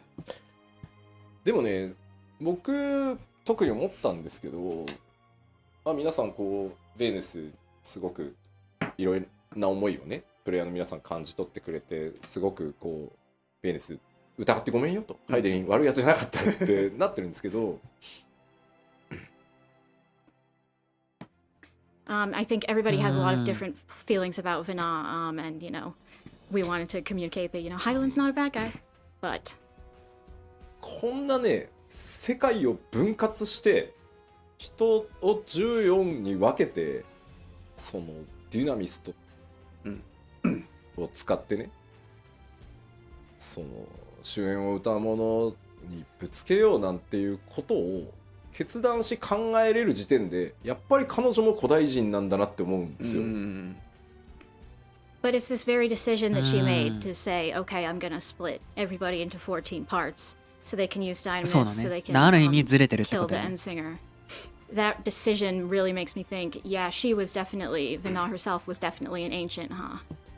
だから 5.0 の、まあ、ラストでねエメト・セルクがこれが最後の、最低だ、うん、反じるっていうことをやるでしょ。何度も反じてきたんだと、その度になり損ないどものなんかダメなとこ見てきたんだ俺って、もういいよじゃあ最後もう一回だけ見てやるよって言うじゃない。At the end of 5.0, so we find out that Emmett this whole time he's been making these decisions about all of humanity, about how they were imperfect creatures these days. But at the very end, he gives you one more chance and reevaluates his judgment. で、今回ヘルメスもやるでしょ。そう、俺めっちゃそれ思った。めっちゃ正しく判じよう、人の行く先を、ものすごいやってることなんか不必要なぐらい公平性にこだわるじゃない、その自分の記憶も全部消しておいて、自分は人間側につくから何してんの君っていう。Hermes is also concerned with this, to the degree that he erases his own memories so he can once again reevaluate humanity, and everything. He's really concerned with fairness and humanity's worth. でもベーネスこそ反じるっていう言葉は一度も使ってはいないんだけど、ベーネスの歩みっていうカットシーンの中で剣を構えてね、今から私は世界を分かつって、あれってまさにもう反じるだと思っていて、全世界丸ごと反じるんかいこの人っていうのがやっぱりね、僕が思う古代人の怖さというか完全性というか、普通あの決断人間にはできないぞって思っていて、その先の苦労も含めて計算した上でというか計画した上でだから、やっぱり彼女も古代人だなっていうふうに思ったりしましたね。Vina herself neber talks about 意 herself 志が in this 強すぎるん lofty だよ way ね。 that メン she's タル弱 making い a 人 judgment on all of mankind. もい But て、 when we see her だって in that cutscene holding ヘル the メス sword and saying, もうだからカイロスの発動を決めた時ってものすごい意志の強さを持ってるわけじゃん。 that really でも is メンタルな a んだよ。 very ancient そこが moment すごい like なん that, か that shows you how なんて言うんだろう。 different the wholeness 全く of 自 the 分たちと ancients 違う were, 思考のところ because で normally 動いて we るんだなっ wouldn't be able て to make such a 思わ decision ん。 for all of mankind. So when I see that, I really think 古代 that 人の Vina その was one of 人 them. 間とのあまりにも思考が超越してる感じ。人気は高いけど、そもそも私が判じてやろうって、アルフィノに言わせればなぜお前にそんなもん判じられなきゃいけないんだっていう話だし、ベーネスに至ってもそうよね。だから、その辺を意識してまた物語全体見るとちょっと違ったというか、もう一段その古代人っていうのがどういう人たちなのか、それがいろんなテキストにまぶされているので、今回サブクエストも含めてだけど、その辺見てもらえるとまたちょっと面白くなるかなとは思います。ベーネスは容赦なさすぎで、ヘルメスは容赦しすぎみたいな。もう根底は一緒ってことね。その古代人らしさみたいなとこは一緒だけど、やり方に全然違いが出ると。いちいち決断がでかいんだよね。shown various Scale things が。 about the ancients and how different they were from us as people and how they were sort of the same. 今回はだからハイデリンというもののストーリーだったからベーネスがフォーカスされてて、そこを中心に物語進んでるけど、それがいっぱいいるってことね。そういうお前だって9番を判じてメテ落としたやろって言われた。People are criticizing me as a hypocrite being the great decider here. 人間にはできない。どうしようもなかったんだよ。I mean, I had to though to make this. 古代人だった。古代人説。イメージアンション。He insists. そんな決断ができるなんてこいつ人間じゃねえ。ありがとうございます。では設定関連もう一問いきたいと思います。The Solstice Moon was made to imprison Zodiac after the sundering, but what about the first moon? Was Osiris the only thing divided among parallel dimensions, or did the sundering affect the surrounding part of outer space too? 現象世界から見えている月は世界が分かたれた後にゾディアークを封印するために生まれたと思うのですが、第一世界から見えている月は一体何なのでしょうか、アーティリスだけが多次元に割れていて惑星外宇宙には影響なかったのでしょうか。おもろ。まず共造世界にある月にも意味はあります。First of all, I want to tell you that the reflections moons have their own significance. ありますなんですが、今はお話できません。They do, but I can't tell you what it is. やば。ハイデリンキック、光の一撃で、まあ、ゾディアークごと世界が分割されて、その後共造世界においても原初世界でそうしたのと同じように分断されたゾディアークの一部を封じるために月が作られてます。月がまあ生じてるって言った方がいいのかな。So after the sundering, after the star was sundered and Zodiacが封じられてることに変わりはねえんだ。 the moon that we know, moons were created, or you could probably say appeared in all the other reflections with pieces of zodiac in them as well. なのでこの辺りは破綻のないようにきちんと作ってはあるので、まあそれが何なのかはまだ。じゃあそれでいいじゃん。なんで内緒にしたの？いやちゃんとあります。はい。We're 今 going 後のストーリー to に絡んでくるのかな？ show this properly later, so I can't 共造 give 世 you 界の月 spoilers につい now, て。 but yes, there is some meaning to these. なんだろはい、ありがとうございます。Thank you very much.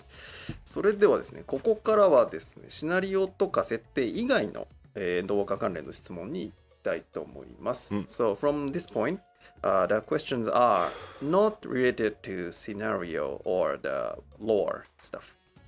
So the question is, during the development process, what part of Endwalker were you a perfectionist about? は行月のフィナーレの制作の中で吉田さんが最もこだわった部分をお聞かせください。すごい海外インタビューみたい。いやもうね、ありとあらゆるところなんですけど、まあ、特にっていう意味だと、まあ、今回より特にですけど、各カットシーンにおける、キャラクターのこう目線、それから会話と会話の間の間、あと喋ってる最中の仕草はかなりその1カットシーンずつ細かくその演出やってるそれぞれの担当者と話をしてこだわらせてもらいました。So if we're just saying the things, okay, that I am the very most particular about, this time I would say in every single cutscene I was concerned with the direction the characters were looking, and also the time between dialogues and conversations, and also the motions, especially at the beginning of each character's speech. なんか目線と間って僕特に大事だと思っていて、やっぱり演出する上でその目線って顎を向けることが目線なのではなくて、やっぱり目から先に動く、で首を振らなくても目って感情が出るので、そこをねやっぱりこうとがきに漆黒ぐらいかね。その視線を送るってあったとしても、首が動いて顎ごと動くのか目線目だけが眼球だけが動くのかって全然違うんで、そこはかなりやりました。エメトセレクとかもね。目だけ動く。 Personally, I think the direction of the gaze and how your gaze works is really important. Your eyes convey a lot of 14 emotion. の世界で生まれたレポリッ It's トに not よる just 隣人戦争。okay, your whole chin moves. And that's your gaze, right? レポリットはもしかしたら原初世界にしかいないかもよ。 So in the stage directions and such, あいつだけでしょ、 I だ was っ really て原初世界 concerned の with, 人 okay, are your 間を eyes going to move first? Is their whole head going to turn? 脱出さ What's せ the よう most ってい natural う。 way to convey this 他の expression? とこにもあんのかな？ないよね。基本的に F14 の場合プレイヤーの皆さんにテキストの進行度合いとかはちゃんと自分のペースで決めてほしいと思ってるから、まあボタン送りがあるんですけど、それを許さない、ここはもう演出マックスでいくから自動送りのみっていうシーンに関してはやっぱり喋った後に言葉を飲み込んで次の言葉を発するとか、受けた相手がそれを飲み込んで自分なりに咀嚼してから答えを返すっていう、その無言なんだけどその間ってとても大事、みんなにいろんなことを考えてもらうために大事なので、そこもかなり今回しつこいぐらいちょっと調整させてもらって。あるよね、ところどころ自動送りだけのところ。Also, usually we like to have 14 as a game that you can play at whatever pace you want to, but this time we had a lot of scenes where they would go on autoplay through the text. And when a character talked in these scenes, I really wanted the other characters to take a little bit of time to process those words before responding, because that's important processing time for all of you as well. So I was kind of probably annoying about how particular I was about this. あとはやっぱこう伏線を回収していくときに解釈の誤解がとにかく生じないように、解釈の自由度があっていいっていうところはちゃんとそのつもりでディレクションしてるんだけど、ここは誤解されてはまずいっていうところを誤解されないように調整するっていうところはかなり徹底したところですね。I also was very particular about things not being misunderstood. And, obviously, like when you have something foreshadowed or, hinted at, that's fine to leave it up to people's interpretation. But, there are certain interpretations we don't really want to guide people towards. So I was particular about how we were portraying those. でこの辺りはやっぱり今回なっちゃんがやっぱりライティングを本当ギリギリのギリギリまでやってて、なかなかその演出までチェックしきれないっていうところもあったんで、もうここは完全に分担して、じゃあもうこっちで全部引き取るから。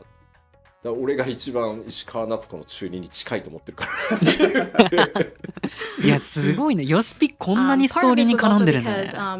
めっちゃディレクションしてんじゃん。もうなんかヨシピはさ偉すぎてさ、なんか最終決定だけみたいな感じかと思ったけど。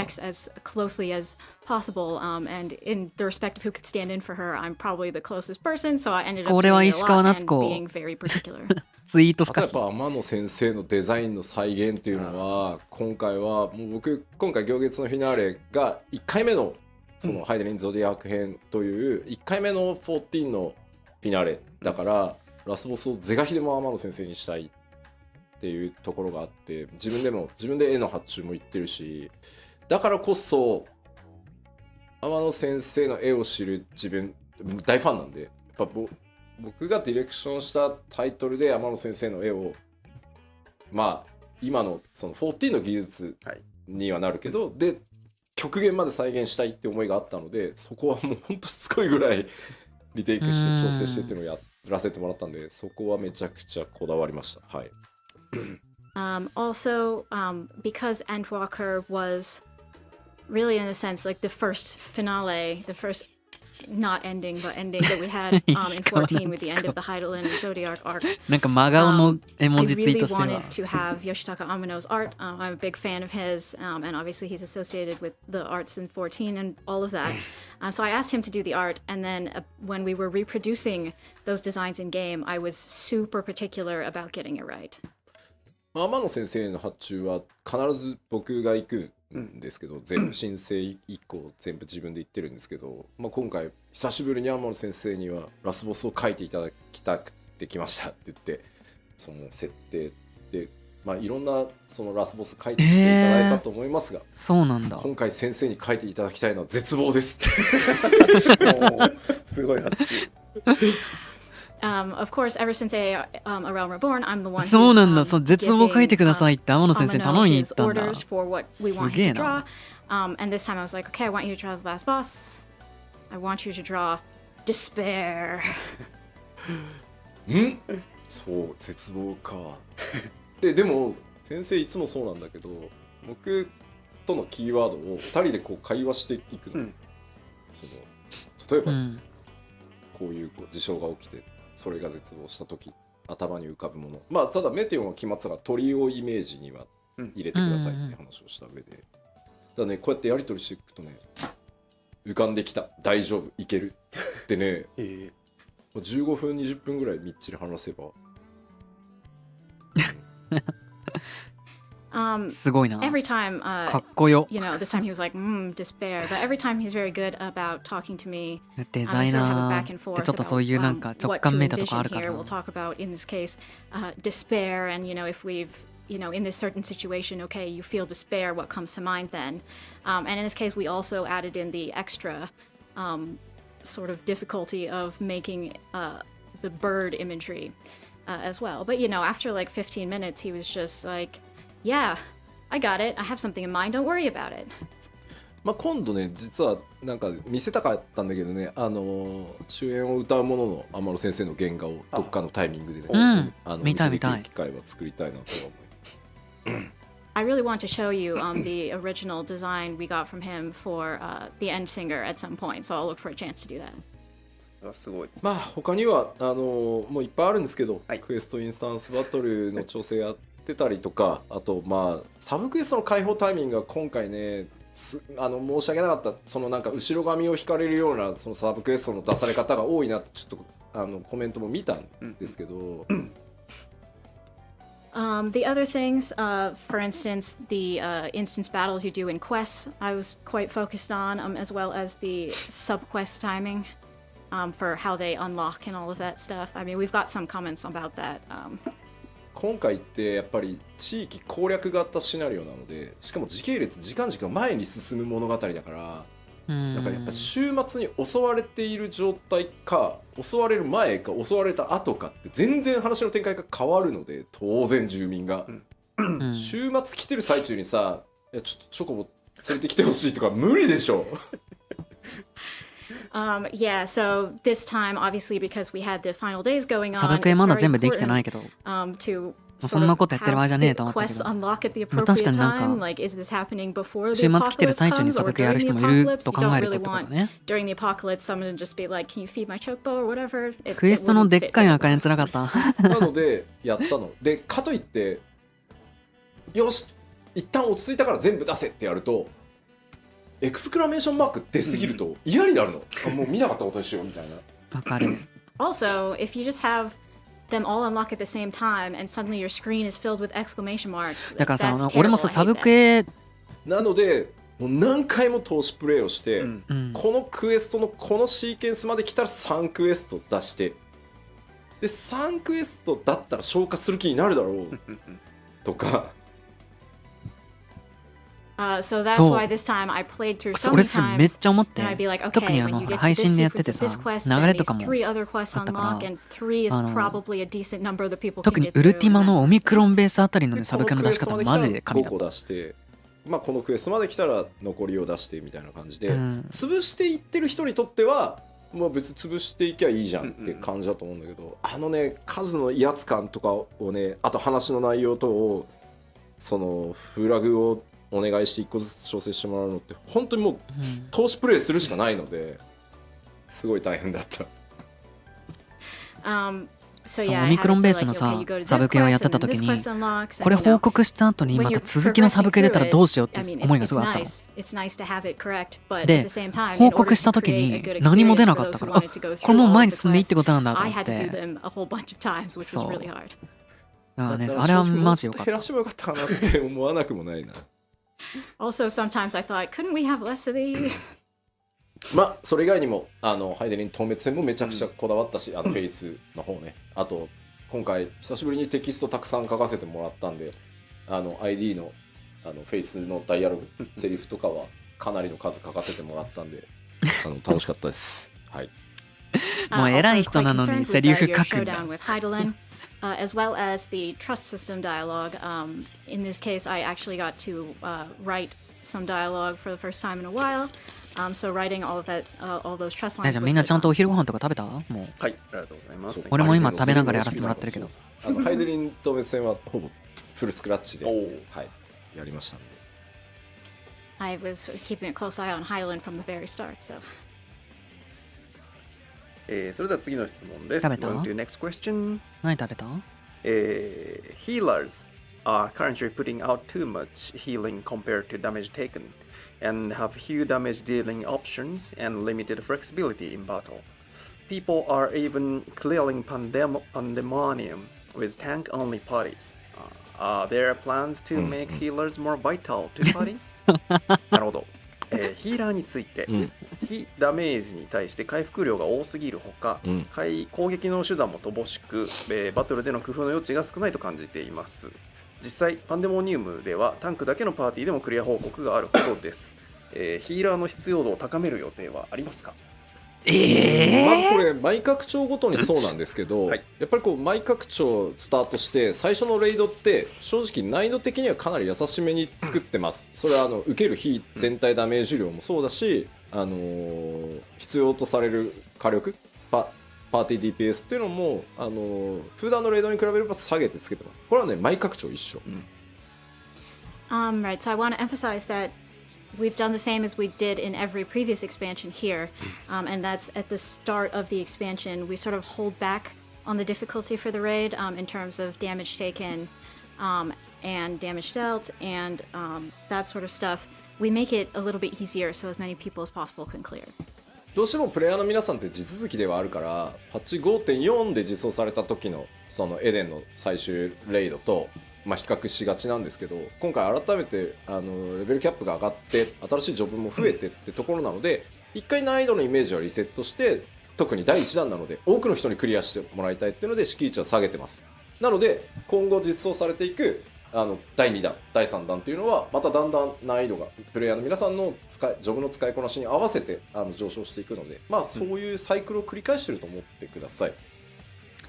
You're probably comparing the raid as it is now to what you had in 5.4. これ揉めそう。But you have to remember that at 6.0 we added new jobs, and we're still. じゃあ今回復が足りてないヒーラーはどういうことみたいな話になっちゃうじゃん。And then from this point we will raise the challenge level in part 2 and part 3 of Pandemonium. まあそれでも基本的にちょっともっとヒールワークきつくしてほしいな、ヒールしてる気分を味わいたいんだよっていう人は絶に行って絶望していただけるとありがたいです。そうだね。I think even at that point, if you're still unsatisfied, thinking, okay, healing is too easy, and I want to feel more like a proper healer, それはそう。definitely try the ultimate content and suffer. はい。はい、ありがとうございます。いやね、あんまりにもギリギリだとね、またそれはそれだよね。大変なのよ。Dark Knights, Living Dead, and Blood Weapon are more difficult to use effectively compared to other tank skills. There are plans to adjust this? やめろ。他タンクに比べて暗黒騎士のリビングデッドやブラッドウェポンの使い勝手が、いまいちです。今後調整の予定はありますか？いや、いいって。まあ暗黒騎士だけじゃなくてですね、パッチ 6.1 で、暗黒騎士も含めていろんなジョブに手は、入れさせていただきます。So not just Dark Knight, but a whole bunch of jobs will be adjusted in patch 6.1.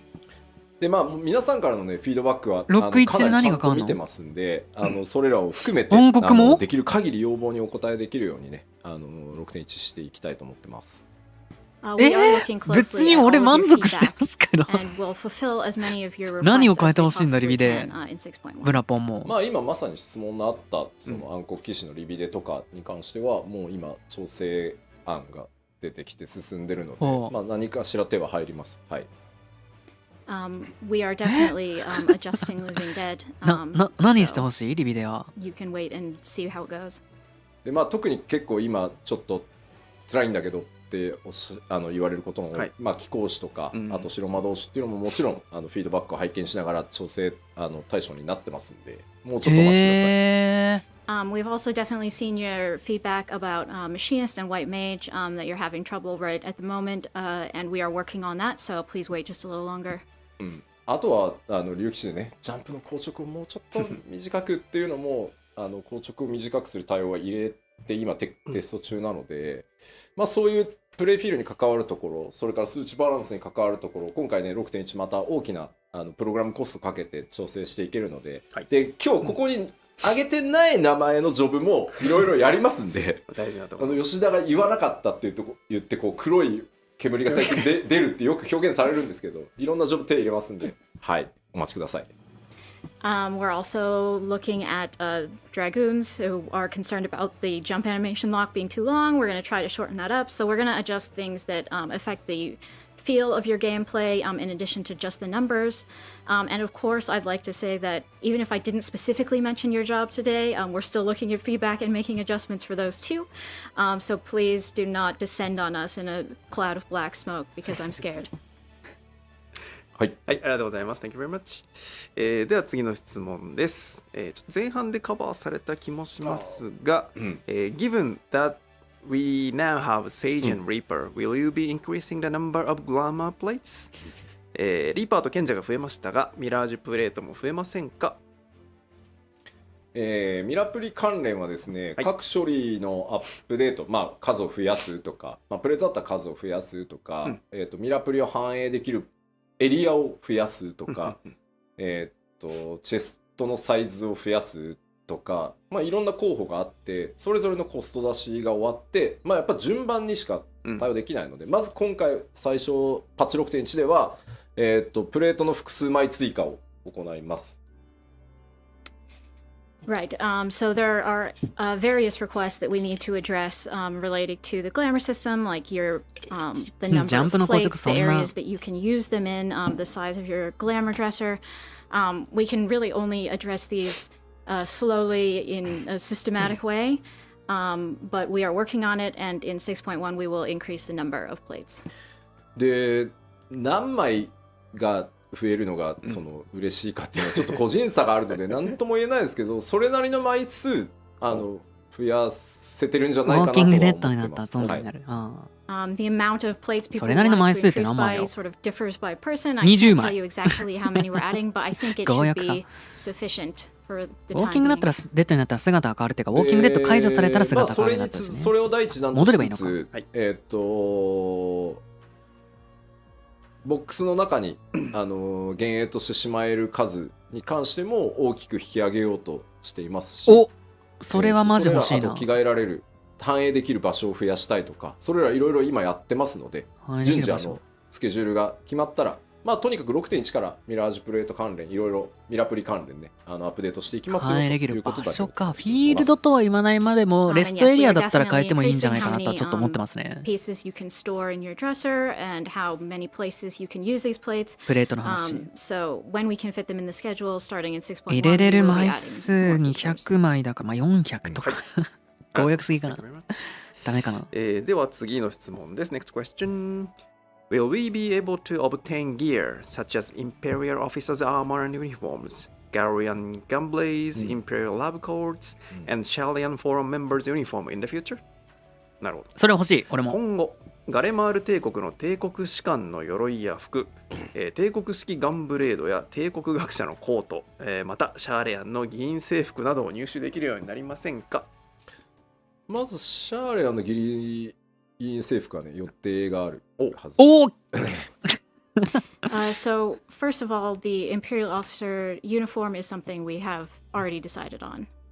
まあこれまで帝国やっぱこう敵として描くことが多くて、なかなかそのガレマール帝国の内面とか人間としてのそのガレアン人っていうのを描く機会がこれまでなかったので、まあやめてたんですけど、まあ、行月のフィナーレでそういったところも描けたので、これからその 6.0 以降のパッチ報酬みたいな形で増やしていくのはまあありかな、そろそろ解禁してもいいかなとは思ってます。はい。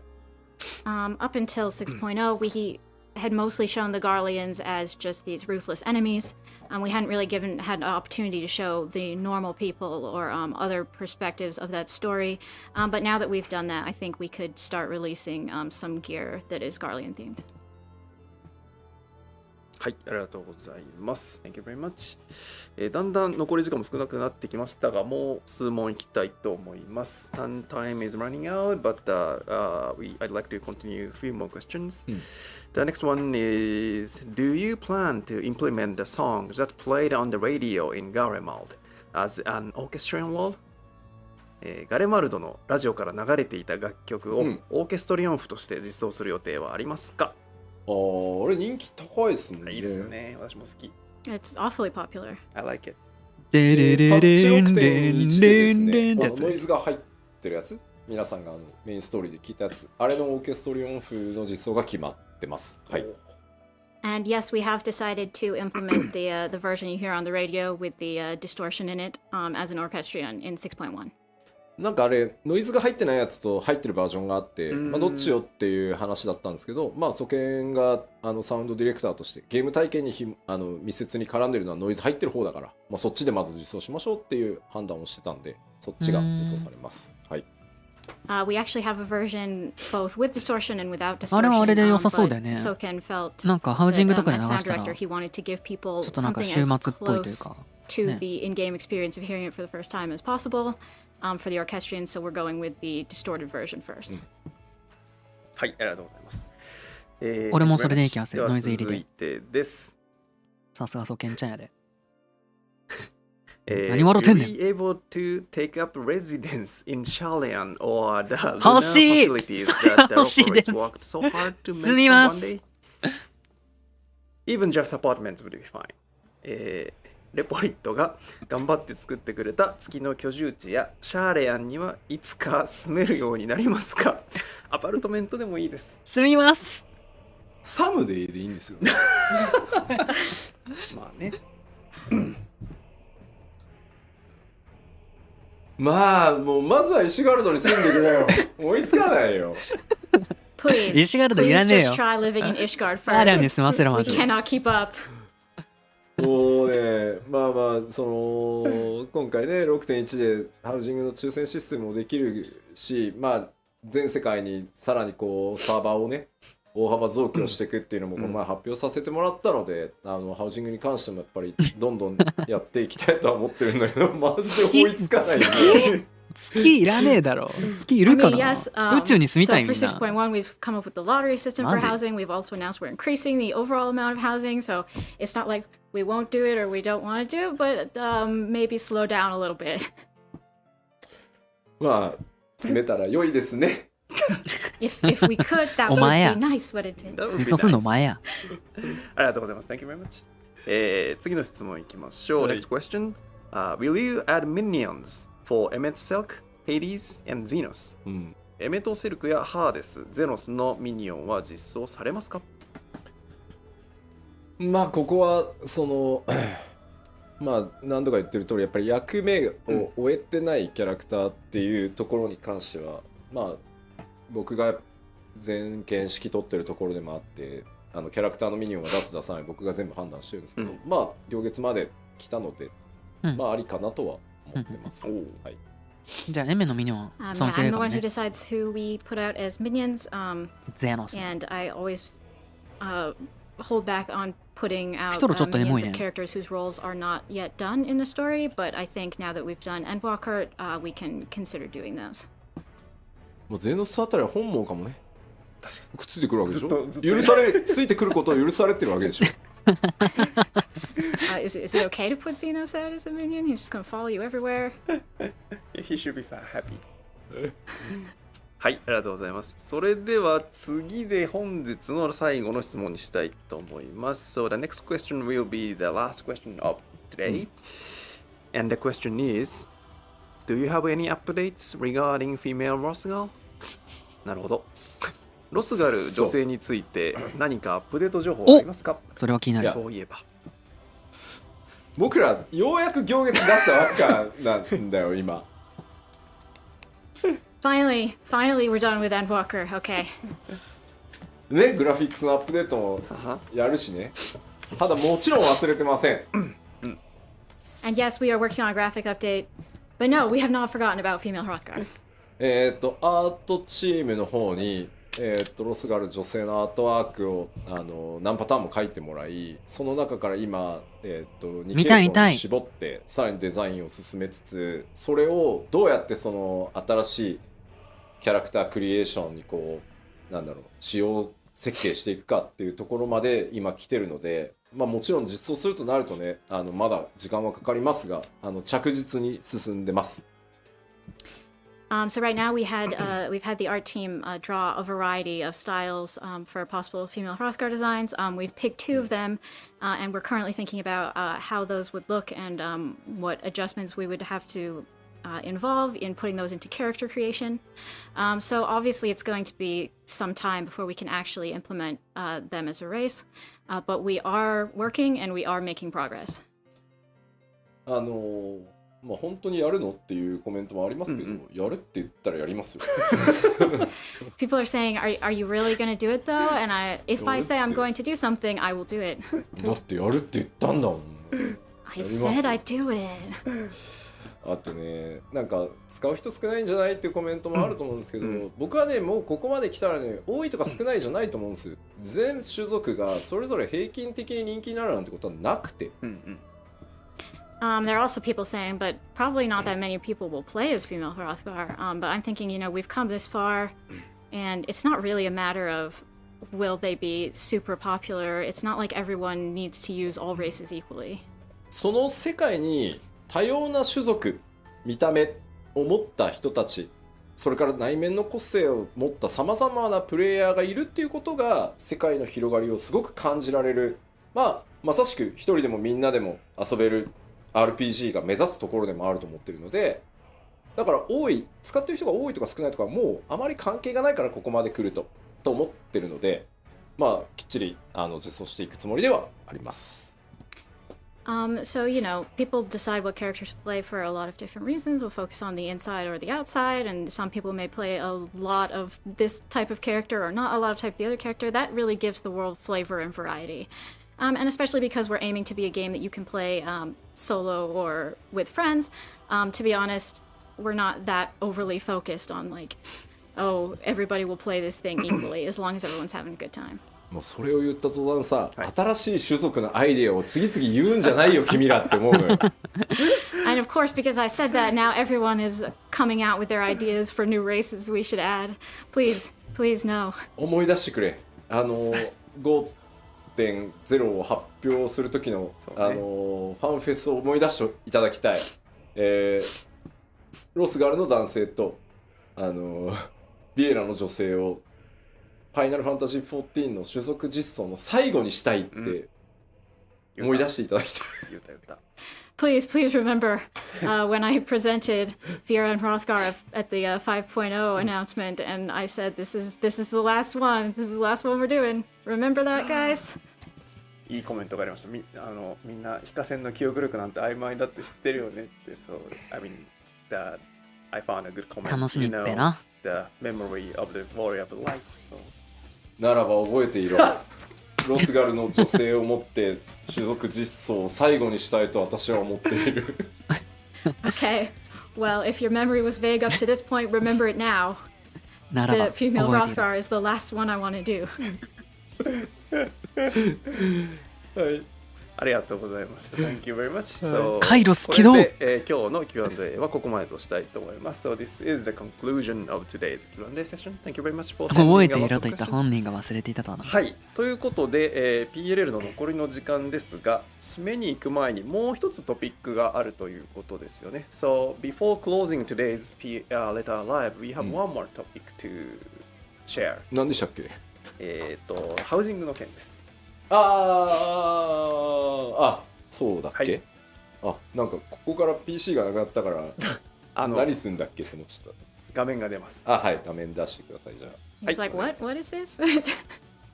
はい。ちょっとねパッチ 6.1 以降の土地販売に関してアナウンスとともにねちょっと皆さんの意見も聞いておきたいところがあります。はい。Okay, so I have an announcement about the housing plot sales from patch 6.1, and I'd also like to ask you guys a question.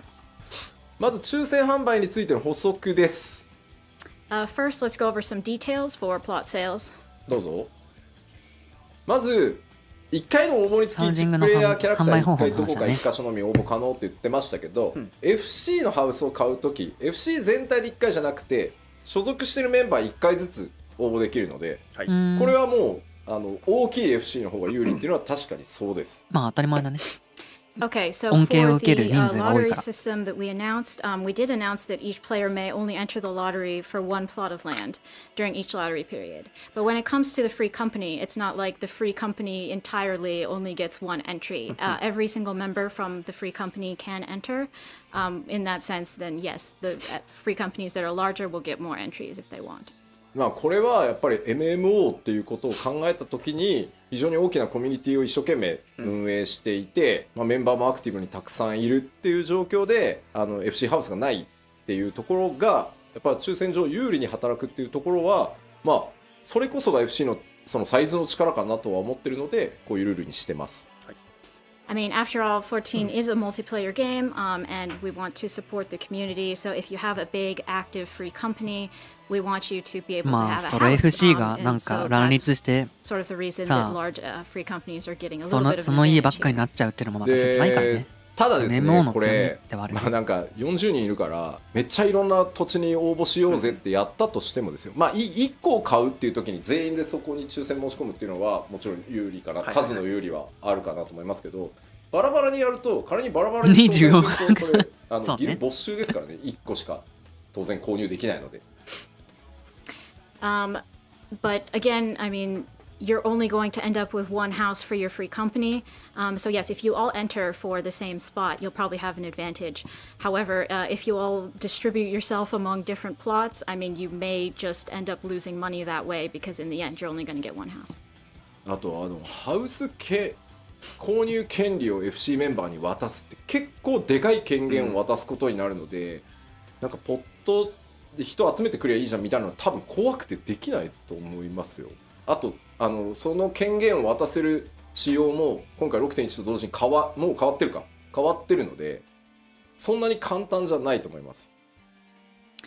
Also, it's well, first of all, we'll be making some changes to the rights to purchase land in 6.1, but also, I mean, in order to apply for this lottery system, your free company members need to be given the right to purchase land on behalf of your free company, which is sort of an important right to give people. So we don't really think that most free companies are going to be going around shouting out for randos to come help do this because it's putting themselves at risk.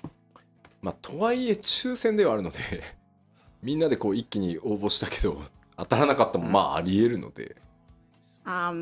Though please remember that it's still possible that if you all enter, you still might not win. That's just how it is. で、続いてどうぞ。で、応募時に全額土地代を支払っていただきますよと。There's also the point that when you enter the lottery, you must pay the full price of the plot. で、まあ落選した時には返却されるんですけど、当たってしまったらキャンセルしたらお金ねペナルティがかかりますんで。Obviously, if you do not win the lottery, that money will be refunded in full. But if you win the lottery and you decide to back out on the plot, you will lose some money on that. どうぞ次。で、今回パッチ 6.1 で4種類の販売方法を、用意してます。Okay, so as of 6.1, we have 4 ways to purchase. 先着 FC 先着個人、抽選販売の、FC 向け FC ハウスとしか購入できない場所、まあ、抽選販売の個人宅としてしか買えない場所で、先着早い者勝ちの FC でしか買えない場所、早い者勝ちの部分もあるのね。早い者勝ちで個人としてしか購入できない区みたいな感じで4種類処理としては用意されてます。So we have the lottery version that is for free companies only to buy their free company plots.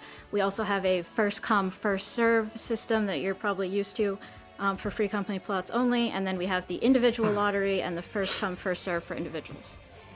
で、この次どんなページだっけ？で、その販売方法のね、ちょっと分配に関してなんですけど、ハウジングエリアの区ごと、通常街第1区、拡張街第1区、この単位ごとに僕らが調整できるんですね。ここは、抽選の FC、拡張区第1区も抽選の FC で、これを、個人にすることもできるし、しかもパッチメンテナンスを入れればいつでも変えられるように今回作ってます。Okay, so each of these purchase systems will be applied by ward. So for instance, we can give a different system to each ward in regular neighborhoods or in subdivision neighborhoods. And so it'll be like, Imperium Ward 6 is for free company lotteries, things like that. And we are able to change these every patch. でこれはどの区がどの販売方法になっているかっていうのはゲーム内で確認できるようになってます。You will be able to confirm which wards are subject to which systems in game. でしかもこれ最初例えば FC 用の区画として売り出して意外となんか小さいハウス買われないねってなったら僕らがメンテナンス入れて残りは個人に開放しますみたいなこともできるようになってるので混合していく区画もいずれ運用していけばあるかなと思ってます。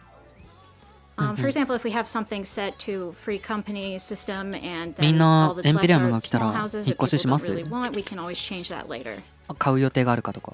次どうぞ。粒子戦争やな。で、パッチ 6.1 では、まあ、全ての区画に対して FC 向けもしくは個人向けっていう抽選販売にだけする今のところ予定です。お金がない。 So our current plan is in patch 6.1, we want to assign all wards to the lottery system, either for individuals or free companies. でね、まあ処理は用意してあるんですけど、早い者勝ちっていうのを今入れないつもりでいます。 6.1。Right now, we are planning to 可能だけど not use 別 the に first come first やら serve ないっ system てこ at と all ね in patch 今んとこ。 6.1. で一応1区画だけ抽選じゃないやその早い者勝ちを入れようかっていうのもある、なんか案としてはあったんですけど、どうです皆さん。We were thinking we could make maybe これコメント one ですね、みん section な。ニコ生 only で first come first いらん serve. とか、 But いるとか。 what do you guys think about that? 抽選でいいよ。抽選のみでいい。業者がいるからやだ。先着はどこで？抽選だけでいい。なくていい。先着ください。抽選がいいです。先着やだ。抽選オンリーで抽選のみだけでいい。抽選だけ。早い者勝ちも欲しい。先着エリアもあっていい。抽選のみで、全部抽選でいい気がします。仕事で入れないから抽選がいいです。試しでもいいんじゃないっていう声もあるな。I'm pretty sure the majority is saying they'd prefer to have them all 公平を期すなら lottery, 抽 though 選。 there's a decent number of people who say 先着は欲しいです。Okay, just one ward, first come, first serve. ただね、その脳内シミュレーションしたんですけど、やっぱり1区だけでも先着があると、そのログイン戦争がすごいだろうなと思っていて。結局な。Yeah, we tried testing this, and even if we only have one ward set to first come, first serve, it does kind of affect the login situation. しかもそのシナリオやりたかったのにとかあるし、そのなんか結局スタートダッシュでその先着購入できなかった人は単に抽選に回るだけで、なんかその徒労感というか疲れた感を少数の人のためだけにやるのはどうなんだろうって考えたんですよ今回。なのでもっといろんなそのハウジングの区画を増やしていけた後に、やっぱりその空いてきたらとか土地がもっともっと増えて潤沢になってきた時に空いたらすぐ買えるっていう風に先着を使った方がいいんじゃないかなっていうのが今の僕の考えです。そうだね。俺もそう思う。いや全部今抽選にしないと1個でも残ってると結局ログイン戦争は存在していて、なおかつ今までよりももっと熾烈なやつになるから。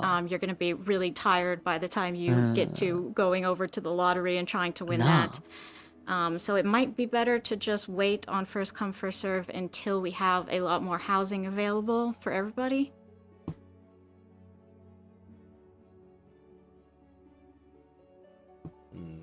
それならそれで良さそうだね、みんなね。戦争はなくなった方がいい。平和な世界平和の話か。よし、じゃあ今回は先着なしでいこうかなと思います。まあ、よりね、もし先着でっていう意図が強いとかいうのがこんなアイディアあるんだけどっていう場合はフォーラムなどにねまたちょっとお寄せいただけると助かります。So yeah, I'm thinking we'll just go with the lottery system for now, but if you feel strongly opposed or you have another idea of how we could do things, please feel free to comment on the forums. はい。はい。以上で、土地販売についてのお知らせでした。So that's it for housing plus sales. OK。はい、ありがとうございました。さて、ということで、第68回 PLL の内容はだいたいこれで全て完了いたしました。So this is all about today's 6時間いかなかった11時から12、1、2、3、Live number 68. And then before closing, we have some announcements. So let's check it. このまま締めに向かう前に、いくつかお知らせ事項が4時間半ぐらいありますので、そちらの確認をさせていただきたいと思います。はい、画面お願いします。最初のお知らせです。The first topic is フリートライアルです。フリートラ再開ですね。フリートライアルが2月22日から順次再開いたします。みんな友達に勧めようね。We will resume FF14 free trial on February 22nd and onwards. I mean,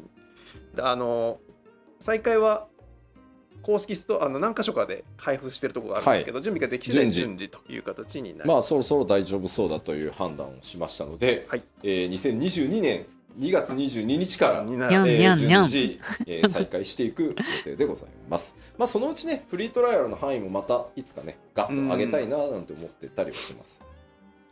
We're trying to start slow here, but yes, 俺の February 22nd, 1周年の日じゃん。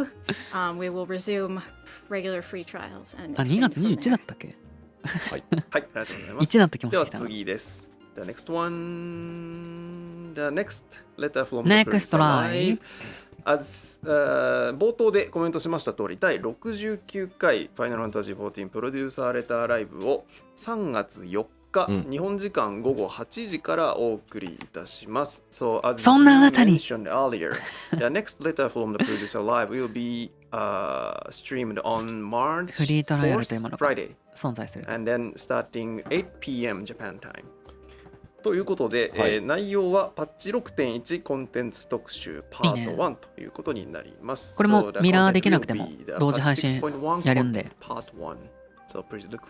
多分ミラーはできないだろうから無音放送になりますけどね。いわゆる14の、データセンターの拡張とかって、今年の夏から順次始めていく、その第一弾になる日本データセンターのワールドリーグループに関しては、今詳細の内容をデータセンターどこになるかな。この3月4日の放送の中で皆さんにどういうスケジュールでやっていくのとか、視聴者の皆様と同じ DC になれることをお知らせできればと思ってますので、そこまでもうちょっと今準備してますんでお待ちいただければと思います。We'll also be covering the server expansions that will be starting this summer and talking about the first set of those. パート1もあるってことだから、詳しくはパート2に回されることもあるかもしれないね。ただ1個言っておくと、データセンタートラベルを入れる前にはやらないので、データセンタートラベルができる状態にはなってるので、もちろんね、そのリグループっていうところなので4つ目の DC が出来上がるってことにはなるんですけど、行き来はできるし、ある意味日本 DC 全体でなんていうの固定を組むみたいなこともできるのでその辺も合わせてお伝えしていくので、どうぞ焦らずちょっとお待ちいただければと思います。Don't freak out. 誕生日前日 we have data center 2 travel 月 working already. 23日生まれってこと？ all this server stuff will be happening after that is available. はい。お待ちください。それでは続いてのお知らせです。So the next announcement is the reminder of the Endwalker soundtrack. We are now taking the pre-order for this soundtrack and then will be out on February 23rd next Wednesday. So please make your pre-order if you do not do yet. サウンドトラック、エンドウォーカー、魚月のフィナーレのサウンドトラックが来週ですね、いよいよ2月23日水曜日に発売を迎えて、現在予約受付中でございます。まだ予約されてない方いらっしゃれば、ぜひこの機会によろしくお願いいたします。はい、よろしくお願いします。はい。では次です。続いて、The next one is another pre-order announcement. And then we are now taking a pre-order for the Final Fantasy XIV print collection.Third installment, and then these will be available April 30th. 4月30日発売の FF14 複製原画第3弾のお知らせです。今回は全7種類の画像が出ます。先に画像見ましょうか。次のページお願いします。かわ These are the artworks that will be available on April 30th. ガイアとリ、この7種類になりまして、で現物がどんなのかというと、今日私の後ろにずっとありましたのがこちら実サンプルでございます。こんなようなサイズ感、良いセットね、こちらね。This is actually one of the examples of the よいしょアートワークね、こんなサイズです。はい、ということで、もんですのでぜひご検討ください。では続いてまいりましょう。The next announcement. So this is we are now running the collaboration with the Square Enix Cafe in Tokyo. 東京のスクエニカフェで FF14 コラボが現在実施されております。でこちら期間の通り3月25日まで行っておりまして、いろんな限定メニューとかコラボアイテムなんかがございますので、ぜひともご利用ください。So this collaboration will last until March 25th. So there are some special menu and then some dedicated merchandise. So please check it out. はい、ということでよろしくお願いいたします。はい。そして最後にもう一つお知らせがございます。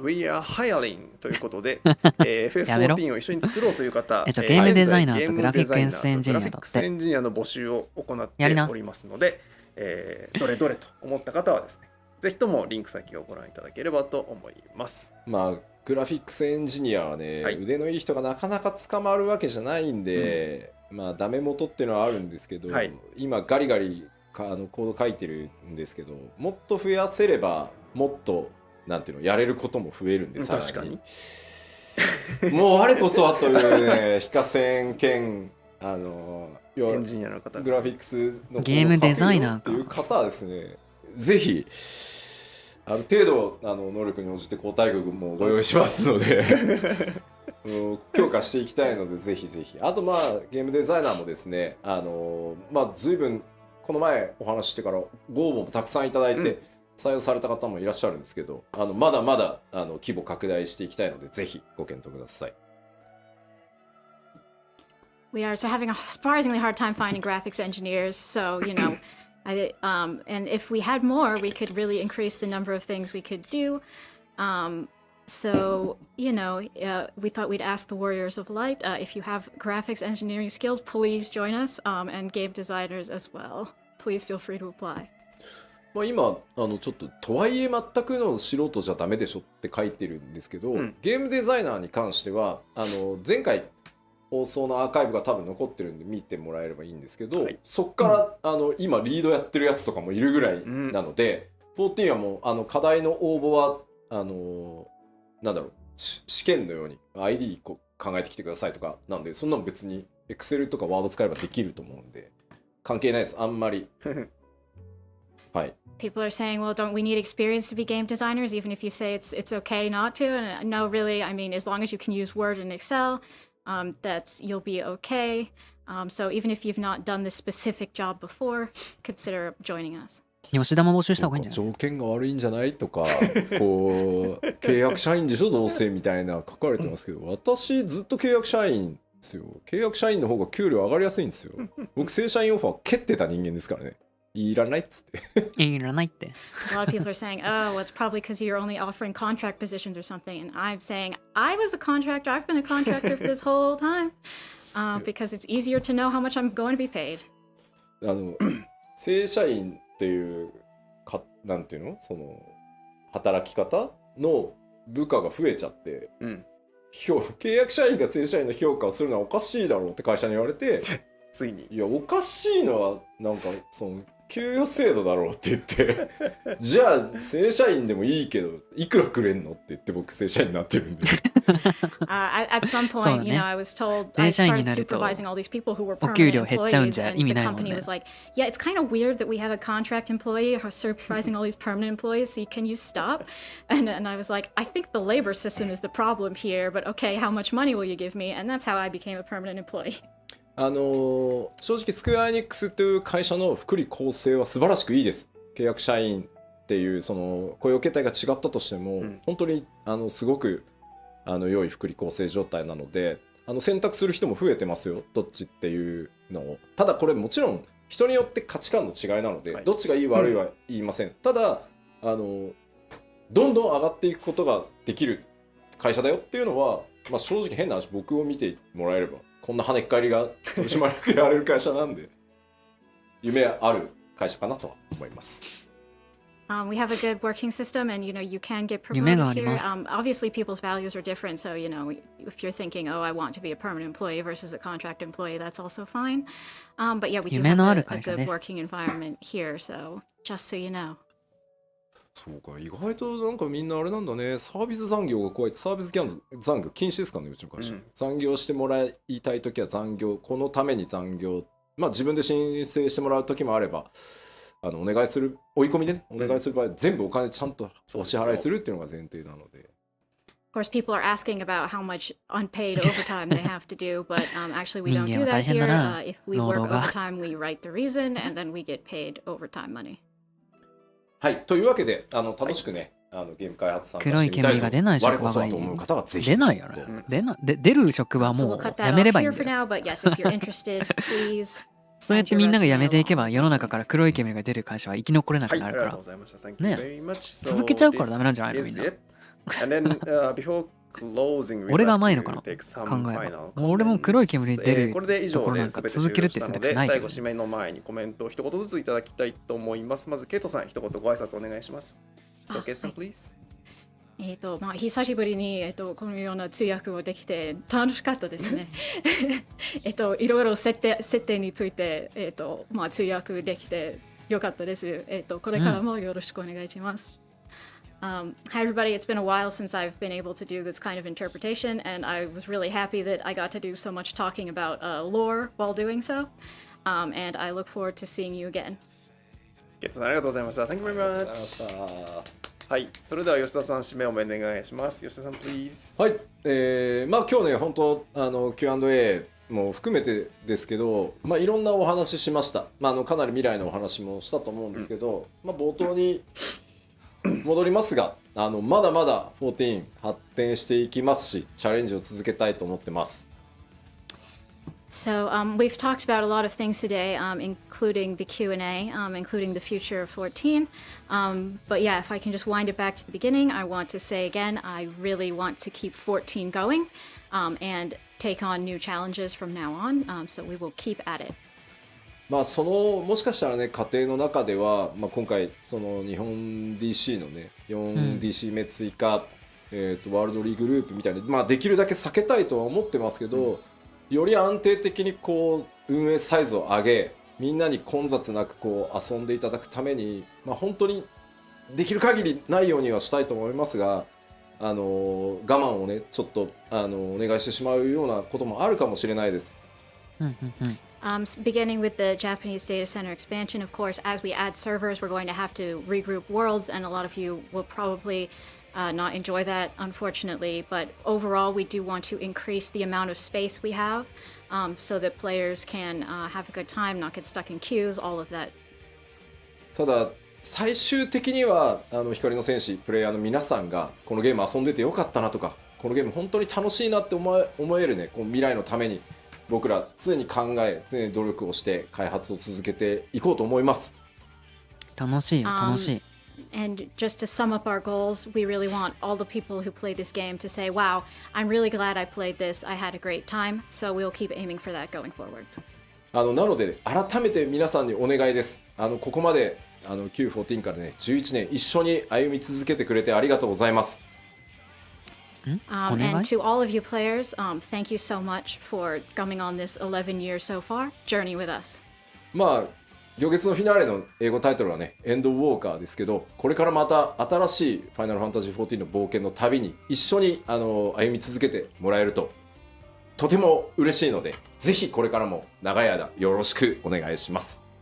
And I have one thing to ask of you. Obviously, this expansion was called Endwalker in English, but we're going to keep walking. We're going to keep journeying. So I hope you will join us on our adventures for as long as you possibly can. Thank you. はい、それでは今日本日長時間ありがとうございました。ありがとうございました。 Thank you for watching such a long presentation. Okay, this is the conclusion of today's Final Fantasy XIV letter from the producer live, and then see you all again in 2 weeks time at the next PLL. 以上をもちまして第68回プロデューサーレターライブを終了とさせていただきます。皆さん次回2週間後の69回、プロデューサーレターライブでお会いしましょう。それでは失礼します。ありがとうございました。さようなら。またね。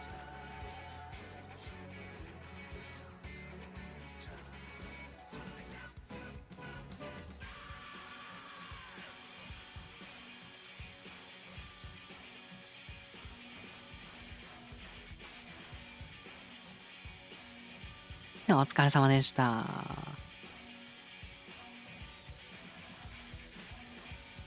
いやー、良い配信だったんじゃないか良い配信だったな。お疲れ様でした。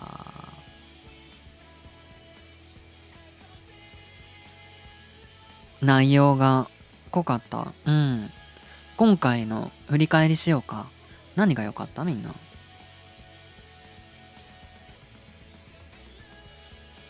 まったねー。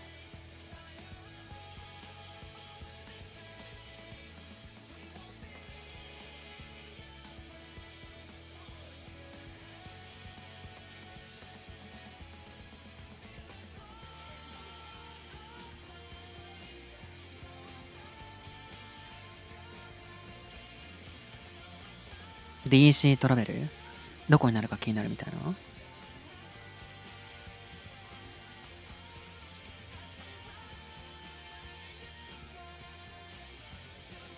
まあ他の DC に会いに行けるとか一緒にゲーム遊べるってのは確かにいいよね。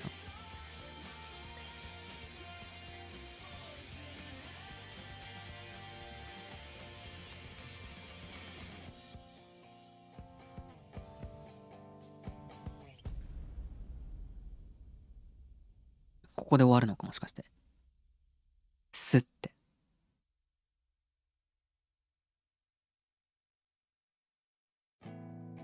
あ次の曲始まったわ。DC トラベル確かに楽しいんだな。なんか DC トラベルを行うためにはもうハイデリンキック級のさ、なんか超技術が必要だみたいなこと言ってなかった？でもそれをなんか実現したってことだよね。すごいな。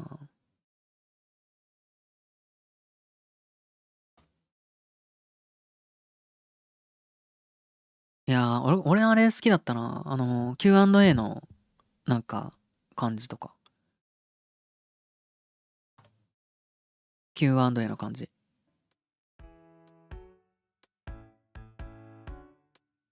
なんかまあなんだ、世界の設定の根幹に関わるところから割となんかこう細かいところまであったけど QA 良かったね。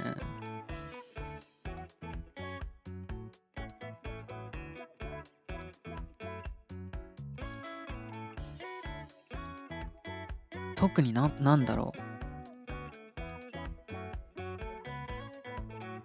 まあ古代関係のところとか、また行月のなんかストーリーをもう一回なんかちょっと考え直すいい機会になったかなと思いますけどね。うん、そんな気がしておる。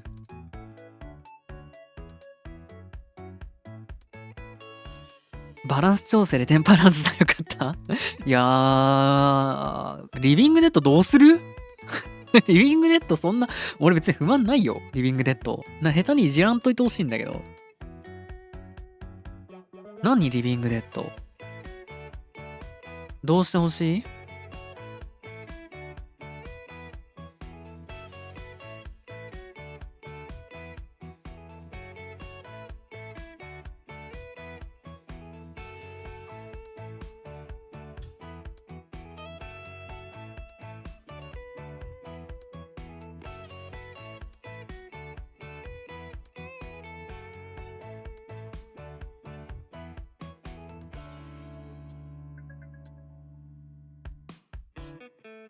ヒラが不満なんでしょ？ヒラが戻さなきゃいけないのか？それだと俺ヒーラー関係ないもん。戻すのはヒーラーだから。俺は別に。俺は別に。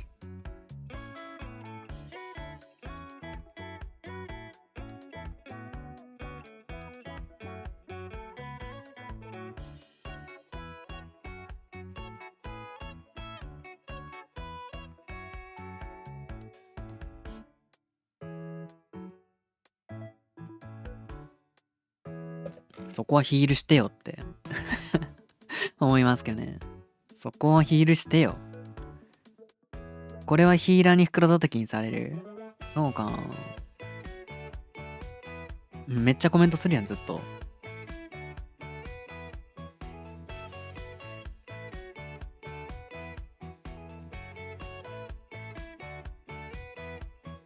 ここか。これをじゃあ消して。よし。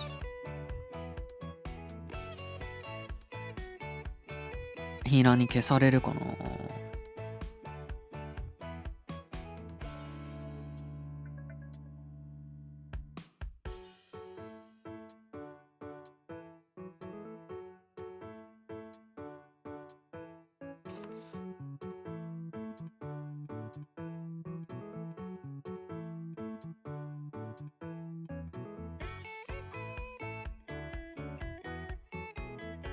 これいるやつ？これいらないやつでしょ。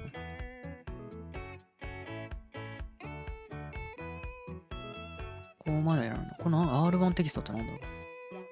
これゴミ箱。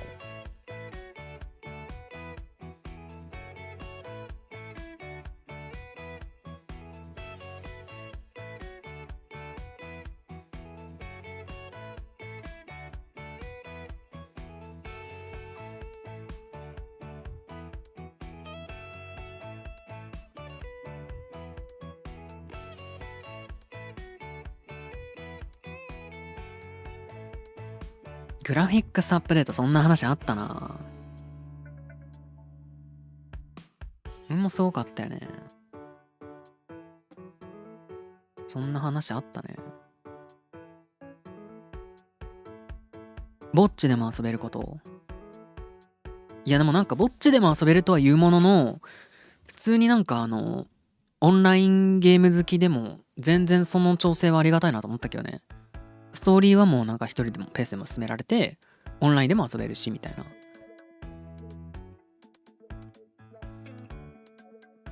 まあなんか変なのは開くだろうけど、そのなんかずっとフェイスで遊んできたやつが急にノラに来て、一回もオンラインでやったことないから迷惑かけられてしんどいわみたいなのがきっと湧くと思うけどそれがシカトスできればいい調整だと思うけどね。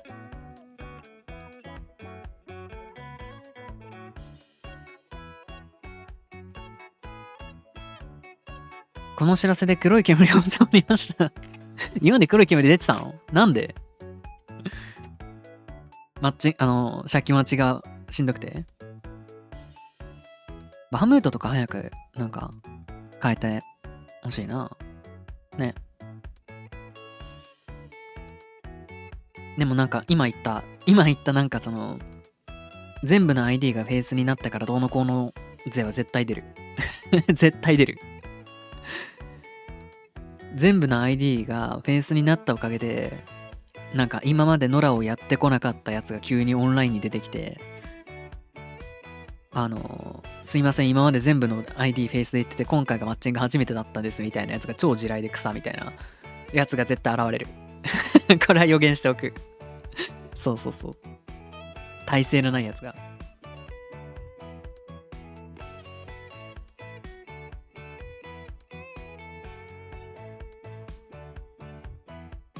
そんな気がしますね。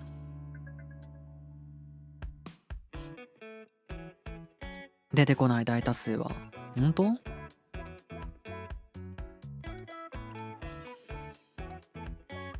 なんか今パッと思いついただからなんかまとめサイトかなんかにまとめられてる姿を画面に浮かぶよ。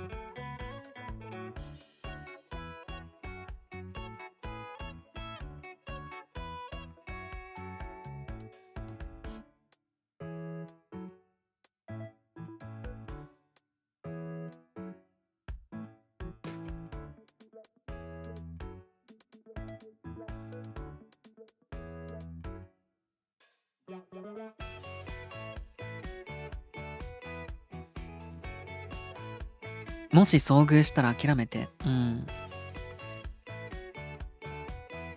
全メインクエスト必須 ID と4人用討伐戦、透滅戦か。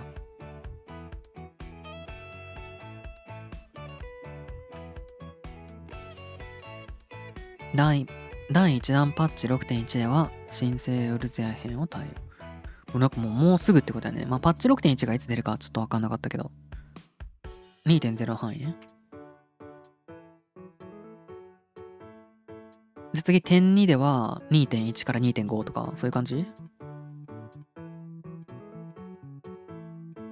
や透滅戦のリニューアル超気になるんだけど、超気になるわ。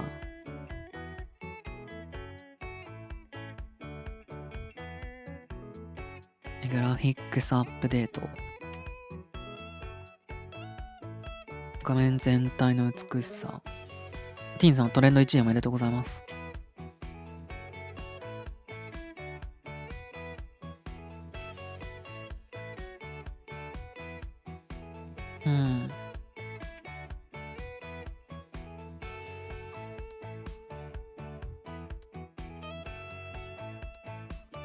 うやってなんかこうやって見るとなんかちょっと違うの結構。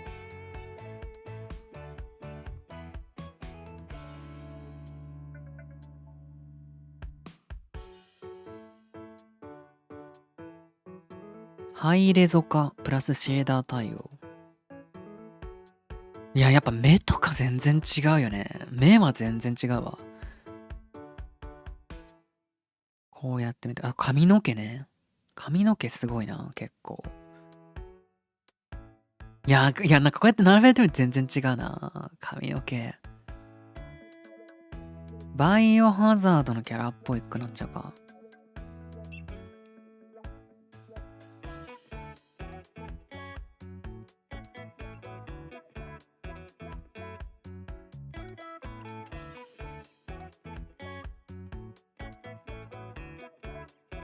いや、目と髪はマジで違うな。全然違うわ。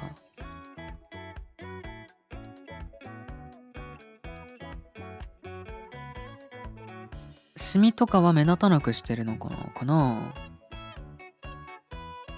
いや、これすごいわ。これすごいわ、マジで。目はマジですごい。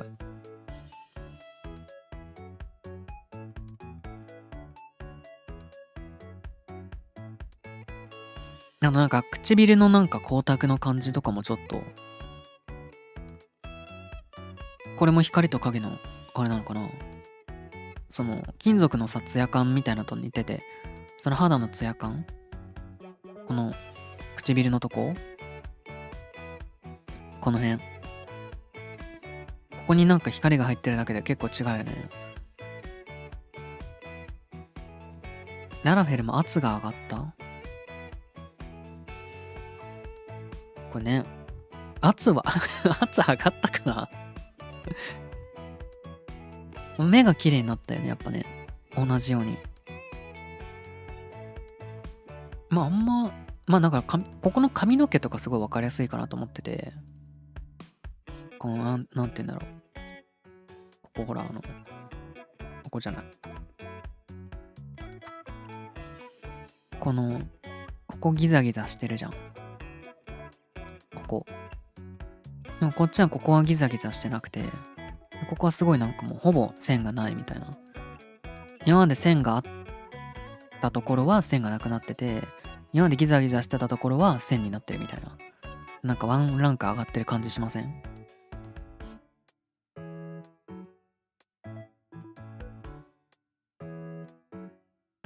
滑らか。そう。いや、目はすごいわ、マジで。目は全然違うね。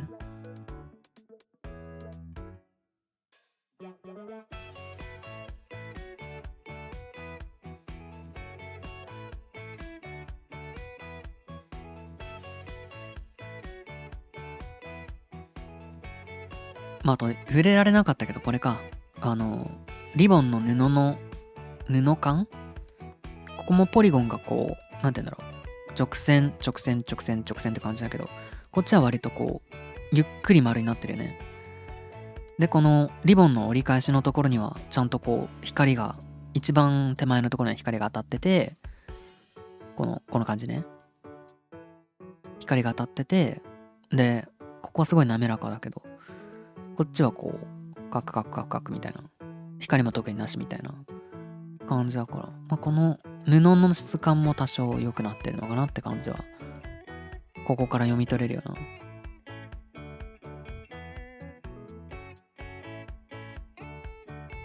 眉毛もちょっと変わってるね。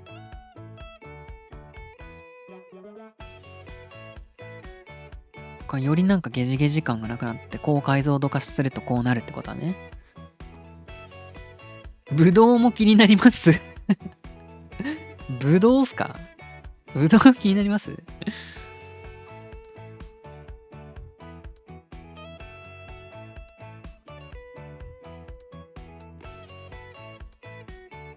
まあブドウはその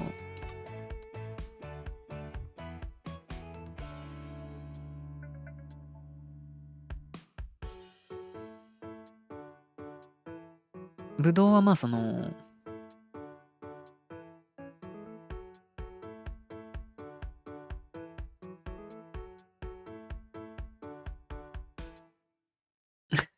ぶどうはこういうことじゃないの。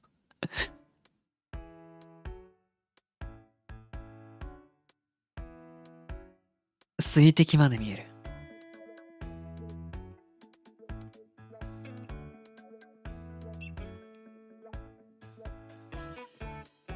ハイレゾカーとシェーダー対応でね。これのね、これのね、クソコラいっぱいあんの。もうね、なんか、タイムラインにめっちゃ流れてる、これ。この、なんか、いろんなバージョンが。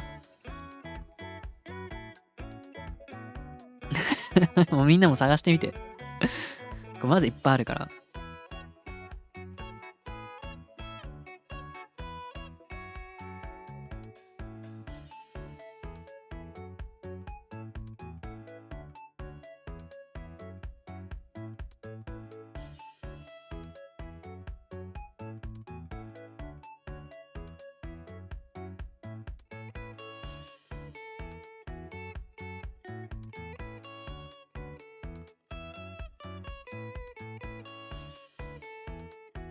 あとは質感表現の向上。ブドウが万神並みのポリゴン数になっちゃう？それはやばいでしょ。4K ポリゴンみたいなの。ブドウが出てくるだけで PC が動かなくなっちゃうよ。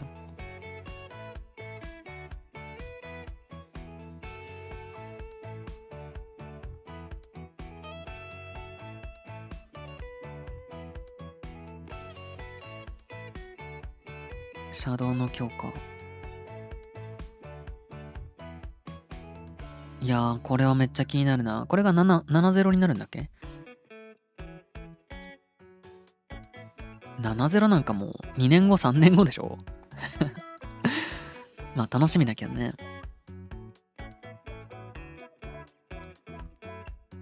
オスっても見たいし、ウサオも見たいね。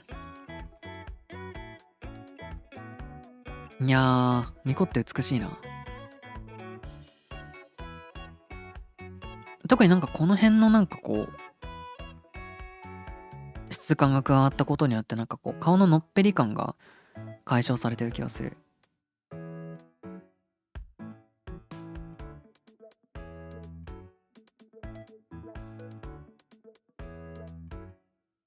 いや、これもすごかったね。なんか14デフォめちゃめちゃ暗いなってのはすごい感じてて、そう、まあライト数が少なかったってことなのかね。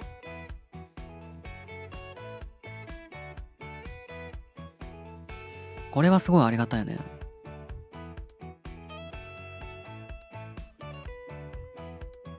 この色味もだからなんか調整できないのかな。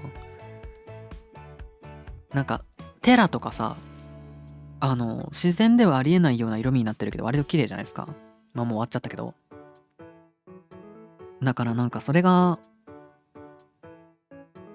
これなんかどっちかっていうとイエロー系の光やけど、なんか白っぽいピンクっぽい光の方が俺は割と好きなんですよね。だからなんかそっち方面によるといいなとちょっと思っておる。でもこれは方向性として結構好きですけどね。イエロー系になりがちだなと思った。そう。もっとホワイト系、ピンク系にカラーを寄せてほしいよ。この方向のまま、そう、アップデートしてほしい。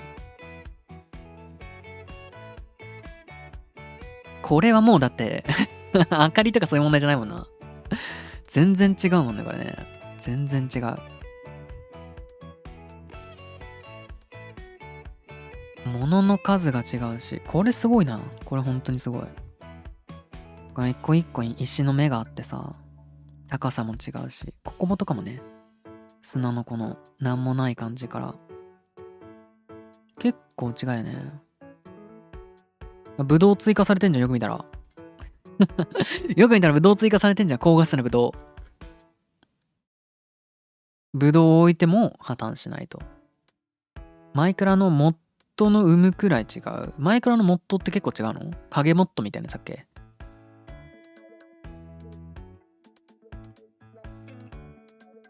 なんかあんまりにもさ、現実に近づくとさ、見にくくなるやつもあるじゃん。例えばさ、マイクラのモッドだとしたらさ、水とかってさ、水って結局現実世界では透明なわけじゃないですか。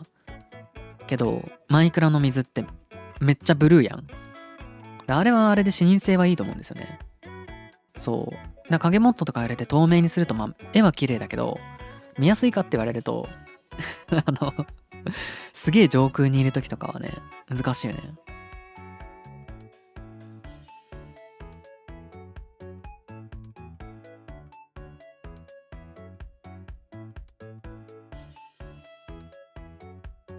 これはすごいマジでこれはすごい、ほんとすごいね。てか植物が変わってるよな、もうな、もはや。これはすごいわマジで。全然違うゲームでね。柔らかそうだもんこっち。ふかふかしてそう。こっちなんかぶつかったらなんかバターンってそのまま土に叩きつけられそうだもんね。これは全然違うよね。上の木とかもなのかな。いやもうほんと実際これをなんか歩いて見る日が楽しみだよ。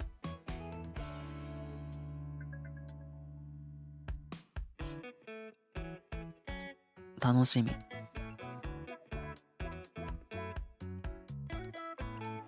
ライト設置数の追加と質感でこぼこ表現、凹凸表現か、雰囲気の強化。凹凸表現めっちゃ思った。これの時にここが全然違うんだよね。この辺ここってさ、こうステンドグラスって奥の方にあって1段2段3段ってこうアーチがあって、でさらにこの前に柱があって、この柱もデコボコしてるんだってこう見てわかるけどさ、これだとわかんないもんね。ステンドグラスとここがさ同じ高さなのかと思うじゃん。でこの柱もそんななんか割と丸いのかなって、ただの棒なのかなっていう風に見えるけど、そう全然違うよね。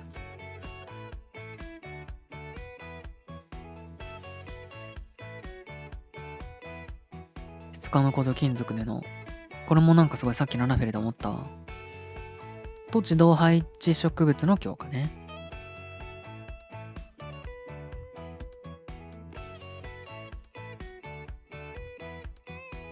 全体的に明るい。確かにね。アップデートで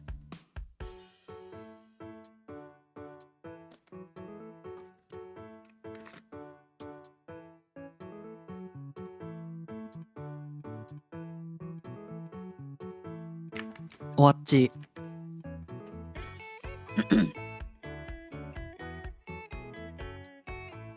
今振り返りをしてるところですね。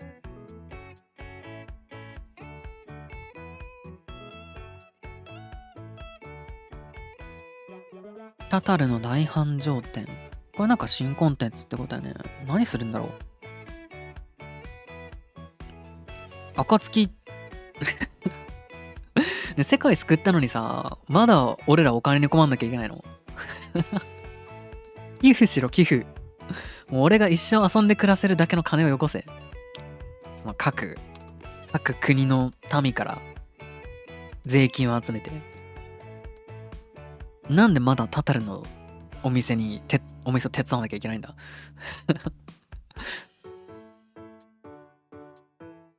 とヒルディね。ヒルディ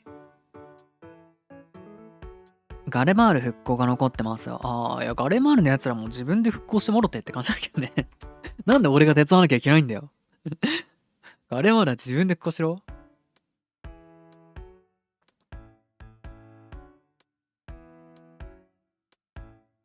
ねえ。手伝うのはまあいいとしてもっと俺をあがめてもいいはずだね。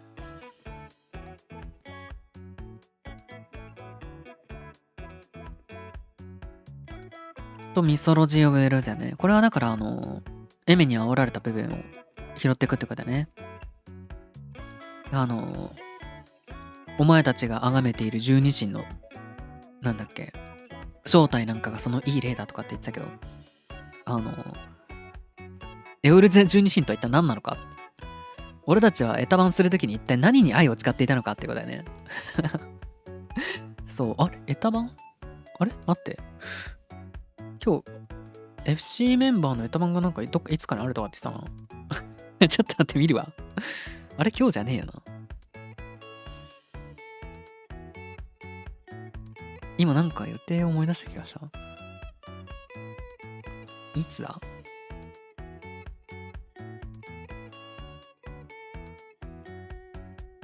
いつだ？ 2 月22日の0時。あ、大丈夫。だいぶ先だったわ。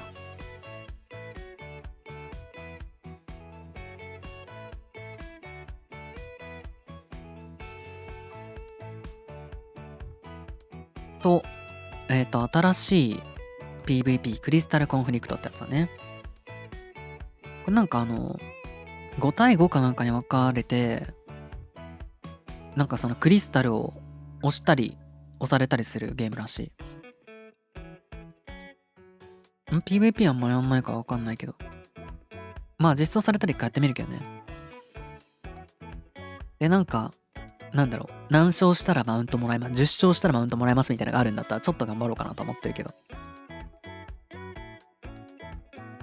と、蛮族クエストアルカソーダラ族だね。何させられるんだろう、魚売れとか言われんのかな。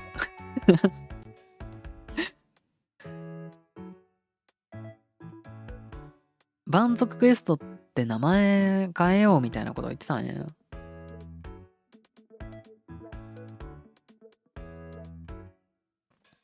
あと、絶粒子戦争。まあ、絶粒子戦争はやんないです。自分は応援に徹する。そう。応援に徹するよ。何事もなければ。何事もなければ、ね。誰かから誘われたら行きます。そう。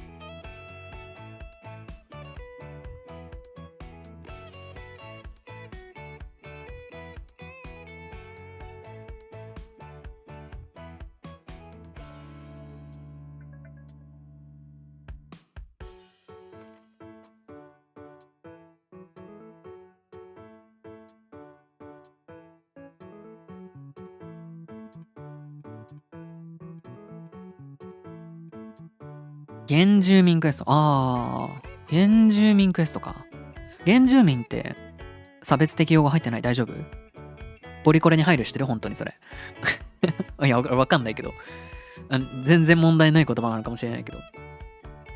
気をつけてくださいね。わかんない。蛮族が全然配慮してない言葉だから、まあ何に変わっても全然大丈夫だろうけど。ねえ。特定の人種、特定の人々が傷つかない表現を目指してください。不快になったり傷ついたりすることのない表現を目指す。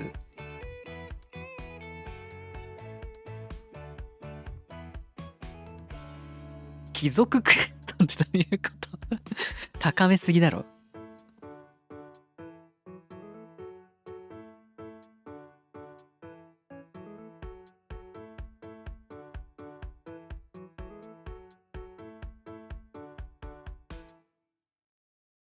現アルテマウェポンか。現アルテマウェポンは普通に楽しそうだね。現アルテマウェポンはまあやりますよ。うん。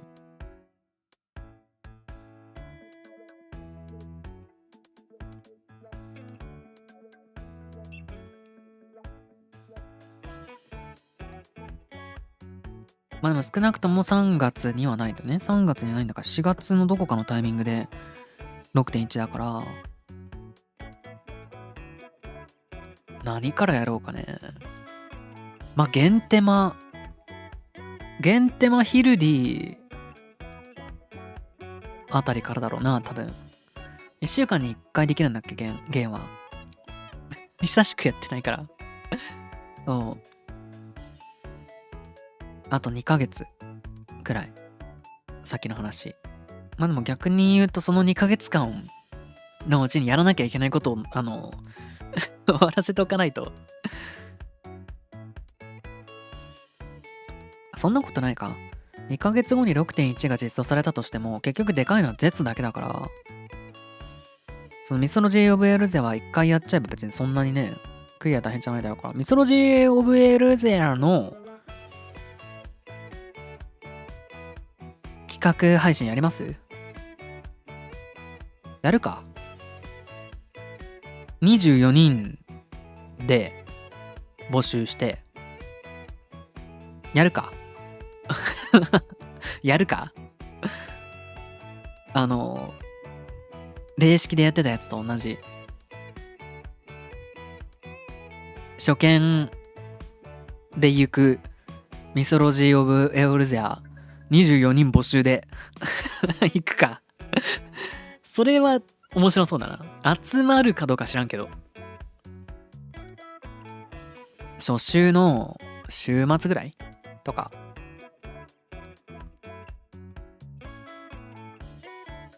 12新風のミラプリで集まる神の募集で集まるか。神の見た目で。まあそれも含めてどんな内容にするかはPLL 次第ですかね。うん。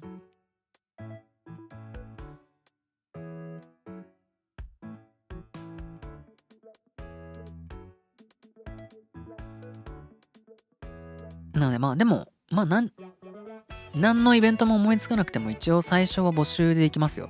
うん。24人募集で。だからいけるという人はぜひ参加してください。DC テレポそれまでに開放されてればいいけどね。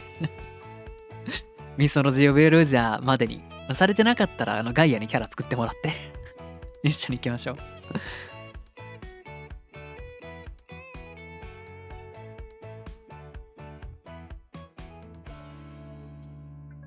まあ4月までにね、ぜひ今のうちにガイアにキャラを作って4月までに行月をクリアしてください。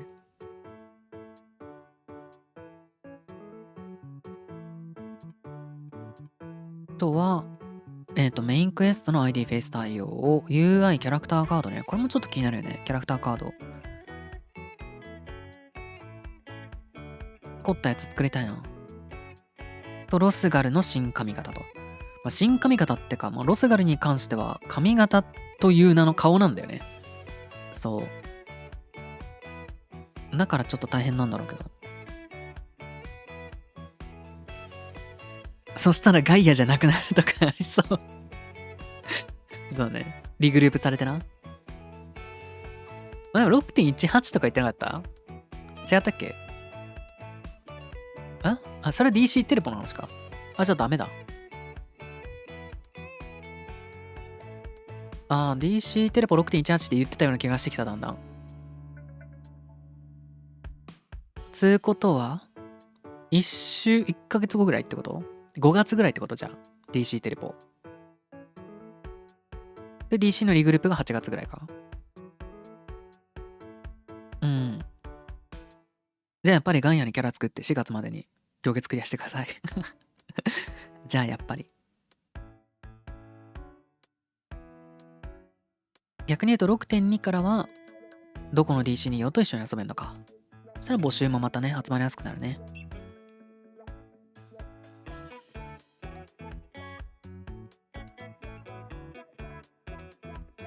イッシュガールドのハウジング、エンピリアム改変も 6.1 か。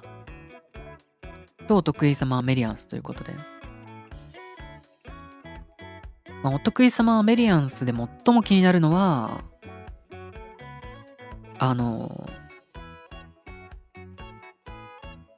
アメリアンス様の服を着せ替えられるかどうかですよね。ねえ。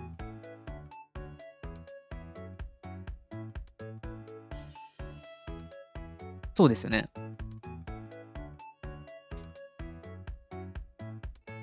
なんかスーツとかさ、執事の服みたいなバトラー服とかのエレゼンがさ、いっぱいいるじゃん。だからそれ系はきっと似合うと。でも髪型がなんか割と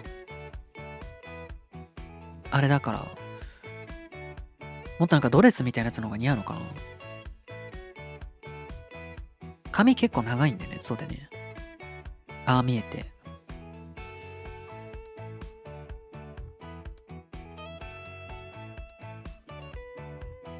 今まで通りならいける。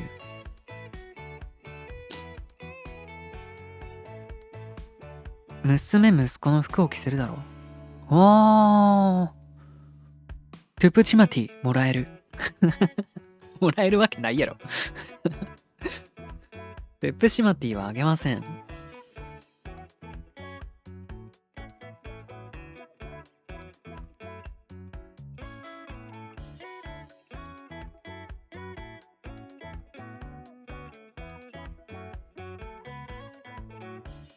アメリアン様。アメリアン様何着せる？いけるんだったら。でも着替えさせられないやつもいるんですよ。メナーゴとか。じっちゃん。じっちゃんできるんじゃない？なんかあれでしょ？存在してそうだよね、あの服。なんかダサいやつ。モコモコしてる。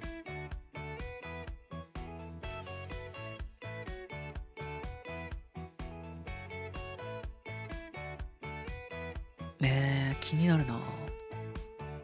着せ替えれるとしたら、まあでも着せ替えれるとして、アメリアン様の好感度マックスになった週のツイッターはもういろんな服のアメリアンス様で埋め尽くされるだろうね。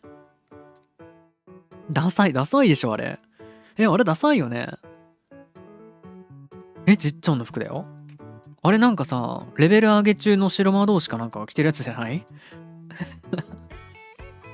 クソアイル低そうなんだが、じっちゃん。絶対アイル低いって。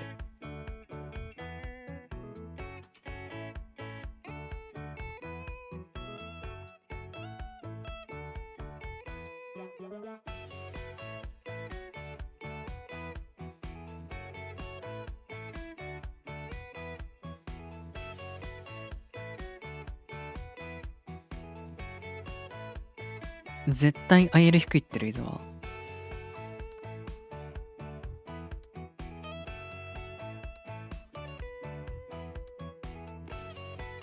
じっちゃん完全に序盤装備、そうそうそう。マームとソロの実力者だけどさ。そうだけど。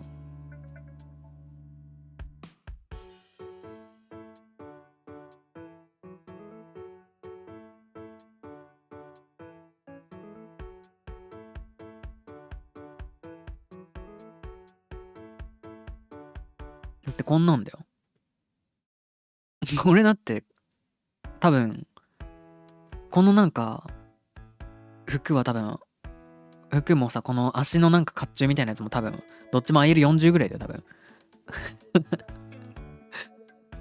どっちも IL40 ぐらいでしょこいつ。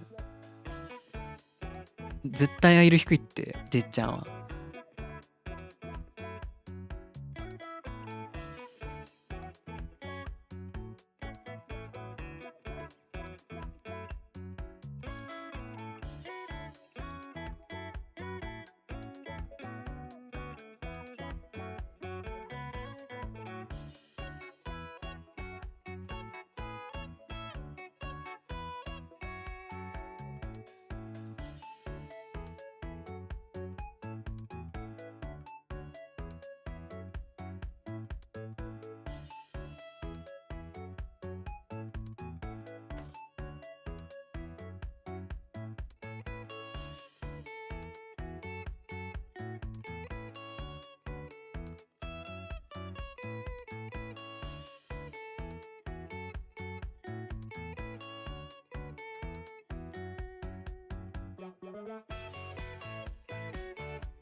キャスにしては硬そう。そうね。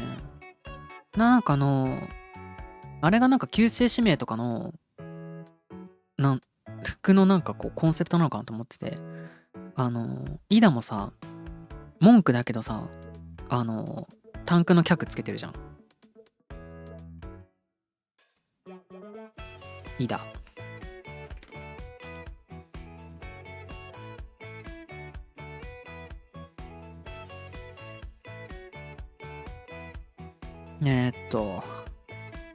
これか。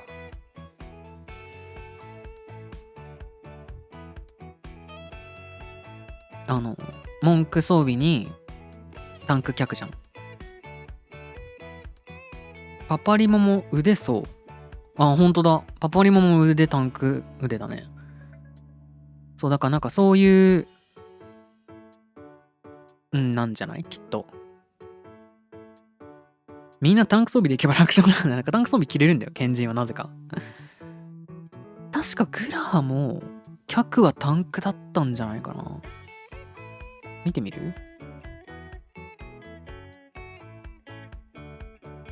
まあ、あいつは旧姓指名じゃないけど、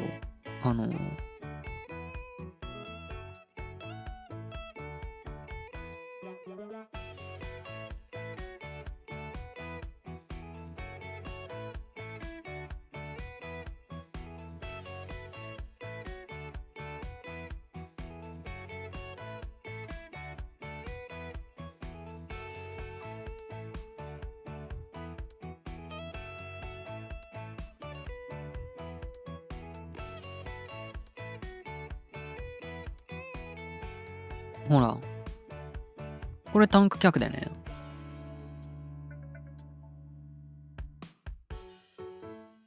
ディフェンダーブーツな気がする。だから、なんかこういうもんなのかなと思っておったが。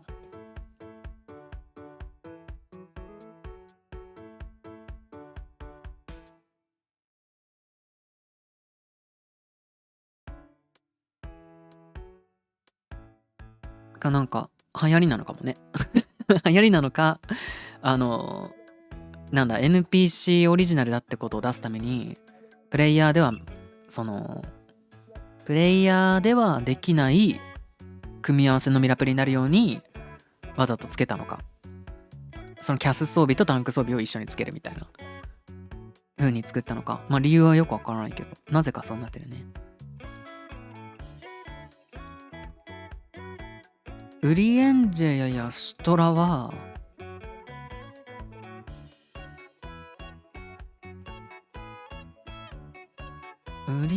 ヤシトラは別になってないね。ウリエンジェもなってないんじゃないかな。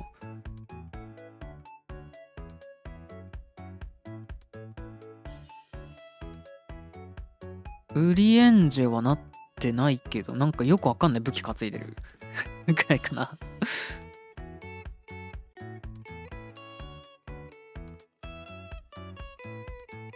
ヤシトラはなんか、まあでもヤシトラも IL 低そうな服はしてるけど、タンク装備ではないけど。ね。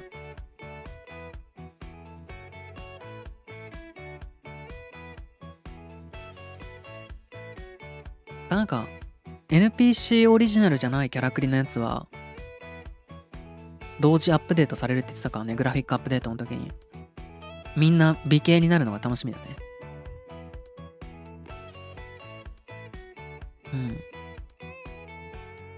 あとは 6.2 で2.X シリーズ 2.0 までは 6.1 でアップデートされるけど 6.2 になったら新生オルゼン編の 2.X シリーズ1から5までってことだね。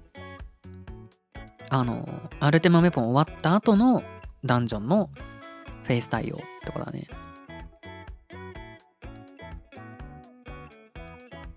なんだろう。ワンダラアムダ以外ってことか。木薬とかわかんないけど。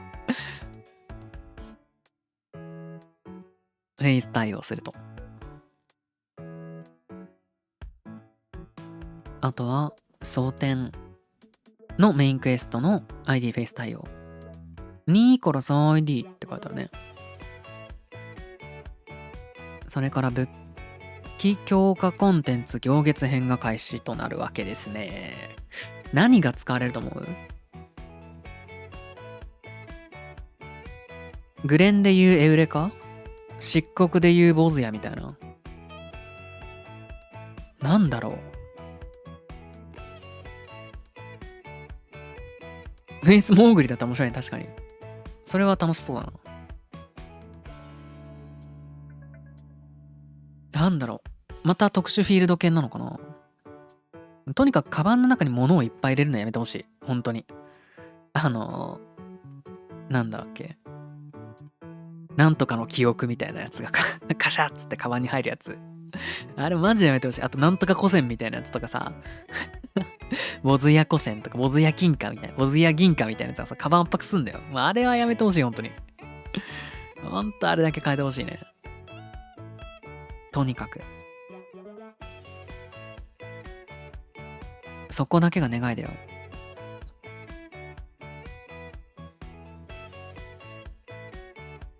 なんかこうカバンを圧迫することなく、なおかつこうなんだ、まあ手間はかかってもいいけど、ストーリーが少しずつなんかこう進んでいくやつがいいな。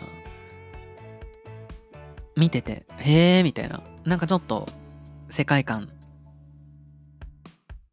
への理解があるみたいな。あ、これで例えばさ、帝国を復興する見返りに新しい帝国式の武器を作ってあげましょうだったら復興手伝うよね。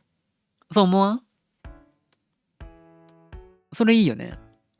帝国式の武器、魔導兵器を非化戦に作ってあげます。だから復興手伝ってください。これだったら面白くない？武器制作コンテンツとして。で、特殊フィールドができて、なんかこうもう荒れ廃れちゃってるその帝国の街とかフィールドとかをこう徐々にこう平定してって、なんかこうそこにいる魔物とか徘徊してる悪者とかを倒しながら進めてって、でなんかこう資材とかいっぱい集めて魔導兵器を作ってもらうみたいなね。エルピスで輝き集めてメトセレクに武器作ってもらうコンテンツ、それならいいね。いいよね。そうそうそう。特殊フィールド系だったらそれがいいかなと思うね。で今後も進めていけるし、他の NPC も入ってこれるじゃんね。なんか非化戦しか入れないエリアって難しいと思うんだよね。そう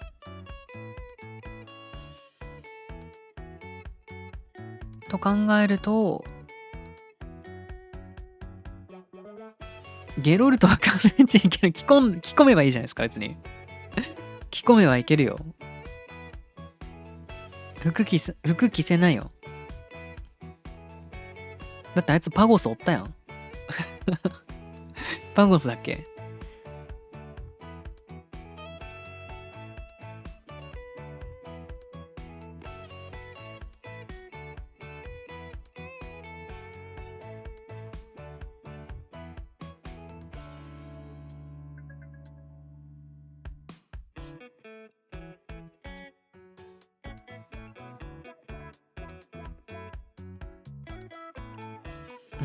それぐらいかな。サベネアで錬金関係でってのもありだな。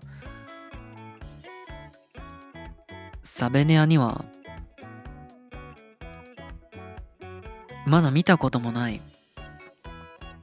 北条会だっけ？北条会になんか宝物庫が宝物庫じゃない、なんか宝の島があってなみたいな。そこを探索してなんか使えば使うほど強くなる武器を見つけてしまったんだみたいな。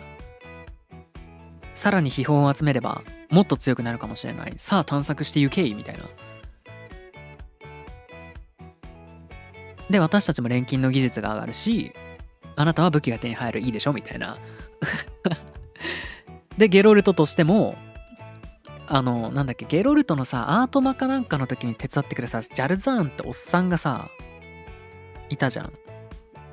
あいつってサベネア出身だったよね、確か。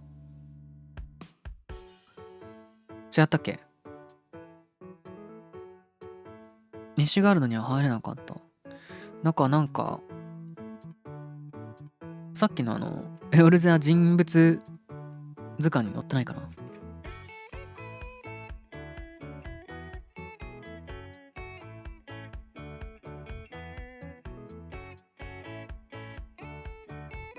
なんかその方向性で武器強化やってく、サベネア方式でやってくっていうのも面白いかなと思って、またゲロルト借り出してさ。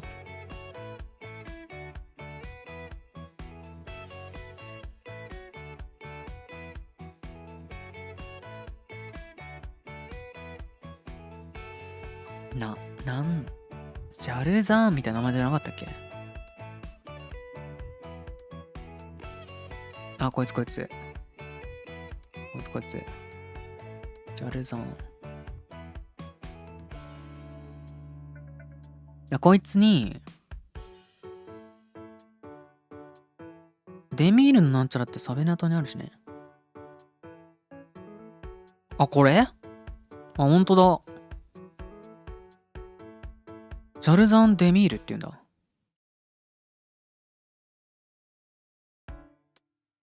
どういうこと？このジャルザン・デミールのデミールが、あれ？錬金術師たちが集まってるとこの、デミールの異列教のデミール？デミールってこれどういう意味なの？こいつの名前？それとも地名が先なのかな？それともこのおっさんの弟子が集まってる場所なのかな？もしかしてこいつはすごいやつなの？ジャルザン。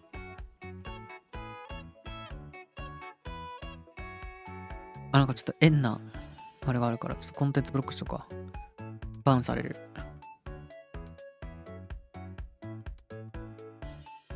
特に何も書いてないの。ほんとだ、ジャルザン・デミールって名前なんだこいつ。フルネーム初めて見た。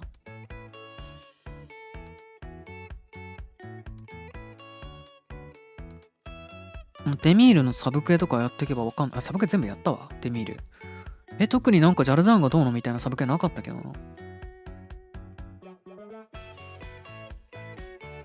そう、センシティブなやつブロックしました。いや、でもなんかゾディアックエポンの時になんか絶対こいつの生い立ちは聞いてるはずなんだよね。そう、生い立ちは聞いてるはずなんだけど、もうそんなこと忘れたわ。異列教って何？そもそもが。なんか地球上に存在してる言葉なの？それとも14オリジナル？異列。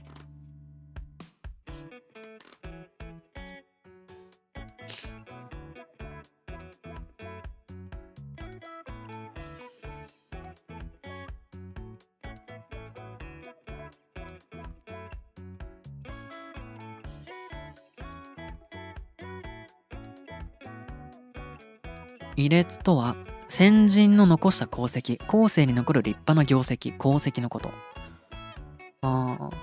デミールさんの残した功績って意味ってことか。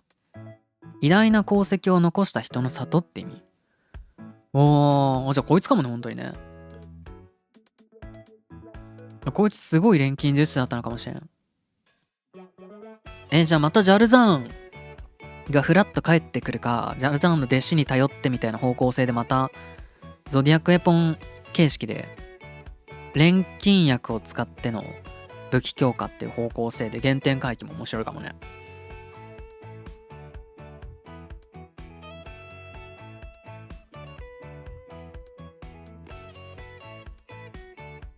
いいね、それ。ありだな。ありそうだね。ねえ。どっちかだな。俺の予想。いや、コルボはね、もっとでかいことに使う気がするんだよね。出てきてる話としては。方向性としてはだってさ、行月から話を広げていくんだったら、話に出てきてるのはそのコルボ、その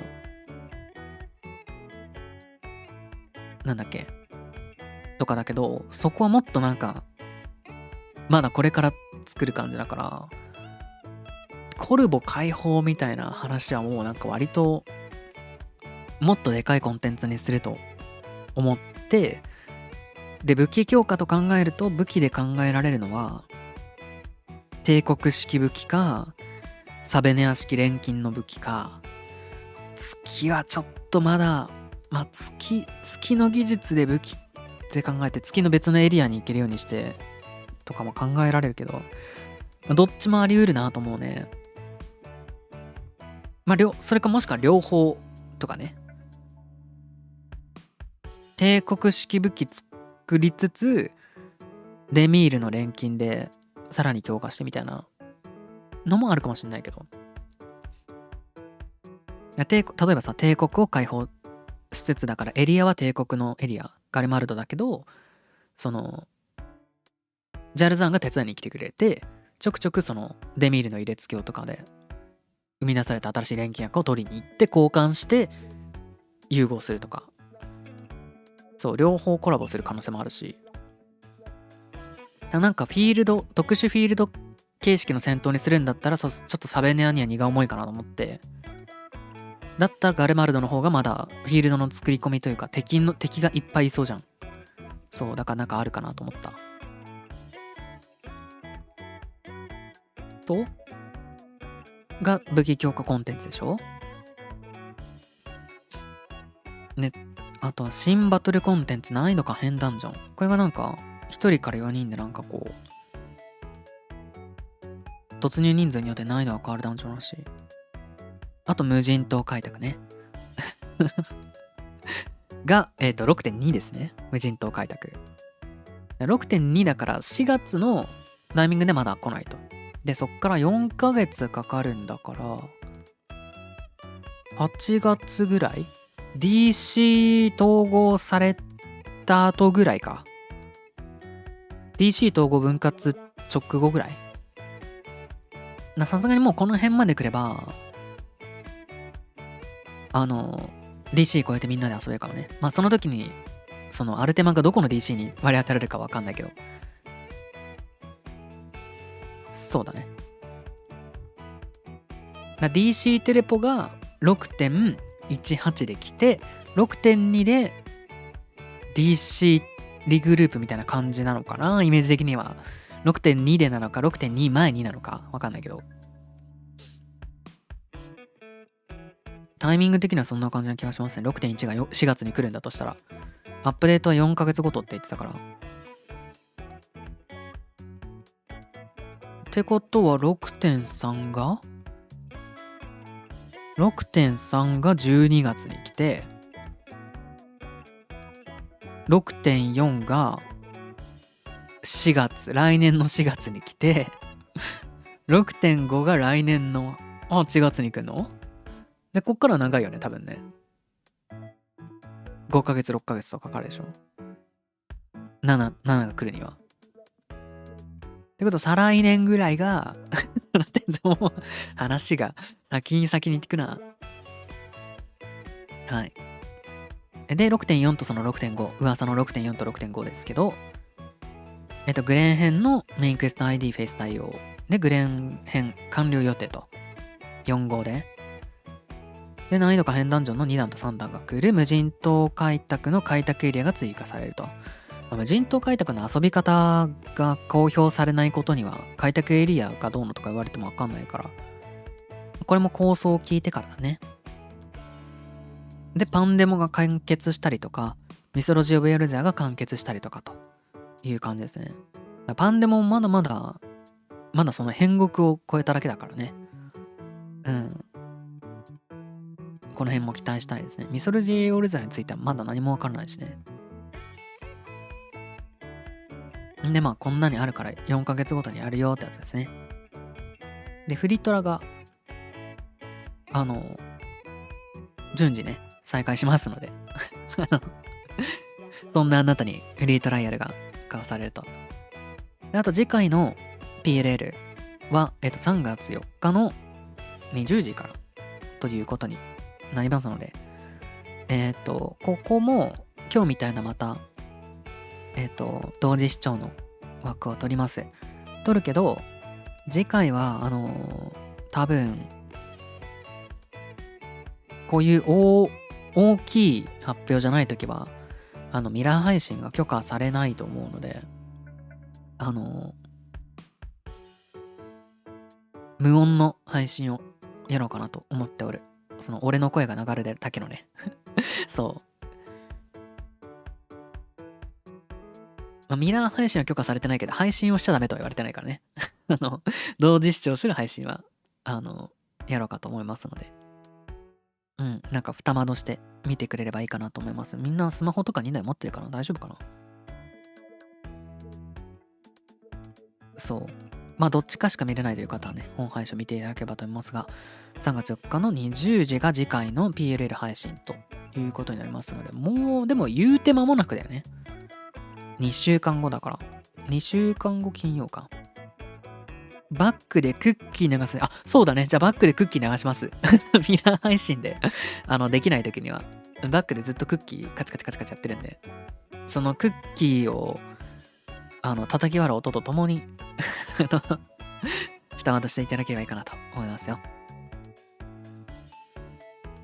で、原画ですね。いや、これめっちゃいいわ、これ。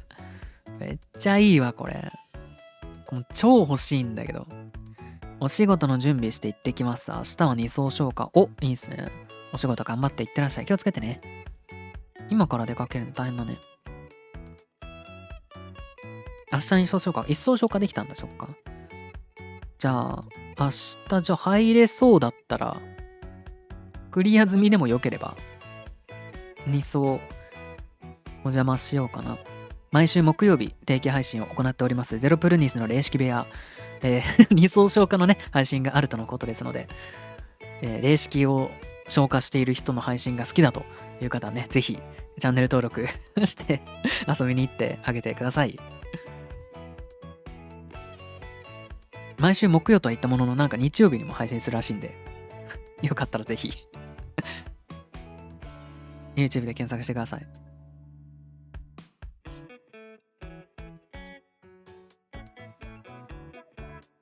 はい、というわけでございましたけれども、いやー気になるな。これ結構高いんだっけ？これ3万ぐらいするんだっけ？でもこれぐらいなんか買っても許される気がするんだよな。フィギュアとかよりキモくなくない？どう？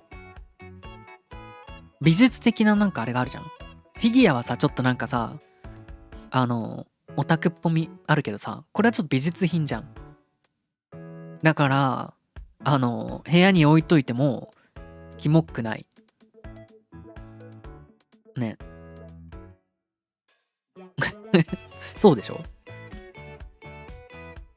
フィギュアも出たら買うんだけど、どっちかっつったらその彼女に家建てたら飾りたいと言ったらやんわり拒否された？原画うるせえな、俺が家建てんだから黙ってろって言って飾ればいいじゃん。ダメ？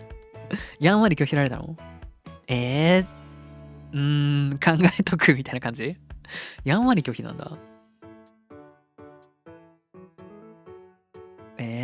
もうなんかそういうブースを作っちゃえば、ここはもう絵を飾るしかないやろというブースを作って、ここなんか殺風景じゃないって言って、ちょっと俺絵買ってくるわって買ってくればいいんだよ。コロポックル飾ってる？コロポックル絵じゃないでしょ。でもフィギュアでしょ。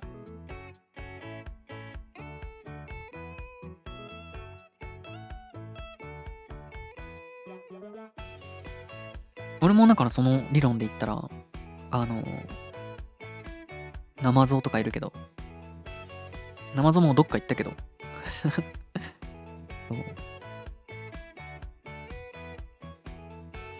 勝手に廊下に造作で絵を飾るゾーン作るわ。なんでさ、早口言葉みたいな、勝手に廊下に造作で絵を飾るゾーン作るの早口言葉やめて。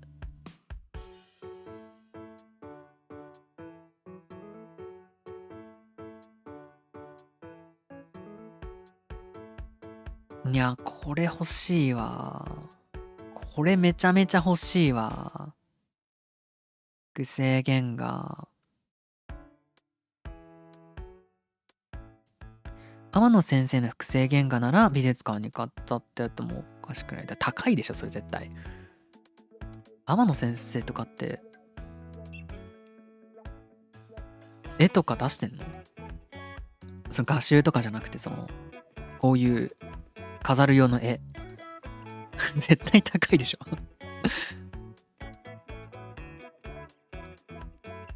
これってだってあれでしょ、14のイラスト班が描いてるからまだ安く済んでるわけでしょ。それなんか画家的なさ、名ある人が描いたやつやばいんじゃない？さすがに高い気がする。これはあれだね、エウレザンシンフォニーのやつだな。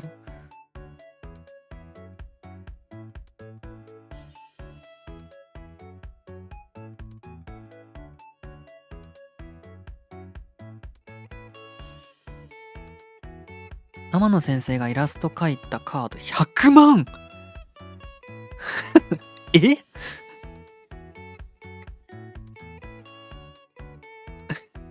え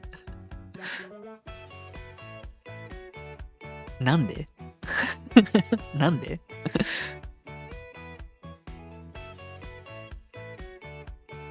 やばいじゃんやばいじゃん。そんな大物なの？天野先生って。天野先生高いんだ。何者？ファイナルファンタジーの絵を描く人じゃないの？コレクター需要。天野先生ってファイナルファンタジー以外の絵も描くの？すごい失礼なこと言ってるかもしれない。すいません、不勉強で。ファイナルファンタジーのパッケージの絵のイラストを描いてる人っていう認識しかないもので。ゲーム業界で一番の大物なんだ。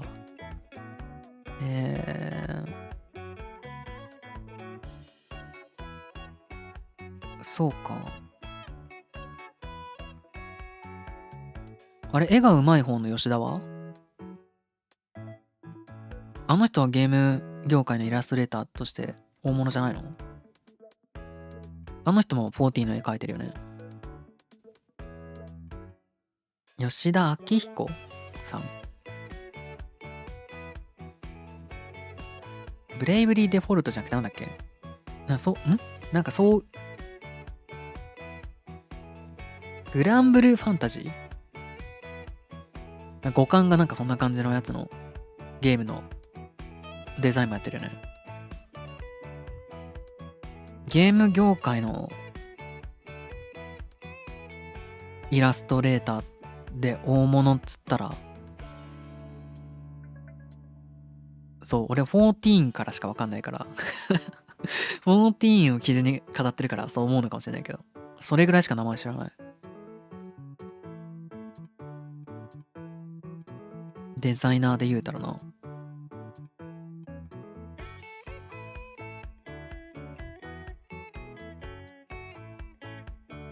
吉田明彦と天野先生しか知らない。鳥山明先生？鳥山明先生はイラストレーター？ゲーム業界のデザイナー？キャラクターデザインとかの人？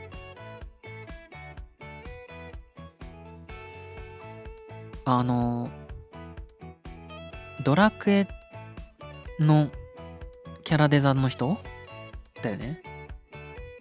ドラゴンクエスト。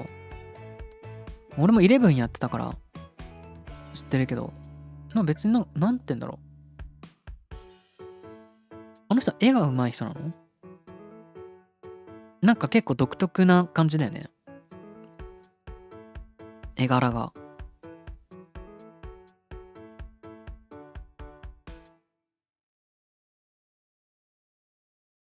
ドラゴンボールも人気だからゲームって感じじゃないかも。ドラゴンボールもそうだけどさ、ドラクエのイラストよりは俺はファイナルファンタジーの方が好きなのよ。方向性としては。特にそのさっきも言ったけど吉田明彦のイラストが結構好きだから、ファイナルファンタジーで言うたらな、そう漫画の構図とかが上手。あ、そうなんだ。へえ。ちゃんとした絵を見たことないわ、その鳥山明先生の。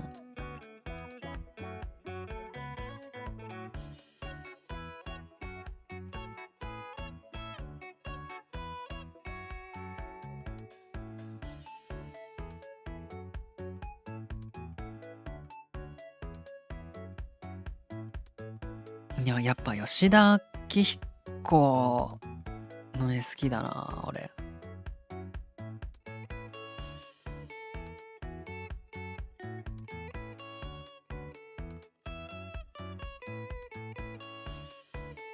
なんかゲームの絵って感じがする。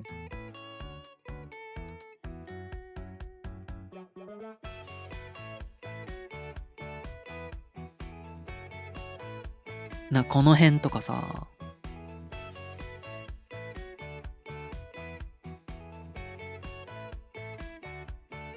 めっちゃ好き。なんか本人はあんまりなんかあれらしいけど、なんかこの辺とか、いやうまいよね。なんかその構図が良いよな。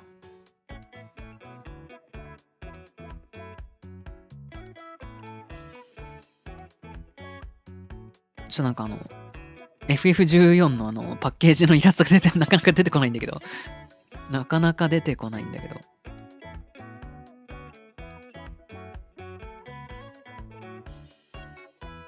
一番に出てこいや。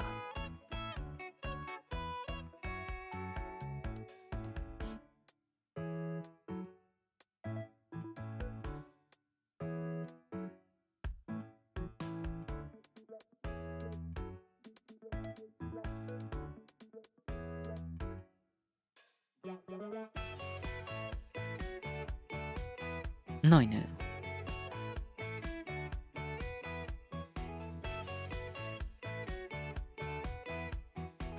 なんか新生ウールゼアのパッケージの絵結構好きだったんだけどな、俺。なんか画像検索しても出てこないわ。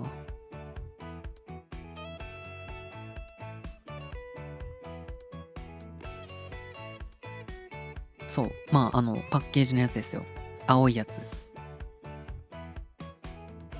なんかジョブのなんか絵が描いてあって、アレアムリボーンって書いてあるやつ。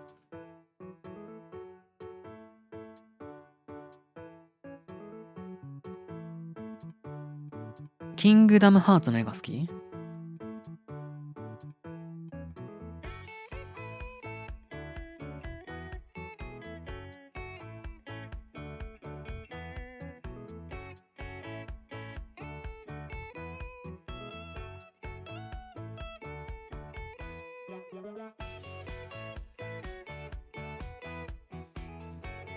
？FF14 も天野先生が描いたロゴイラストいい。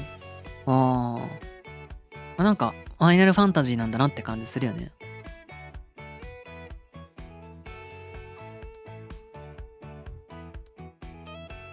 そうという感じでね、このようなラインナップになっておりました。プロデューサーレターライブいかがだったでございましょうか。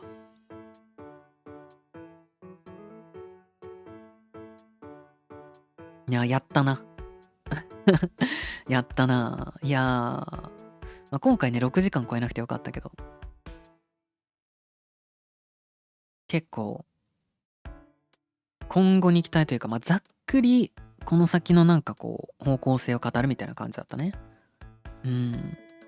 まあなんかすぐ、6.1 のね、特集の PLL があるってことだから、今回のはちょっと割とおまけ的な感じも強かったのかもしれないけど。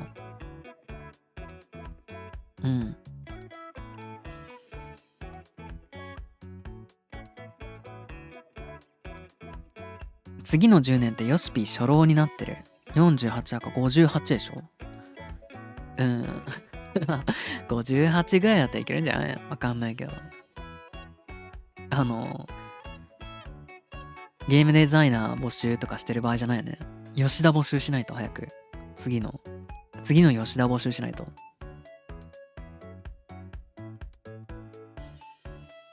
なんか6時間ぐらいで終わりにしようかと思ってたの。なんか喋ってるうちになんかいつの間にか6時間超えていたんだが。やばい6時間超えてた。17時になったからそろそろ6時間かと思ったら、冷静に考えたらちょっと早めに始めてたから、あれだったわ。吉田エルの座ね。そう、吉田エルの座早くなんか埋めないと空席になったらおしまいだよ。新たな吉田をね呼ばないといけないの。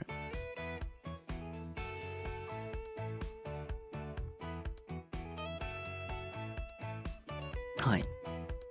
まあということで、無事 PLL の同時視聴は終わることができましたといった感じですけども、まあちょっと休憩挟んで、この後も何か正解に返してあげて正解には返しませんね。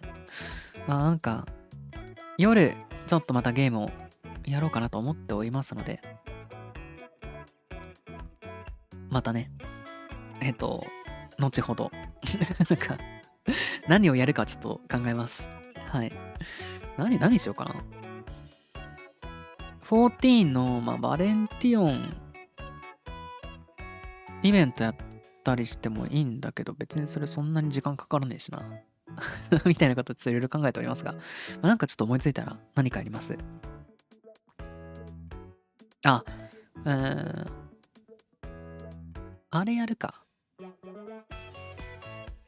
ちょっと今気になってるゲームの体験版があって、カード集め、刀剣乱舞無双をちょっとダウンロードしたので、これやろうかな。ちょっと気になってるから。まあ一旦少なくとも枠は取り直しますそう。で、一旦ちょっとご飯でもつまみながら、また夕方、ちょっと時間後で決めるけど、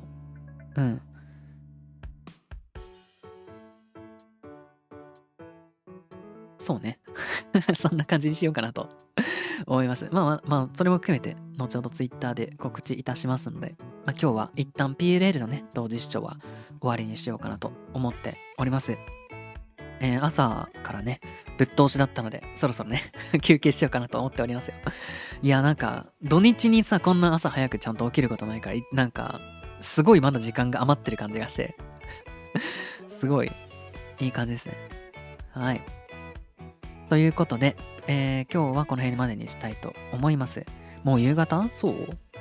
まだ一日はこれからだぜって感じだけど、俺はねはい、それも含めて、なんかこっからテイルズって感じじゃないんだよなと思ってねでいこうかと思いますので、PLL の同時配信は同時視聴配信はこれで終わりにして、次回はね3月4日ね、次回の PLL 配信は3月4日にやろうかと思いますので、よければ見ていただければと思いますよ。はい、じゃあ今日はこれで終わりにしよう。